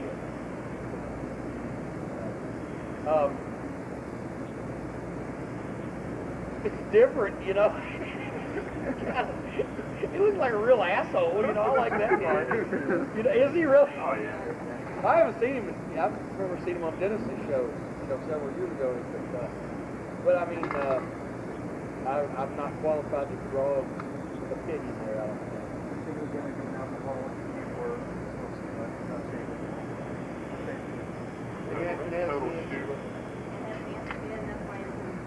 And they asked her the commentary on the title. Well, he's an alcoholic. He smokes too much. I think everybody would go.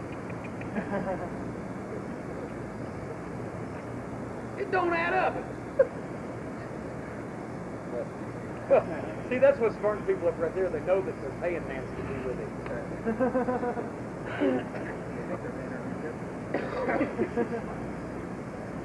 What were some of your best moments in Mid-South? What do you sticks out in your mind? Oh God, living every time we went to those, being alive after the matches were over with and I was safely away from the building. every time I got out of the car, it was a tremendous moment. Since you did it so seldom. The stuff I was proudest of and enjoyed the most was the last Stampede thing with Bill Watts, because they never topped it, never will. You know, I don't guess it'll be possible anymore, unfortunately. I just had a lot of fun there because shit, everything you did worked. You know, but the last Stampede stuff was the best. But I mean, we went to Bogalusa, Louisiana, did 37,000. No, that was Hammond. I'm sorry, Hammond, Louisiana, did 37. Bogalusa was a miserable $26,000 in high school football.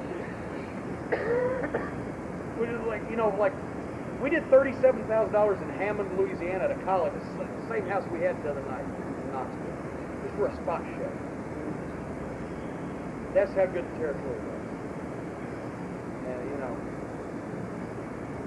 They were all like that. Somebody said the other day, said, well, so-and-so used to be a good town. I said, fuck no, it used to be good towns. But you know what the thing is?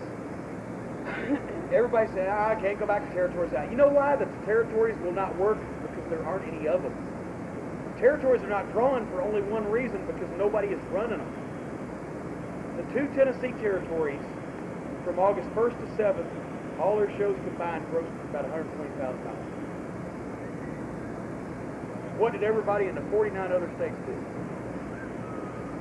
Nothing. There wasn't nothing. There ain't nothing. You know, there ain't nothing. That's the only reason. I mean, sure, you know, we're not setting the world on fire in 1 week. Don't make a daggone business. We'll go down in 2 weeks. We'll go down. We'll be down for a month. But just the fact that there is enough interest left that two territories in the same state can do that kind of business in the same week indicates that if there was another 15 or 20 territories across the country, some of them would be doing business. But nobody's running them. That's why they're not doing no business. And, you know, hopefully one of these days when they are running them, they will be doing business. Not really. Not right now, but...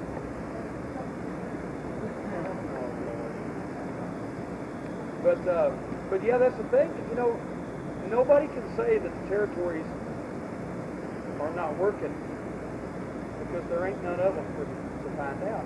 I mean, does anybody disagree with that? How do you know? If Memphis can do what they've done and we can do what we've done, and here in this small state with not a lot of populated places, if somebody was to start back up in another place and do it right, obviously, that's been a big stumbling block. But get television and do it right and build, you know, I don't see any reason in the world why it couldn't be done. Because they don't want to see what a lot of the stuff that they've seen in the past, especially don't want to see what WCW's given them. WWF runs increasingly more overseas, and there's a lot of towns in this country, you know, that support wrestling. And if everybody would quit worrying about trying to take over the world and run pay-per-view and fucking sell dolls at Kmart and all that shit that ain't going to happen regardless. All they're going to do is dump money and find out it ain't going to happen anyway. God damn, that guy, I talked to the guy that did that AWF. Are they still taping or anything? Or what? I mean, seriously, anybody? Does anybody know?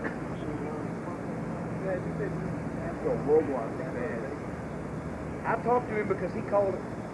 He wanted to know if we want Tito to come in and be on the Super Bowl. I said, well, I mean, it was too late. You know, we already had our shit done. I said, you know, if you called me before, you know, it's too late. But I didn't get a chance to talk to him very long, but I think we're just a totally different place. I don't know what his thing is. I asked him, I said, hey, you want to run house shows or TV advertising revenue or what? And he said, and I've got to sympathize with this, he said, well, people think they know what I want to do, but they, you know, they just know what they've read, and what they've read has all been wrong. I want to do a variety of things. And I can understand having people writing wrong stuff about it, so I didn't, you know, bother it. But I don't see spending that much money on a TV show. I don't see paying people to sit in the audience. He paid those people sit in the audience, almost what our gate was Friday night. We were running off that for a fucking month and a half. Just the money they've spent so far is probably more money than we've spent the whole time we've been in business. We're coming up on our 4th annual Fire on the Mountain extravaganza. You know, what the fuck? You ain't gonna take over the world. Not gonna fucking get on pay-per-view. Not gonna goddamn, sell dolls at Kmart overnight, and probably not at all, almost certainly not at all, because Vince is already doing it right, and the WCW is doing it after that, and who's going to be number 3? And now, WCW's got 12 pay-per-views, WWF has 12 pay-per-views, UFC's got, 5 pay-per-views, maybe throw in a couple of boxing, there's 35 pay-per-views. It's taking place in a ring. Who gives a shit? Who wants to see any more? Nobody. Here's a novel idea. Sell tickets to people that don't have cable. For a third of the price of watching television. See, if you ever phrased it, some folks, they don't, a lot of people, they don't think about it this way. If you say to somebody, tell you what, for a third of the price that it'll cost you to watch television in your own home, you can come down to the Coliseum and see all this shit live. And eat some popcorn too, and you don't have to cook.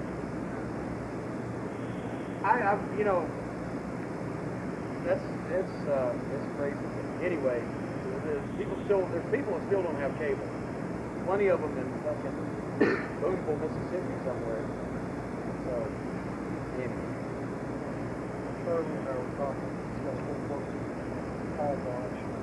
Remember the articles and stuff. Got a bunch Oh my God. programs and the articles when Bosch died when he retired. Do you have that book, Friday Night at the Coliseum? I do. It's not here though. Oh, well, I've got. You got a powder? Yeah. Okay. Be careful. This camera's on. I know. Boy, when they make an abrupt exit, they just powder, don't they? You know what I found in a bookstore the other day? Where was I? It was when I went to St. Louis for the WWF TVs. The next day, I stayed to hit my funny bone on the fence. I went by this bookstore and I found another copy of Whatever Happened to Gordy George. Didn't have the dust jacket on it, but I've had that for years. But there was a copy, $2. I smashed that son of a bitch. I still have my copy. Yeah, we got it. I just found it. That was a neat book when you didn't know anything at all. They do bleed, and it's real blood too, but the matches are fixed. But give us a call, Bosh. I can think of one offhand. The riot? Well, besides that, heard him singing and everything. Oh, geez. I'll tell you one was funny. He always did the interviews up on the stage, and boy, he did. He would fire up at you too. He wanted the heels to get on him, but he wanted to have the last word. And daggum, one time I'm going on and I'd said something to him, and just as I turned around to say something, bam! Jeez! I thought the old bastard, and I love Paul. I'm sorry, I said the old bastard. I thought that salty old bastard had hit me. What happened was somebody had thrown or slingshotted a quarter, and it had bounced off. I think it bounced off Bobby's head first and hit inside my glasses and went. And I turned around, I almost hit him. And he was looking like, And another time we had Midnight Against Magnum and Wrestling 2. You were there taking pictures. Magnum's leg was tied in the ropes. He was hanging upside down out on the floor. And 2 was in the ring, and Dennis and Bobby were beating the shit out of him with the rackets. I had my belt off, and I was whipping the hide off of Magnum boy. And the cops were all around me on the floor. They circled me. And I was standing on the floor, and I was whipping at Magnum, and they were beating the shit out of 2. And Dundee said, don't stop until the referee gets on the microphone and says, I'll threaten to have y'all, I'll suspend y'all if you don't stop. People were so loud, he did get on the microphone, we didn't fucking hear him. So we kept on. Boy, I mean, they were getting restless, right? And this was like our second time in Houston, so we didn't know how bad it could get. We found out later on. But anyway, they're coming up, and finally, I know I've got the cops around me, right? But all of a sudden, boom, on my shoulder is a hand, and I was like, what the? And I turn around, and it's Paul. And he said, get back to the dressing room now. Yes, sir. But at the time, I just realized, I went back and watched the tape, which I still have somewhere.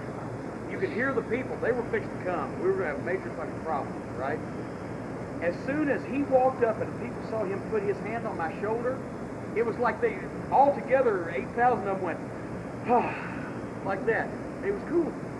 We got out of the ring, went back, they threw the bottles and shit as they always did, but nothing more than usual. and we get back, and he came in, he said, don't ever do that again until the cap ruffle. Yes, sir. Sorry, sir. And, but you know, you can see it on the tape. It's like, okay, democracy's been saved. Paul's there now. We can all breathe easier. That's how over he was. That's how over he was with the whole town. Just that much. That's all it took. You know, stop an instant riot stop. Just add water, you know. And when he died, you just thought Bush had died or something. I mean, it was just, everybody froze, you know. And front page of the paper, all the columnists in town, everything was Paul Bosch for like 3 days. It was perfect. You couldn't have any better way. But he was a great guy. He was a great guy. And that was the problem with now, the cookie cutter type of thing. I mean, you know, obviously I can't do it, but a lot of times the promoter used to be identified with the town. You know, Vern Gagne with Minneapolis, and Sam Mushnick with St. Louis, and Paul Bosch with Houston, etc. Sometimes it was good, like Paul in Houston. Sometimes it was bad, like Nick Goulas in Nashville. You know, he'd stand outside the front door and he'd cuss at people like, "Get the goddamn in there! Go on now, get in there!" You know, but that doesn't happen anymore because I mean, it's the WWF just runs WWF on tour, and WCW doesn't have shows. And there's no more, you know, I guess the closest thing was, you know, Jerry Jarrett in Memphis, and he got out of it, then it was Eddie Marlin, and now it's Randy Hale, you know, who's like the promoter with the most looping left hook. Did anybody particularly enjoy when I shot him into the ropes the other night? I asked Randy beforehand, I said, look here, I said, do you lock up? He said, I haven't. I said, how are we going to start this match? He said, well, I said, no, let's slow it down, take it. I wanted to let him hit me with one of the potatoes he hits Muppet with. How you do it?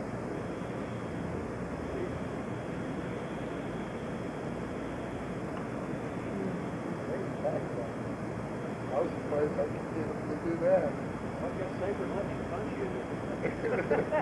Oh, Brenda Baxter. I have all the respect in the world. Well, we had a match in Nashville the other night. He took me all over the arena. He goes, that first wrist or whatever it is that he throws. He goes, he damn near not silly with me. God, he hits like the right. He hurts himself too. Yeah, he hurts himself. Oh God. What do you think of Bill Watts? This is going to be great. I can't hardly wait. I love Bill Watts. I don't care what anybody says. I love Bill Watts. I think Bill Watts is like the greatest thing I've ever seen in my life. Because God damn it, he ran that fucking company. If anybody didn't like what he said fuck off, and they did. And he knew everything that was going on at every time. He knew everything that was happening in his fucking towns. He knew everything that was happening in his business. And his business was the most successful one in the fucking country at that time. And one of the most successful ones of all time. And the people who say that the fucking business passed him by are missing the point. He was going to bring the goddamn business back the way that it was before it passed him by. Because it shouldn't have fucking gone that far. It had passed the appropriate turn. He was going to go get it and direct it back. Fuck the business passed him by. It was successful when he was in it, when he was running it, and when he was out of it, it got unsuccessful. He was going to try to make it successful again. And if he told you that he thought that you were the ugliest son of a bitch in the world, then that's what he felt. At least he'd tell you to your face. He wouldn't talk about it behind your back. You know, he was the only, that's the only reason I went down there, because I knew I could trust him, anything he said. And I knew the rest of them were liars and thieves and cheaters, and that I'd never get anything if I tried to deal with any of them after he was gone. But he's fucking entertaining as hell to listen to. He's intelligent. He knows what he's doing. He needed to get acclimated, and he also needed to just tear the thing down and start from the ground up. He went in there trying to do too much too quick. He never even got around to looking at the actual matches or the booking, etc. He was trying to fix all the other shit that had gone wrong. Through fair means or foul, too. That's one thing. Fuck it. You know, there's fair and then there's fair, and I'm not advocating being unfair, but he was going to fix the daggum shit one way or another, because that was his job. If he had to run the fucking people off screaming in the streets, that's what he was going to do. Because they either didn't need to be there, or it was a mistake that they were there, or whatever. But he's honest. If he feels something or thinks something, he'll tell you exactly what it is. You can goddamn believe that he'll tell you the truth. And I don't think anybody can say he's the only guy that didn't wait till his territory went out of business before he got out of the business. He sold it, ended up didn't get his money, I don't think all of it from Crockett, but he still kept a good majority of his money, I'm pretty sure.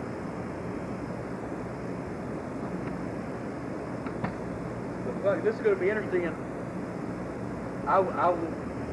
when I first heard that he was going to be working at TBS, I said, oh, God almighty. You know, he won't last 3 weeks before he takes a baseball bat and clears out the 12th floor and throws everybody out the window, which would have been actually the best thing to do. But the WWF is not as exasperating from a dipshit, incompetent, Green Acres mentality type of thing as the WCW is, but the WWF, I think, will be somewhat not frustrating, but different for him, because of, you know, it's still a corporate thing and everybody's expected to be nice. Why they let me get away with being me, I have no idea. But if he can control his urges, what was his tendency toward bombasticness somebody described? If he can control that, I think he'll be fine, because, I mean, they'd be fools to recognize it, to not recognize that he has a lot to contribute. I didn't know about it till Monday. Yeah, Lawler had been up there for voiceover. You know, I didn't even know anything about it then. Hadn't heard really any more update on it since then, really. But, you know, if I know Bill, I don't think he gives two flying fucks what anybody else did. He's going to do what they hire him to do. What is he doing? The only thing I understand is that he's working on the booking of the television. That's the only thing that I know. But once again, you know, he's got a lot to contribute. He was obviously successful for a long time. He was a great worker and a great talker in the business before he was a promoter. He coached from a variety of different places. And I could have supported his ass. Except the only thing is, if I'd have brought him here, I'd have had to just give the thing to him. How could I ask Bill Watts to work for me? You know, that'd be like the daggum priest on the corner asking the Pope to come and sweep up. You know, here, Bill, take this. You know, but it'll be interesting. God, the first time he goes to one of the tapings and sees all the makeup people and all that shit, that'll probably be fun.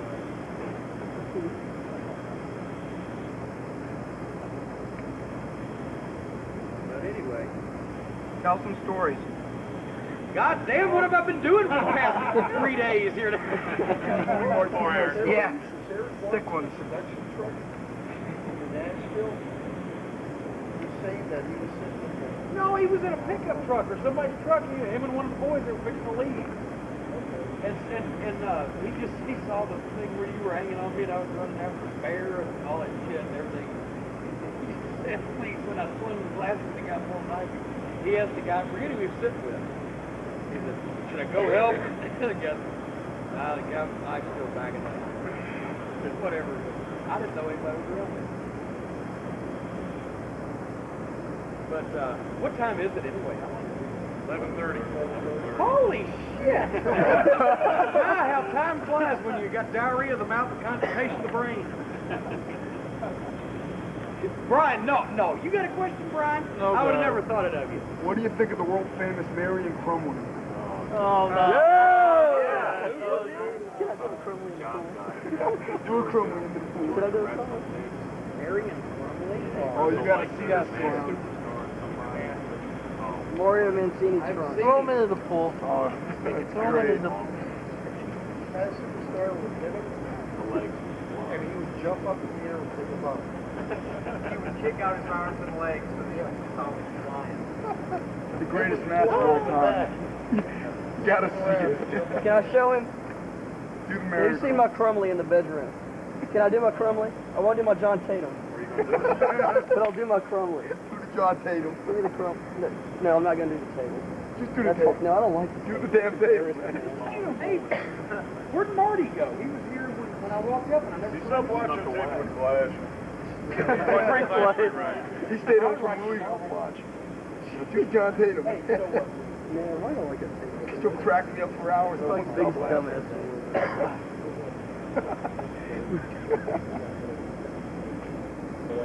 Last year.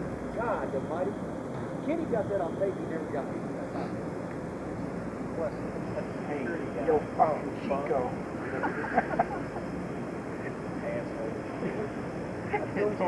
Antonio no TV shit. I said, all right, shut the fuck up. What country is from?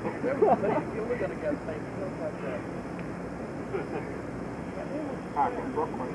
Do you do any impersonations? You had Dusty down. Yeah. There wasn't an impersonation now. Sometimes the feel of the dream. In my body. Peak soul fucking. But right now, about the only thing I can impersonate would be a Persian carpet laid on. I could take a nap for about 4 days. You do it. How do you impersonate? Do the Iron Sheik. They yell at me in person. Show him your Ricky Morton. That's Buddy's Ricky Morton. You want to see That's Ricky not mine. Morton? Do it. Oh, no. This is from This is Buddy's. Oh my God. Yeah. Wait, it's better. They're coming. Who's coming? The Shiite Muslims. Ricky, we're on the 32nd floor. They got suction cups.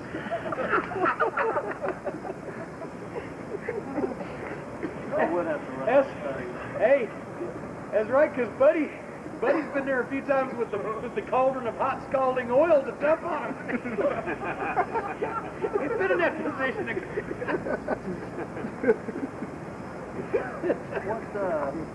What's your opinion without going into the whole Jake thing, because everybody's heard that before, but what's your opinion of his firm,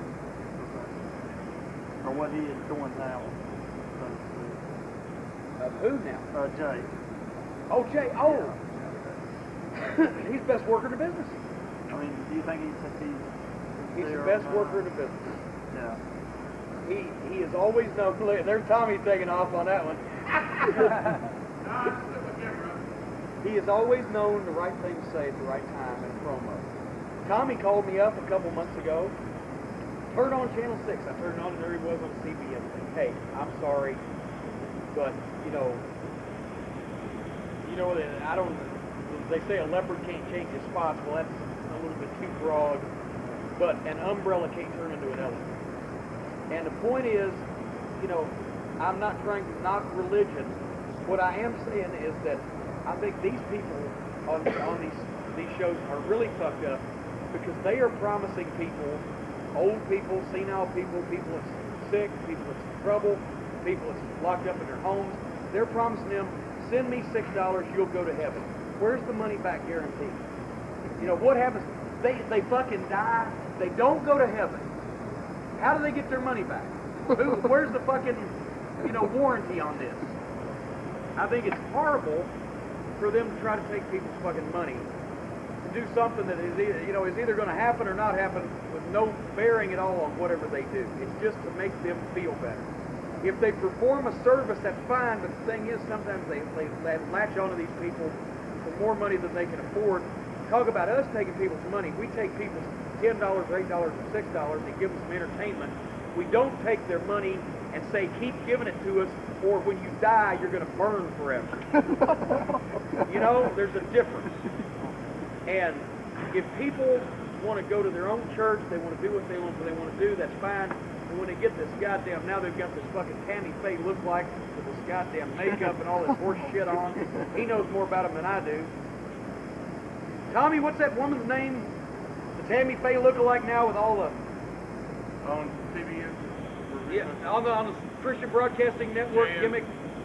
Whatever. I mean, these people are horrible fucking looking people, and who can bite into this goddamn line? I'm sorry. It's horse shit. They're taking people's money. They're giving them nothing. We're taking people's money, giving them a night of entertainment. They're taking people's money. Okay, 40 years from now, fella, when you die, you're going to go to heaven because of that. Did you tell my No, mom? if it happens, it's going to be whether or not the fuck that you did anything with these people. You know. You tell what my mom said whenever I called you that night? Yeah, she said, what was it? Well, give him the quote. What was it exactly about Jake? I believe, ask Joe if that's the first time he's ever tuned into that channel. That's the first time. Oh, yeah. Oh, yeah. She said he always knows what to say, right? Yeah, that's right. He always has the right thing to say. I'm sorry. Go to your church, do what you want to do, but all the fucking fuckers on TV, you know, it's as big a work as what we do.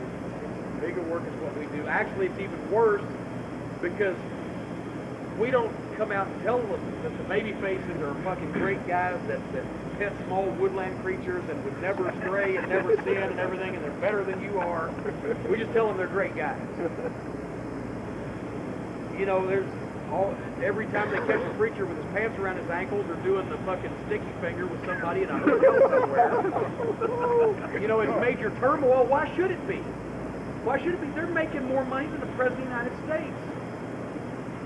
You know, the air-conditioned doghouse, the whole 9 yards. It's you know, that to me is another thing. And I mean, Jake, you know, I'm sorry. I think if it was a shoot, then I don't believe he'd be out in this glitz and glamour thing talking about it. He'd be at his church talking about it. You know, or something else that would lend a little, you know, a little more credibility and a little more importance. What's the word I'm searching for? During the time period he was talking about, solemnity. When the time period he was working for, he was talking about, wasn't he working with us? Basically, and right before, yeah. Well, see, he had told me that whole thing, he'd reformed and he'd done this and done that, and then after he left, fucking Tony said, well, goddamn, I should have known the first night there'd be trouble. I said, what do you mean? He said, well, he told me, Tony, watch the door. I said, what? He said, Tony, watch the door. He drags out some big pipe and shit's in and everything, and I said, God damn, Tony, why didn't you tell me? He said, well, it never affected his work.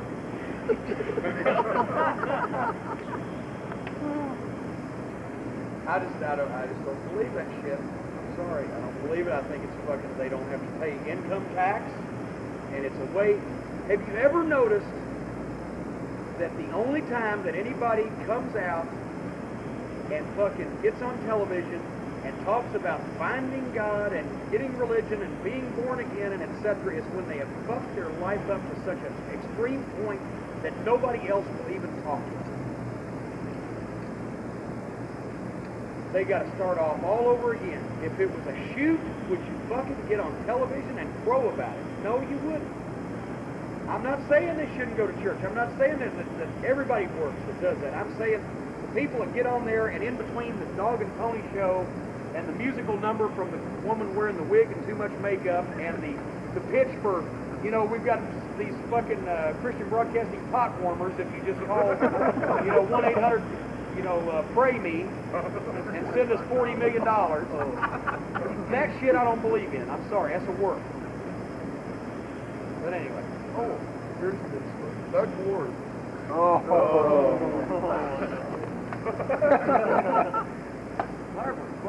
Oh, God. That's what we hear from everybody. The idiot. Close personal friend of mine. We've been to put up with it for a long time. You see him ever? Not in a couple months. drive a truck. He better be driving one in one direction and not turn around. He's got a lot. I told his father. And, you know, the deal is this fucking idiot calls up Doug Gibson. Right?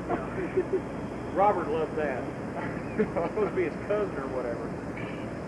The idiot calls up. He wants to run 2 shows in his hometown so he can work on it, but he wants to use our guy.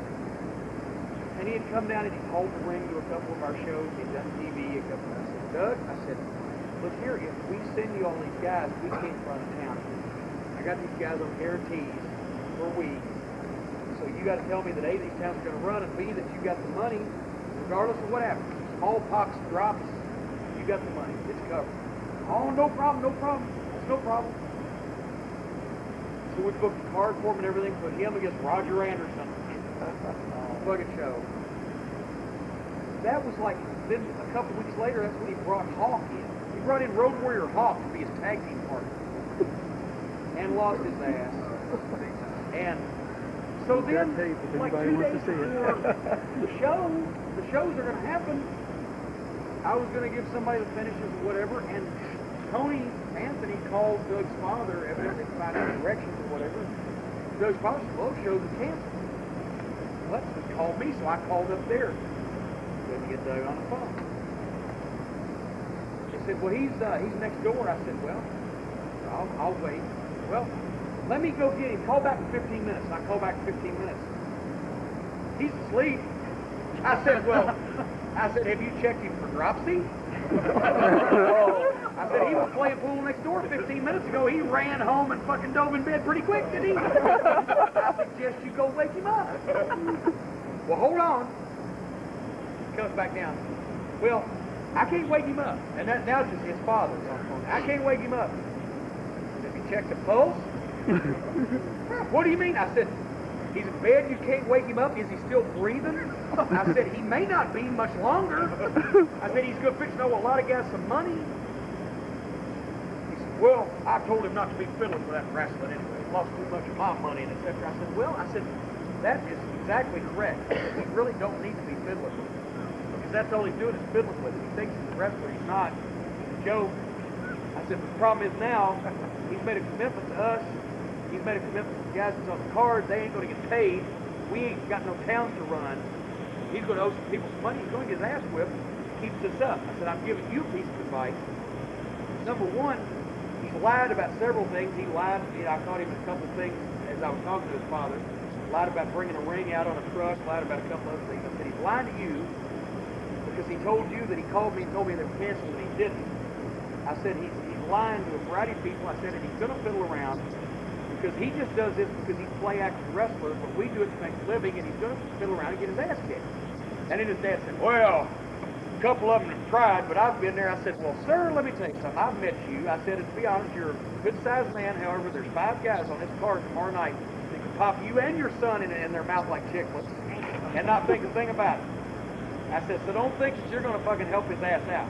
I said, he's going to get his little skinny ass fucking broken, and you're going to have to stand by and watch and pick up all the pieces, and somebody may shove them up your ass on the way back. I said, your son is a fucking puss coward who won't get on the phone with me and is not man enough to tell me that he's run out on his commitment. I said, I don't expect him to pay me. I said, because I know he ain't got no money, and you've evidently bailed him out more than once, but the least he can do is be man enough to get on the phone. I said, so since he's not, I will check and see whose license y'all are using with the Virginia Athletic Commission and see what we can do about that. In the meantime, tell him to stay out of fucking dark places where he might run into wrestlers because he's going to run into some he owes some money to. Yeah. So anyway, we checked and they're using somebody's fucking license, and I mean, an athletic commission is just as purposeful as the screen door on a submarine. So, you know, fuck, they don't know the jack shit or nothing. So he just, you know, everybody sent home instead of working. So. You ain't no good to do this promo one that weren't even on TV. Did he really? Yeah. I didn't hear that story. We didn't see it. We started to be quiet. Brian did good. All right, hold it. I'll work on the Brian Logan. Wham! Ran back and punted.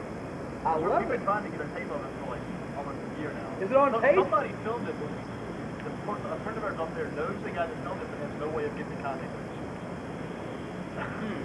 supposedly Brian was working for another group.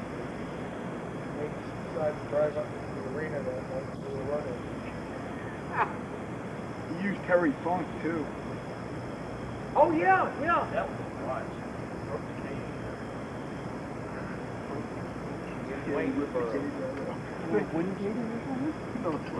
No, it was a Because cheat. I asked him, I said, curious. It was a fence, basically. Before or after that? It was after. I said, curious, what are you doing? Ain't that in the money?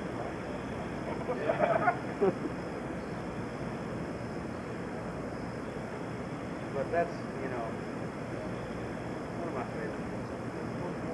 What about the great Terry Funk took Cornette and Memphis after? That angry. Oh man. Everybody, most people have seen that. That was a rib on me. They knew that I was just, Funk was a hero of mine, so they figured out a way to get me out there in a match on Memphis TV. They brought Funk in as babyface to be Lawler and Coco's partner Monday night against whoever the fuck it was. And I was managing Jesse Barsley, Team Jesse up with two job guys. Jesse thought, oh fuck, they're finishing me up. I'm in the ring with two job guys. It was just to get me out there. So fucking Funk chased me around, chased me out of the studio. I came back, he chased me around again. They fucking trapped me.